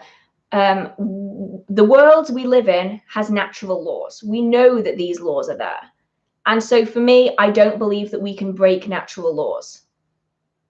I've never known anyone who has been able to. I have known a lot of people who like to claim that they can, but they're usually 13. And no offense to 13-year-olds, but usually they claim this while also claiming to be a vampire that is 200 years old, while also claiming to be a pixie. So personally, I don't think so, but I am open-minded to the possibility. Let's put it that way. Random question, what do you do for a living besides witchcraft? I have a witchcraft shop. So that is my main job. And then YouTube is not my main job, and yet somehow I seem to do more work on YouTube than I do in my main job. But yeah, that is my main job.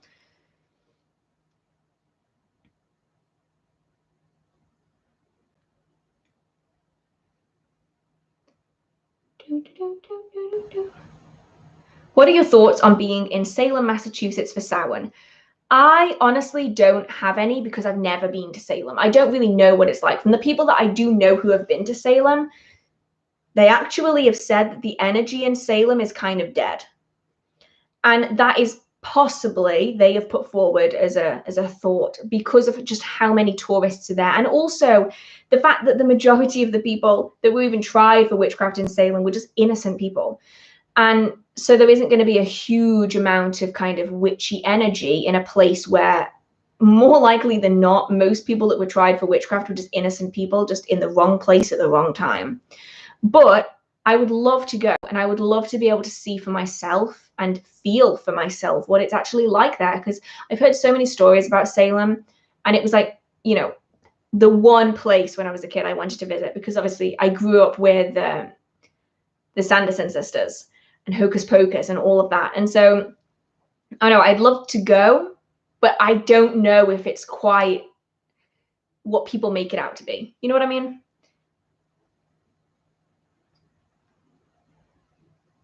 Oh, it jumped again. It jumped.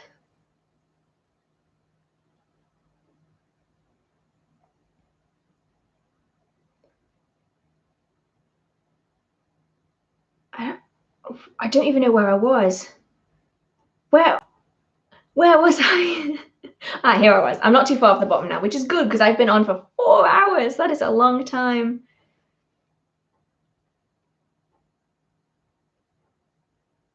Skincare routine, please.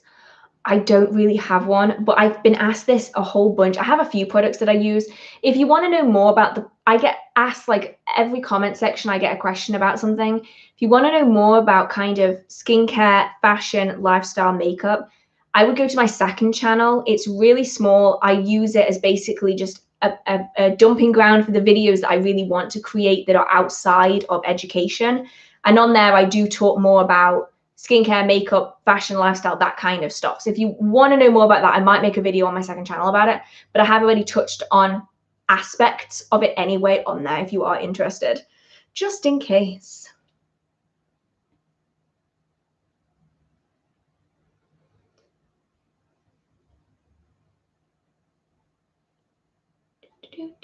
It jumped again. What is going on?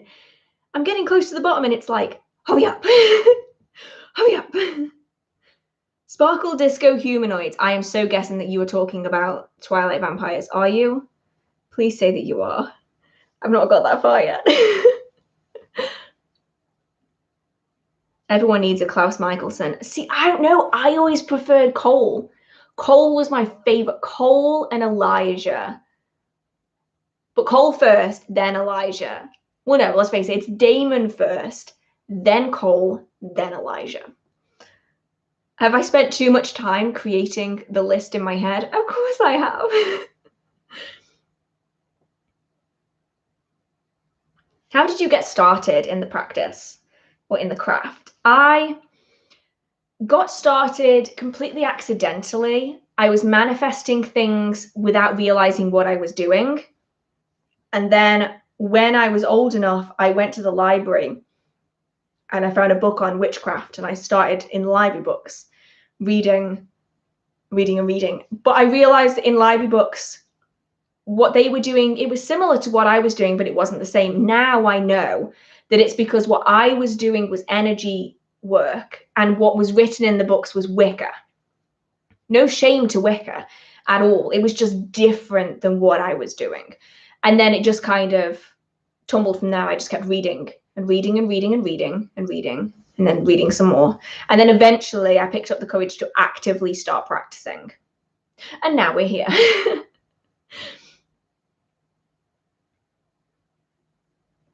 It jumped. Rebecca was my favorite. Yeah, I can understand that. I do like Rebecca. The only one of the originals that I don't like was Finn, but that was because they made him the most unlikable character. Like, no, I just didn't like him at all.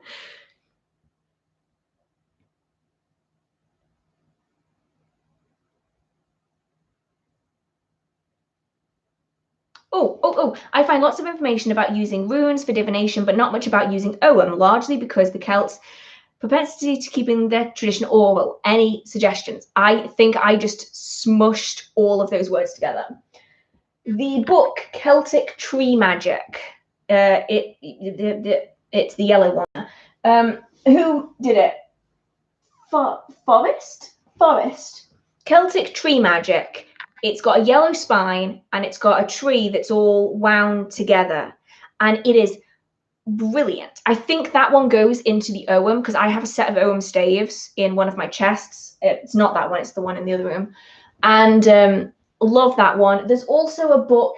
It's a small book. I have it somewhere, but once again, I've misplaced. It's a super small book. If you type in Celtic tree magic, it might actually come up under there as well. It's really small and it's brown and it's like hand bound down the side. They do a book on Ogham, and that is a really good book as well, but I don't know that off the top of my head.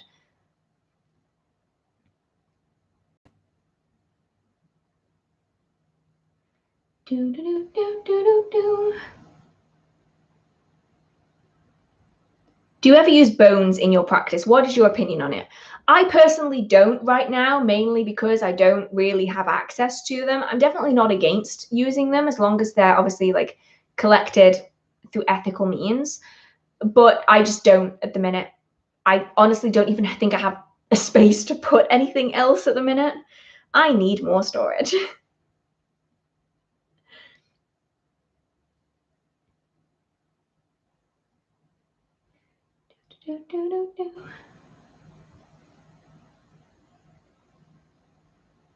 Righty-ho. It has been 4 hours. If you have any last minute questions, feel free to post them. But I think I'm going to tune out soon because it's 11 o'clock. And that is, I mean, it's honestly not that late for me. I will probably still be working till about 4 a.m. But that is because my sleep schedule is non-existent. Honestly, non-existent. So if you have any other questions, let me know and I will see if I can get through them real quick. I know this isn't witchcraft related, but what are your pronouns? I'll be honest, I'm not all that fussed. She, her, they, them, all good to me. I'm fine with that. What are you most excited about in life right now? It's going to seem so minuscule, right? I miss the cinema. I miss the cinemas. I'm a big movie fan. I love movies. And I really miss going to the cinema. And I have missed some phenomenal films this past year and a half because of that. I am so excited about going to the cinema again, although that will be a very long time away because I'm like not going outside at all. I don't want to interact with people, but maybe like next year I'll go to the cinema, like 2022, maybe I'll go to the cinema. And also like I want to go to Glastonbury again. I want to be in the countryside again because obviously I've been stuck in like a town city for the last year. The countryside is calling me, especially now that it's getting warmer. So yeah, I really, really want to go to the cinema and I want to go into the countryside because I miss it. It's just the small things I've noticed. Like my life hasn't drastically changed, luckily, because I am self-employed, which is great. But it's just it's the little things.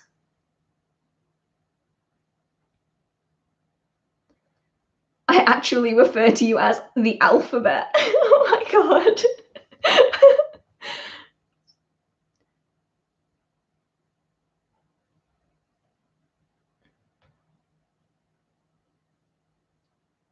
I have graveyard dirt, but I cannot get in touch with the spirit whose grave it came from. Thoughts still on using it. It depends. I mean, is it actually from a grave or is it from graveyard? Because if it's grave dirt, you should really know the spirit.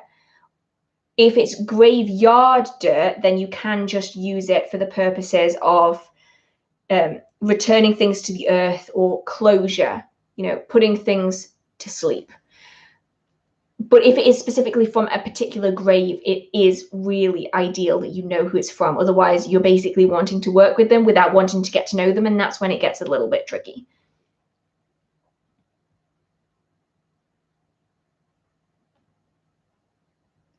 Opinion or help on sleep paralysis? See, this is a tricky one. I have never known how to deal with sleep paralysis, ever. My partner had sleep paralysis. Oh, that was awful. Constantly felt like he was drowning. It was scary. And I don't think I've ever found a way to help with that. And I don't think he's ever found a way to help with that, unfortunately. Sleep paralysis is scary, man. Like, it's one of those things where it's like, damn, our brain is terrifying. Favorite movie, most anticipated movie. See, this is difficult, right? My favorite movie always changes. I'll be honest, I'm a sucker for rom-coms and I love the movie After. Is it cheesy? Yes. Is it sad? Yes, it is, but you know what? That's fine. I also love just the Half-Blood Prince is my favorite Harry Potter movie. One of my favorite movies of all time. Is it probably the most boring of all of the Harry Potter movies from like an individual standpoint? Probably, but you know what? I love that film. Most anticipated film is a little tricky for me because I was really looking forward to Wonder Woman, like the new Wonder Woman, and then I was really looking forward to Zack Snyder's Justice League. Both of those have now been released without being in the cinemas because, well, in the UK anyway, we can't watch them in the cinemas. But coming up, my most anticipated film is probably going to be the new Spider-Man. So excited. I watched Spider-Man Far From Home last night and it was so bloody good. So I will probably be lining up to watch that the moment it comes out. I know it's going to be ages till it comes out, but I'm so excited. Like, I'm actually so excited.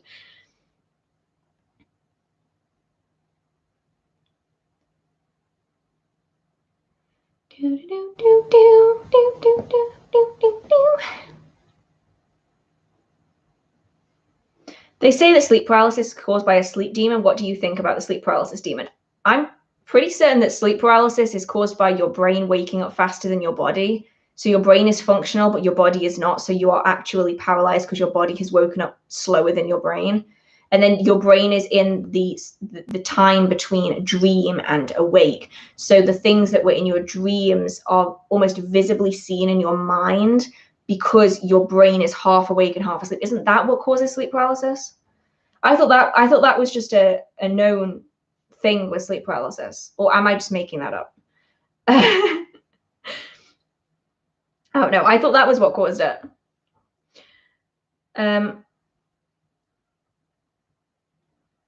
What is this? I don't work with any deities, but have come through while meditating. I don't even know about her. Do you have any information about her? I've been practicing for like 3 years. I am not going to have any idea which deity it is. There are so many out there. It's a case of you might have to wait for more information to come through before you can find out who it is.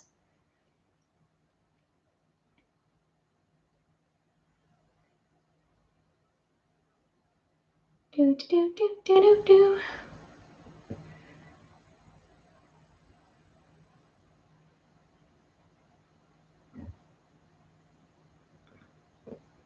I can see spirits. What do I do? I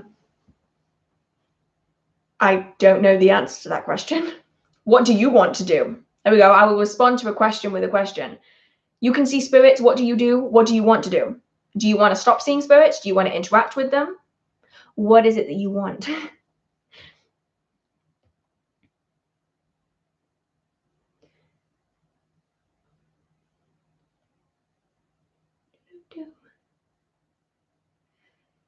Do random thoughts affect spell work when doing a spell at all? They definitely can if they are distracting you, which is why mind clearing is so useful before spell work and ritual, because it really helps to kind of allow you to move away from the things that are going to distract you. They definitely can. If they do distract you enough to break your focus, then they definitely can negatively impact that working. But it really all depends on the volume of random intrusive thoughts, and also how distracting they are is a big one.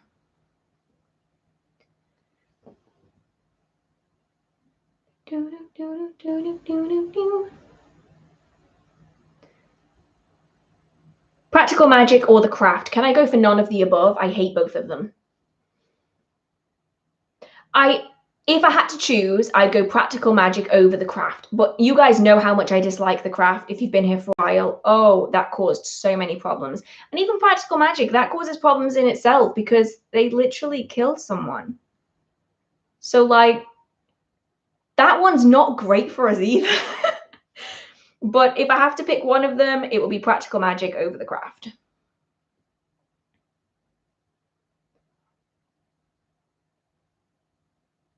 Have you ever watched the Freddie Silver documentaries on Gaia? I haven't. I don't have Gaia. I have been looking at it for a while because it seems exactly like the kind of thing I would watch, but I don't have it. So I might end up having to do that because I keep getting the adverts for it and it looks so cool.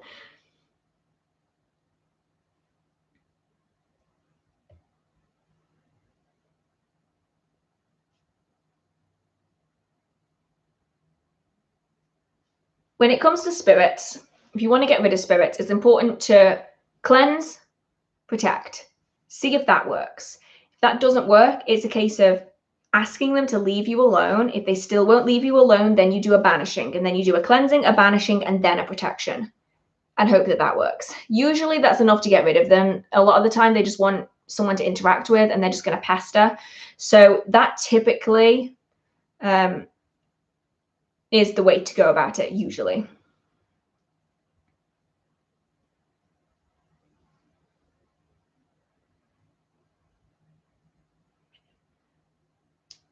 I know you suggested not looking for deities right out the gate, but I felt a strong draw towards Athena. And, oh boy, I am never going to be able to say that. I'm not even going to try. Since childhood. Would you suggest waiting before incorporating them? I would suggest doing a whole lot of research on them, meditating on them, seeing if they come forward to you, because you can choose to work with a deity, but if they don't want to work with you, then they just won't work with you. So I think take time, do your research on them, meditate with them, and just see if you get responses that way, and then go from there. But remember, the person they killed in Practical Magic was a murderer anyways. Last time I checked, that still doesn't make it right. And also, the negative impact that both of these movies had on the magical community, especially The Craft, was terrible. Like, it was bad. Like, they were good movies, like in themselves they were good, but damn, they I still remember the backlash from The Craft. That was nasty. Like, oh, the number of people who genuinely started to think that witchcraft would literally drive you insane was shocking. Because people have a tendency, once again, people do this thing where they assume that everything in witchcraft is real because witchcraft is magical. Therefore, everything they saw in the movie must be real because witchcraft is magical. So there were so many issues that came from those films. Do you watch horror movies? No, I don't remember. I watch like very few horror movies. I don't really like them. I also don't find them scary either. The only horror films I don't really like. I don't like things like Saw. I don't understand the appeal. That's like torture to me. What's the point? But I will watch things like, one of my favorite films of all time is Cabin in the Woods. That film is so good. If you've never watched it and you don't like horror movies, try Cabin in the Woods. For one thing, Thor is in it. And if that doesn't make you want to watch it, then I don't know what will. But that's a really good film. And I will watch kind of like ghosty horror movies. Honestly, I tend not to, though. It tends to piss everything else off in this house. I think it's because the energy that comes from horror movies, they make everything really antsy. And then I have to deal with it. So honestly, I typically don't watch horror movies. What should I put in a healing jar? That entirely depends on what it is that you need doing. And so I would recommend looking into the different associations for what it is that you want to achieve and then going from there. Cabin in the Woods is super clever. It so is. I was obsessed with Cabin in the Woods when I first watched it. Every one of, or most of the creatures that are in, I don't want to ruin it for anyone that hasn't seen it. Most of the creatures that you see in that film, and if you've watched it, you will know what I'm talking about. They all come from another film. So I literally went down a rabbit hole and I just looked up every single creature in that film, trying to figure out which other movie it came from. Oh, it was amazing. I went down a rabbit hole for ages. It was genius. That film was so good. Oh, I now want to watch that film.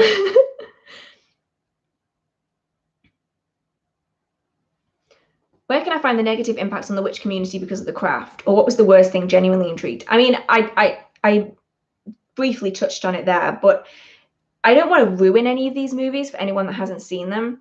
But the problem with The Craft was that they did use actual magical practitioners to get an understanding of actual spell work and ritual.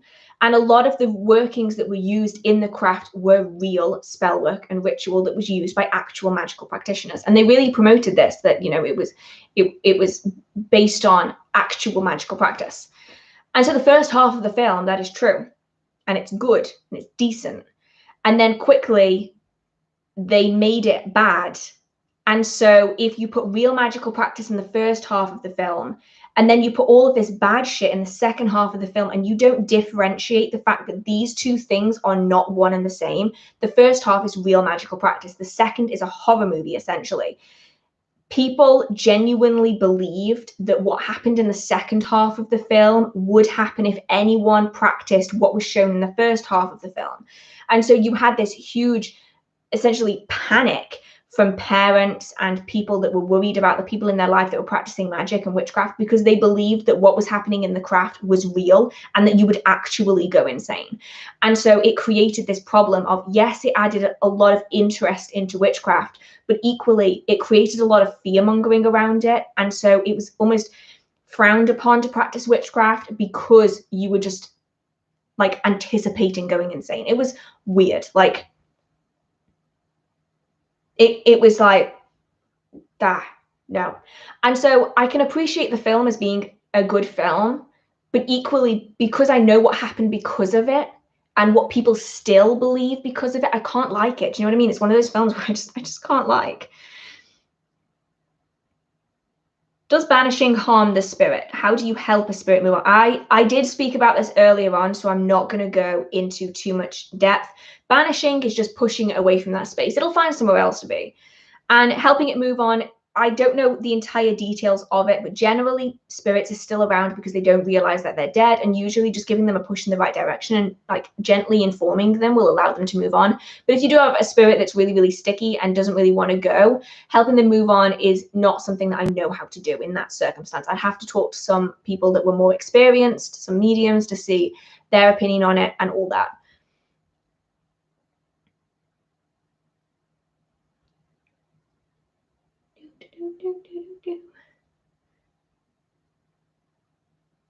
I want scary, not bloody. Yeah, that's the thing, is like, I don't do, like, blood and guts doesn't really bother me too much. But I'm not much for like the bloody gutsy horror movies. Can you hex and curse by burning a white candle and a red candle at the same time? I mean, that in itself is going to do nothing except burn candles. I mean, I'm guessing you're planning on doing a working surrounding a white candle and a red candle, because in itself, burning a white and a red candle is not going to do anything other than burn candles and produce heat. But I mean, you definitely can do hexes and curses with candles. Obviously, I'm not going to go into detail about particular workings, but you definitely can.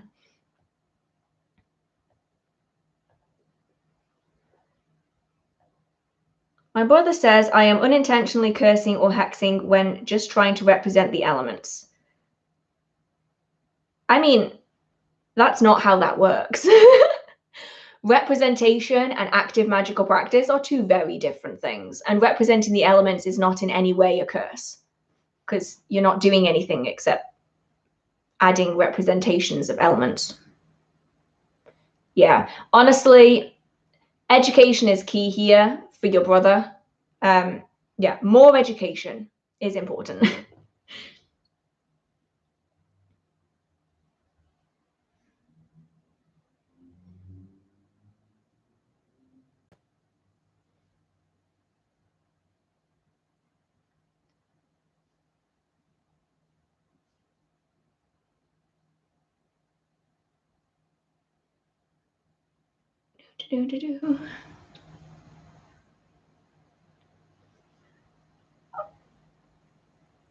Right. It has been 4.5 hours-ish. I want to thank you guys so much for being here. I thoroughly, thoroughly appreciate it. And sorry, one last question. Can you be an atheist and a Wiccan? No. Being Wicca is a religion. Depends what you mean. Right, Neo-Wicca is its own thing. If we're talking about traditional Wicca, that is a religion in its own right that believes in 2 or more deities. So you can't be an atheist and a Wiccan because they directly counteract one another. You can probably be spiritual and be, I don't know, it's a difficult line, but Wicca is a religion in its own right. So to be atheist and religious, they don't really work together. So I zoned out again. Thank you guys so much for coming to the live stream. I thoroughly appreciate it. It has been a long one. I am hoping that you guys are all doing well. I hope you're all staying safe. If you did enjoy this live stream, feel free to give it a like. It really helps me know that you guys enjoy and want me to keep doing these, because this is my 25th live stream. Like, damn, that's a lot of live streams. I'm surprised you guys are still here. It's been a long time. So I hope that you did like it. If you do have any specific questions, I will be on my Instagram tonight answering some of my DM requests. I don't do that very often because I get very overwhelmed by them, but I will be trying to go through any DM requests tonight if you do have any specific questions. And until then, or until next time, I've got the hiccups again. I will see you in the next video, and a massive thank you to all of my mods. You guys have been phenomenal. As always, actually, you guys help me with this no end, both on here and also on my Discord server. So thank you guys so much for that. And yes, I will see you guys in my next video. And hopefully I won't have a headache in my next video. That would be really good. So stay safe, and yes, I will talk to you soon. If you have any other questions, feel free to send me to them on Instagram or check out the YouTube channel. I usually have done videos on lots of different topics. Okay, bye-bye. Oh, I get to watch Cabin in the Woods now. Yay!